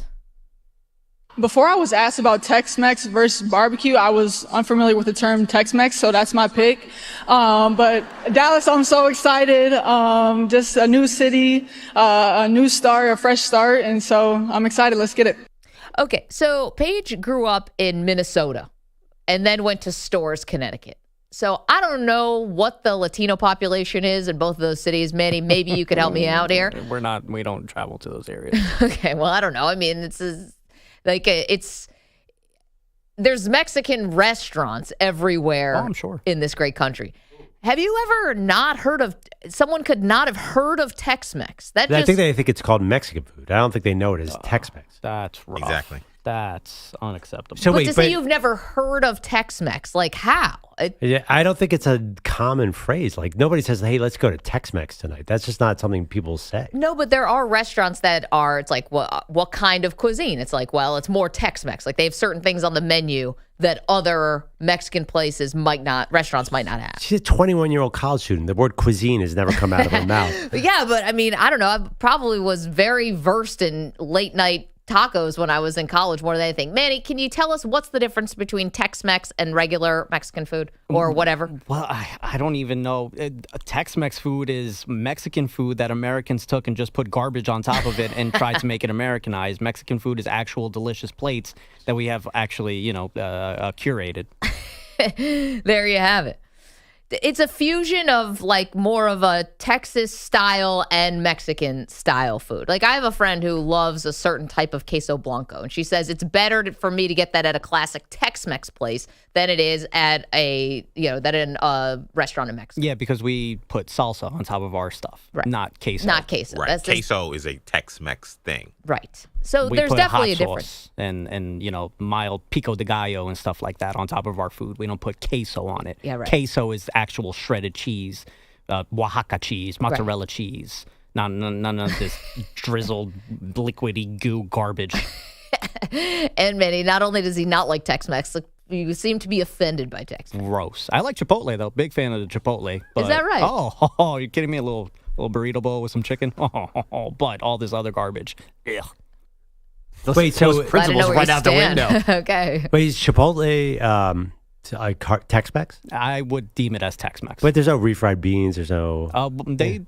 No, there's no refried beans. But I mean, so healthy. I think that they're fresh. They get Tex-Mex to me says, "Oh man, we're going to add all sorts of unhealthy American things to authentic food just to get everyone to buy it." Let's just USA this thing Chipotle? up a little bit with a couple thousand more calories we can pile on this plate. But I actually don't think that Tex-Mex is a common thing that people talk about. I agree with Paige on that. But I mean, had never heard of it. Chipotle Tex-Mex, Qdoba Tex-Mex. Like there's nobody multiple... calls that. My daughter's like, let's definitely go to those places. She never says, "Dad, I want to get Tex-Mex." Yeah, I think people think that those are that's Mexican food. Yeah, it's Mexican food. Yikes. Which is sad. I'm not saying it's not sad, man. I'm just saying I think most people look at that and say, "Oh, we're gonna have some Mexican. We went to Chipotle." Yeah, I mean, well, listen. Classic American dish. Wait, what's that? Pierogies, classic American dish. That's like saying pierogies are American when they're not. They're Polish. Exactly. Right? Yeah. All right, 888-710-4ISN. It sounds a little, I don't know. Do you say a little annoying, to be honest. Like, just let her go get a taco. What's going on here? She can go get a taco, but I mean, to think that Tex-Mex food is Mexican food, that's egregious. Absolutely egregious. Well, she's going to Dallas, so it makes a little bit of sense. Well, she's going to learn soon, but I mean, that's still egregious work. UConn, huh? I know you're not a big fan of Dan Hurley. I don't know how you feel about the women's team. Gino's cool. Okay. Thank you for Breanna Stewart as well. Yes, that's true. WNBA talk. All right. Yeah, Tex-Mex cuisine Her. characterized by its heavy use of shredded cheese, That sounds beans, meat. Yeah, I don't think I would have been able to define Tex-Mex correctly. I just heard nobody was able to define it exactly right. Popular Tex-Mex dishes: fajitas, nachos, chili con carne, enchiladas, and burritos. So do you think if you ask the average person on the street, is this Mexican food? Do you think most of them would say, no, that's Tex-Mex? No, I just think that I get what you're saying. I think that I've heard of Tex-Mex though. Yeah, I think, right. I don't know if I can define to. it correctly, but she should have known enough to have an opinion on the initial She's question. like, I've never heard of Tex-Mex, so I picked Tex-Mex. No, I can let her go on that one. She's young. I mean, listen, she's darling. She's dynamite. This is not a totally terrible thing. I was just surprised she never heard of it. I'm not surprised, to be honest. Because I feel like when I had a close friend who was from Austin, and he was big into, like, we don't have, like, real, like, Mexican food. And I was like, well, no, but we do have some Mexican restaurants. He's like, no, we have bad Tex-Mex food. And he's like, all right, well, explain that to me. And he kind of explained it. Feels like a real miss for Austin. Well, no, he's saying New York doesn't have it. Oh, New York. I was going to say, Austin, Texas doesn't have good Mexican food? That's crazy. No, he's from Austin. He was going to school here. Oh, got it. We were talking about food, and he was like, we don't have really good Mexican food or Tex-Mex. I was like, well, we have this. He's like, well, that's Tex-Mex, not real Mexican food. Fair. It is a criticism of New York. There are not great Mexican restaurants. And I went to Austin, and I knew what he was talking about. Immediately. Perloff, you were going to drive, you still are at some point, driving all the way to San Antonio just for the food. And, and to apologize to Wemby. Right, but I didn't say, man, I love the Tex-Mex food down there. I know. I would have said, yeah. You were going for the authentic Mexican. No, that's Tex-Mex. That's like classic. San Antonio is a big Tex-Mex, right? Definitely. Correct. That's like the home base of Tex-Mex. Okay. Oh, yeah, Austin, San Antonio, that area, yeah. Yeah, actually, it was our friend Dusty, a good friend of the show, is a marketing representative who's in Houston, who showed me the real ropes on amazing Tex-Mex food. Because down there, it's a different level. And I was telling Manny earlier, because we were talking about it back here, like when me and Andrea went to LA for the first time, I said, I want to get like real authentic Mexican food, not Tex-Mex. And I feel like it's a good place to be. And we went to what I pronounced it wrong before. I'm going to try it again. a real Oaxacan restaurant. There you go. And the dishes that were there entirely different than what I normally think I would expect to get from a Mexican restaurant. Yeah, They were delicious, by the way. Amazing food, but it was prepared differently, cooked differently. And I was like, okay, yes, I've been eating Tex-Mex most of my life. This is Mexican food. No doubt. It's a difference. Nadal is in Dallas. Nadal, help us with this debate. Well, I'll try. Good morning. Good to have you back, Maggie. Thank you. Perloff and EJ and everybody did a great job while you're gone, just so you know. I had no doubt. Yes. So I've been in Dallas for 4 years, but I partly own a couple of restaurants in the Kansas City area that are basically Tex-Mex, Taco John's restaurants. Shout out. Thank you. Basically, who was it, man? He was right. Like, Tex-Mex is basically just, our restaurants are fast casual, not technically fast food, but fast casual, where we, bring the food out to you to the table and all that, but it's still pretty fast. But Tex-Mex, to me and to us and Taco John's world, it's kind of, Mexican food, but it's kind of mainstream, streamlined. It's just, not very authentic Mexican, obviously. For an American palate. Yeah, just to satisfy the, American mainstream, so to speak. In Dallas, it doesn't work very well. People are too discerning there. I asked corporate, I'm like, hey, can we open a Taco John's down here in Dallas? And they're like, oh, hell no. And I'm like, why? They're like, dude, you're in Dallas. There's like a Mexican stand, a Mexican restaurant in every block. And I'm like, oh, yeah. Right. So, thank you so much, sir. I'm sorry. We've got to get to Bogusch's update. Thank you for weighing in on that. Like, when I think Tex-Mex tacos, I think chicken with, like, shredded cheese on top with lettuce and tomato. We don't do that. Like, we have al pastor con cilantro and onions on top of that. And I got hungry. And we lost Manny for a second. He drifted off into a taco daydream. No, you're right. Besides salsa, there's not sauces. It's like meat, some onions, some cilantro, a little salsa, a little lime. Boom. So good. Corn tortilla, not flour. Bogusch is here with updates. What's up, dude? Guys, not exactly sure why, but the Giants have reportedly scheduled a last-minute private workout with Shedeur Sanders Thursday in Boulder. Big Blue is also hosting Syracuse QB Kyle McCord for a visit today. In Miami, the Dolphins and Jalen Ramsey apparently jointly looking for a trade for the cornerback. Ramsey guaranteed $25 million for the coming season. He just missed the Pro Bowl for the first time since 2019. It had been 9 years since someone went directly from winning the national title to be the number one pick in the WNBA draft. The Dallas Wings and Paige Beckers changed that last night. After the Tex-Mex barbecue house cleaning, Paige did some campaigning for two UConn teammates who were at the draft cheering her on. Two teams or one team would be genius to add Caitlin Chen and Aubrey Griffin to their team, so I think they should get drafted tonight. And then boom, Caitlin Chen and Aubrey Griffin got drafted separately in the third round last night. There we go. That happened last year with the girl from Iowa who was there for Caitlin Clark sitting in the stands, and she got picked. Yeah. Katie something, right? I remember She that. plays for the Aces. I think that, yeah, it's like you go to scout one person and then you find, but UConn, like everyone, they're all high-level recruits. Yeah, but like I think the point, like at least this was presented as they went there for Paige. Oh, and like, oh my goodness. And I got picked too. Wow. Now, cool. not because teams were necessarily listening to her, but they weren't guaranteed to get picked, and they were in the third round of a 3-round draft, so they were not firmly in like draft position when they showed up last night. It's a fun surprise. Not a bad night. Apparently, Paige had some huge party last night. I heard Gino say that. Yeah. And she invited everybody. Managers, the scout team. Can you imagine you say that on TV, that she's having a huge party and everyone's invited and you're not invited? You'd have to be like, wait a minute, what? They just announced on live television, this party's so big, everyone's invited, and I had no idea about it until just now. She also did a full wardrobe change, I believe, between the red carpet and the draft, the actual draft. Did she? That's the same suit. That's what they said. Oh. Her hair definitely changed in between the two.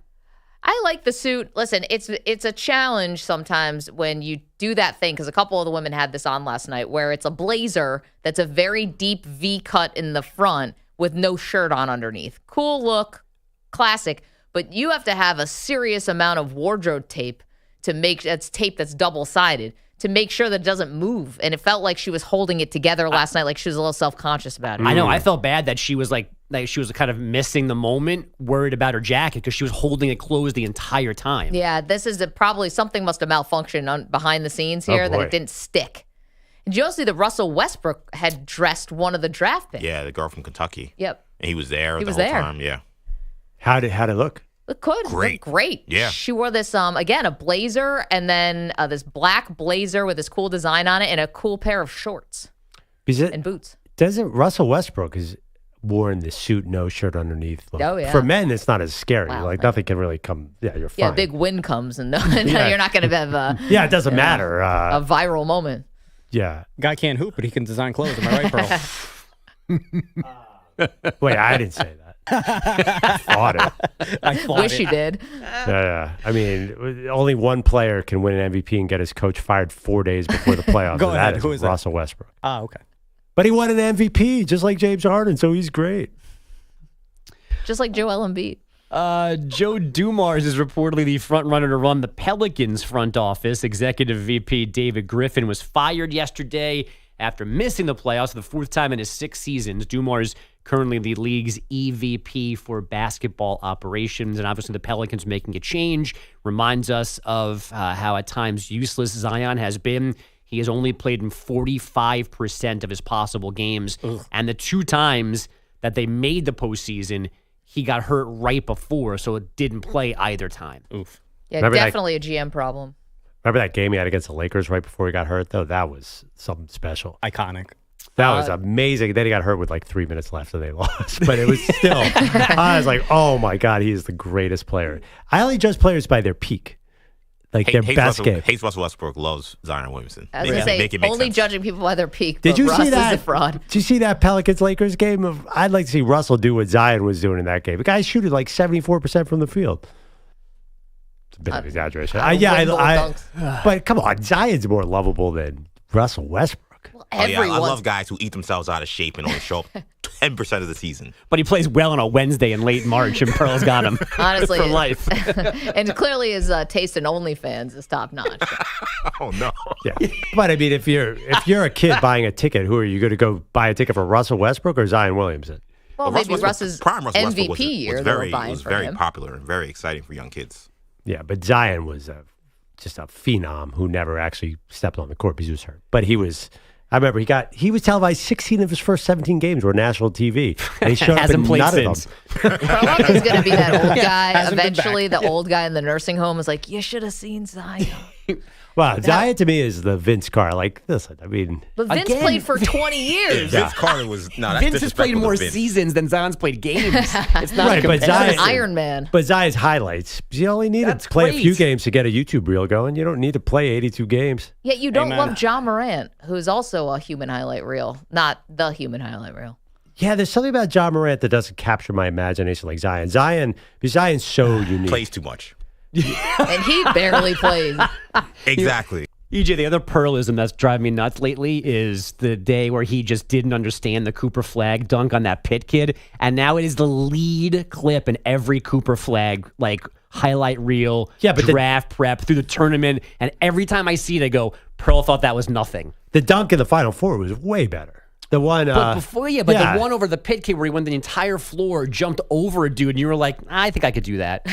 He just barely. That was a rub dunk. I like some of his other dunks better. He's still doing it. But wait, you guys don't. So I'm the only Zion fan here. Then is that the way it is? No, we're just not living in the past. Like Zion, he's not deserving of our attention right now. But I don't even think you guys loved Zion to start with. I'm getting that sense. No, I'm just over it. That's not true. No, we just want to see more of it. He's gone. We can't love a ghost. Yeah, I think that we don't celebrate him. That's the difference. Yeah. Like, you're still celebrating what he was, and it's like, well, he's a current player. Like, he should be great. Like, we can argue about Russell Westbrook's career, but, like, at some point, he played a lot and played hard. Like, Zion never realized any of his potential, and it's his fault. So he was hurt. It's not totally his fault. He was in good shape for some of the injuries. A lot of them, he wasn't overweight. Honestly, the guy got hurt. Sam Bowie, was that his fault? This is not Sam Bowie. I'm sorry. Greg Oden, was that his fault? I don't think this is Greg Oden. I really don't. Those are guys who are physical, 7-footers, physical anomalies. There's nobody no one is a physical anomaly like. There's no human being like Zion who weighs 300 pounds who can jump 45 inches. He shouldn't weigh in the air. 300 pounds though, bro. But he's the biggest freak physically there's ever been in the NBA. Nobody at that size should be able to move like that. But I think it's fair. I don't think people question whether Sam Bowie was dedicated to basketball. Right. He just got hurt, and Michael Jordan got drafted behind him, and now he's a trivia question. Same with Oden, I think with Zion, we are questioning whether or not he's committed and the injuries. You don't think Oden had that? No, Oden wasn't overweight. Oden got hurt as soon as he showed up. Like Oden. He also looked 80. That too. Oden had personal problems. He did. But I mean, but in Portland, he he had one great year in college, and then he showed up and he had microfracture on day one. Like he couldn't get out of the starting block. Yeah, it's same with Zion. Zion didn't play day one, I don't think. No, he missed most of his rookie season. I don't know. You blame Joel Embiid, and he gets hurt all the time, and he's out of shape, and you hate him. I mean, sports hate, not real hate. That giggle. But you hate him. I don't hate Joel. Sports hate. You sports hate him. You're frustrated with him, but you give Zion the pass. Because Embiid's kind of got the same thing. But the funny thing is, Zion actually sometimes shows up in good shape and still gets hurt. I mean, so does Embiid. See, wait, is Embiid ever? He won an MVP. Zion fluctuates about 30 pounds from one showing to the next. That's impressive. Embiid has been. Oh, really? You think so? Yeah, if you go up and down 30 pounds every single time. You don't think Zion's ever gone up down 30 pounds? No, I'm just saying that's impressive. The human body can just go ahead 30. Oh, the yo-yo? The constant yo-yo roller coastering. I think NFL linemen do that. Yeah, when you're that big, I think it Zion probably weighs 300 pounds. I don't think Same with Embiid. Yeah, I mean, Embiid definitely. But Embiid's also 5 but inches Embiid taller. is always has Embiid really gotten super skinny at any point? Not really. He's always looked exactly the same. No, but you call him out of shape all the time. I mean, Zion looked like he was in good shape when he came back this year. And then what happened? He got hurt. Yeah, and that's fine. I just think that but at the same time, talking about that 30 pounds up and down, that does speak to a lack of dedication, right? Like a person who's more dedicated doesn't have those fluctuations. Yeah, I know. I hear so you. Intensely, I hear you. But again, he's young. He's what, 24 now?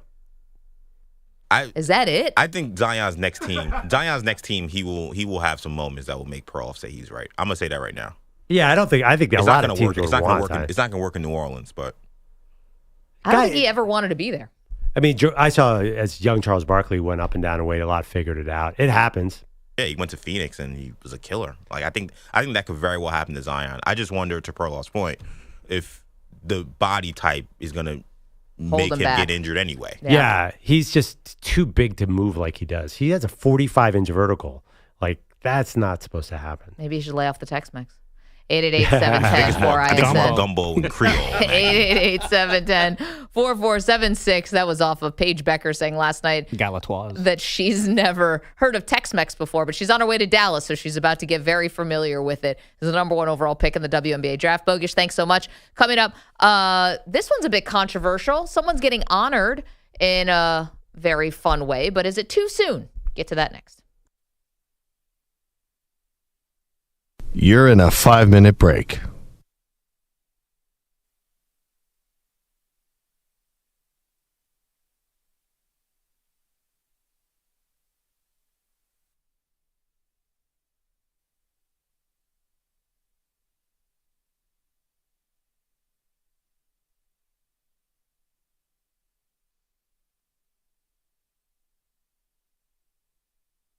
Four minutes, 30 seconds remaining.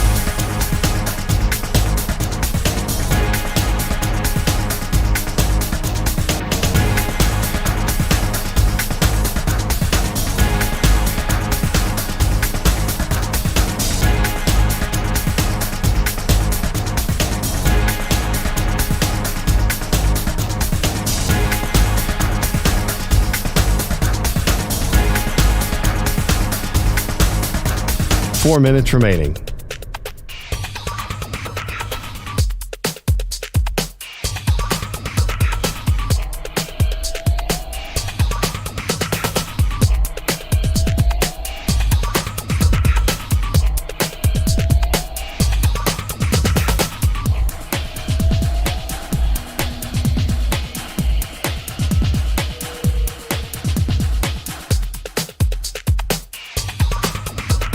Three minutes, 30 seconds remaining.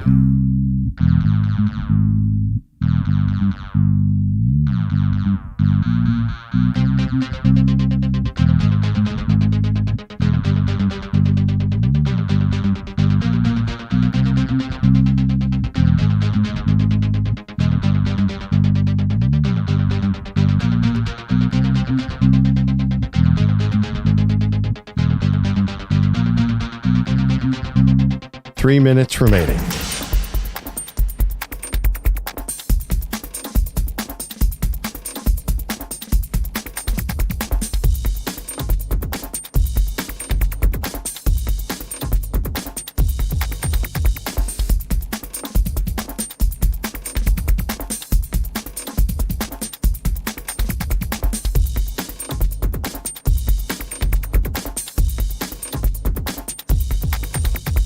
Two minutes, 30 seconds remaining.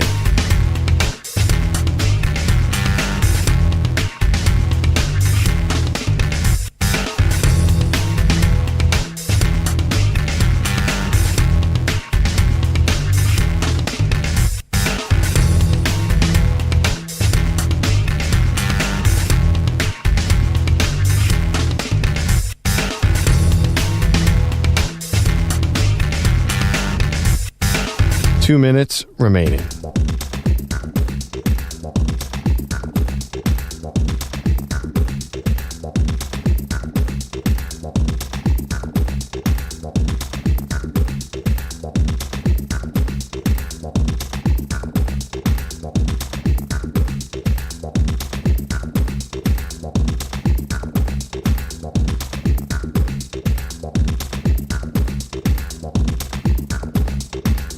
One minute, 30 seconds remaining.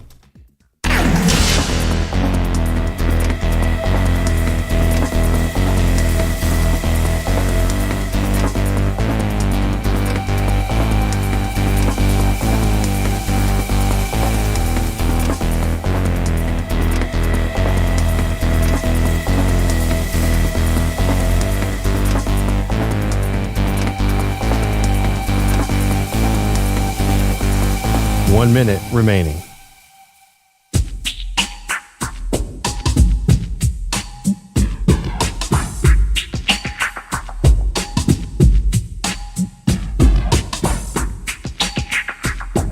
$45 seconds remaining.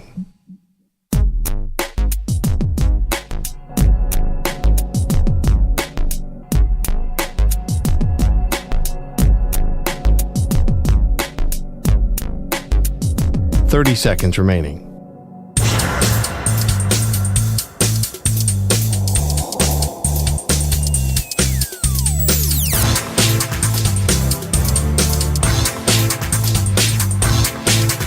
$15 seconds.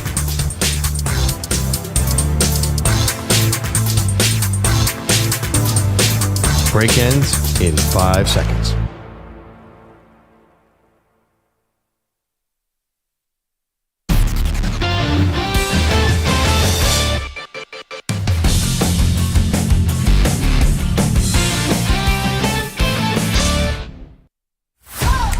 Daily. Do you believe that? Deion. You believe that? Welcome back to Maggie and Perloff Show. We like to check in with Deion Sanders and by extension, the entire Colorado program. Pearl, on Monday, they announced the program plans to retire 2 numbers later this month. It will be Shedeur's number 2 jersey and Travis Hunter's number 12 jersey. The dual ceremony set to happen during the Buffalo spring game. I'm just different. April 19th, which is this weekend. Travis Hunter, Shedeur, both getting jersey number retired.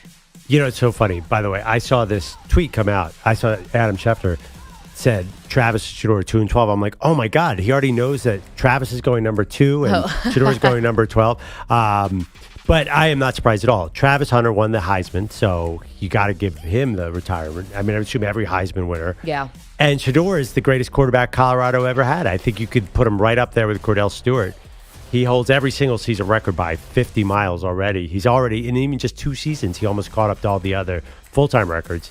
And he turned them around from 1-11 to 500, then above 500. I don't think there's any doubt. I think he's one of the top 10 Colorado players of all time.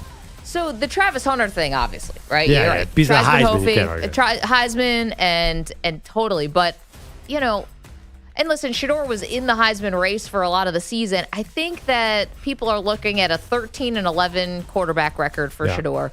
They did not win anything. They did bring the program out of the depths, so, you know, that's definitely a good thing. It's kind of like winning. But to get your jersey retired after 2 seasons, no Heisman, no winning, nothing? I think he won a lot of awards, too, at Colorado. I think he was Big 12 Offensive Player of the Year. That alone is a big deal. To get your jersey retired? Your number retired? At Colorado? I mean, name off the top of your head anybody 5 bigger Colorado players than Shedeur Sanders. There's just, I don't even know who they outside. I mean, I think of Eric Bieniemy, Cordell Stewart, Westbrook. There's not a lot of history here. And he's certainly at the top of the list. You know, he had only had 2 seasons too. Yeah, no, yeah. It's funny. Rashaan Salam. EJ and I had this conversation a couple weeks ago, actually, and it's funny that I'm going to come back and take the opposite view now. I didn't understand why we had to wait 5 years for someone to get in the Hall of Fame. Like, why do we have to wait for Tom Brady 5 years to get in the Hall of Fame? And EJ said, well, you want a little time to reflect on the career. This one I do think is a little soon. I get it. They're about to be playing in the pros, so you're not going to be able to come back at the same time during the season. They're not going to have the same bye weeks, most likely. And this is easy for scheduling, but is this something where you wait a season and then bring them back? Yeah. Well, waiting for what? What I'm talking about, I feel like. For what? I don't know. A little more time to pass. I just wonder if Deion's like, I'll be here this year, but am I actually going to be here next year? Maybe they're also boosting ticket sales. Hey, come out to the spring game and, you know, you can watch Shedeur and Travis's jersey go up into the rafters. Well, no doubt. But you're not arguing that they won't eventually get retired or don't deserve to be. Travis, I definitely understand. Shedeur, a little bit less, maybe. I mean, I don't get it. He's the savior of that program. He's probably more important than Travis. I mean, listen, he's the quarterback, so yeah, he's really important. But if he was amazing. Yet not sure he's a first-round pick? Well, now he's back at number 3, so I have no idea what's going on there. No, it has nothing to do with the first round pick. He was definitely a very accomplished. I know. Accomplished college quarterback and very, very good at Colorado. And listen, he probably will be a first round pick. I know what that Albert Breer report is saying, but he's been nothing but a success since he stepped on campus. The success. They won 4 games the first season, but again, they had won 1 game the season before. I'm not taking anything away. Yeah. I just don't think this usually I don't know if guys get their jerseys retired, if they don't win. The Heisman is a totally other thing. But Colorado was, 1 title? So you're saying that's the only... But was that even their... Did they share that? It was right around 1990, but you can't have everybody win a title. I mean, should he have his number retired before Cordell Stewart? Cordell Stewart does not have his number retired there. Well, if Cordell Stewart's not getting retired, then I guess nobody is. So how many retired numbers are there? It's number 11, Bobby Anderson. Number 19, Rashawn Shalom, who we all remember. Heisman, yeah. Yeah, Byron White in the 30s and Joe Roaming in the 50s and 60s. So, yeah, they're not just giving this out. But again, I get Travis. Heisman Trophy, no doubt. I think Shedeur's a little questionable to me. That's what I'm thinking. I'm surprised. I mean, Shedeur was really good for this team. He got them to 9-4. It's amazing. Retired numbers for 9-4. This team has won 11 games, 12 games in the past. Yeah, I mean, but nobody's had a season like Shedeur there. I don't know. Is anyone even close? But the numbers you're not going to be able to compare to, Cordell Stewart. Yeah, I don't know. I think different era. I think Cordell could run, so I'd say Cordell. And I don't remember him in college; he's the best. But Shedeur Stewart is definitely the second best quarterback they've ever had there. There's not even anyone even close. Again, Deber. if it was Shedeur Smith, do you think he's getting it retired? I think if he leads that program by 1,000 yards for the best season. Yes, absolutely. Maybe not immediately, but yes. Thank you, DJ Stewart. Thank you, Manny Rodriguez, Andrew Bogusch, Andrew Kaplan, Guido's Coffee Drinkers, Andy Staples, who joined us again. You can find us on SiriusXM channel 375 if you're looking for us there. And check out the Maggie and Perloff podcast. We'll see you tomorrow.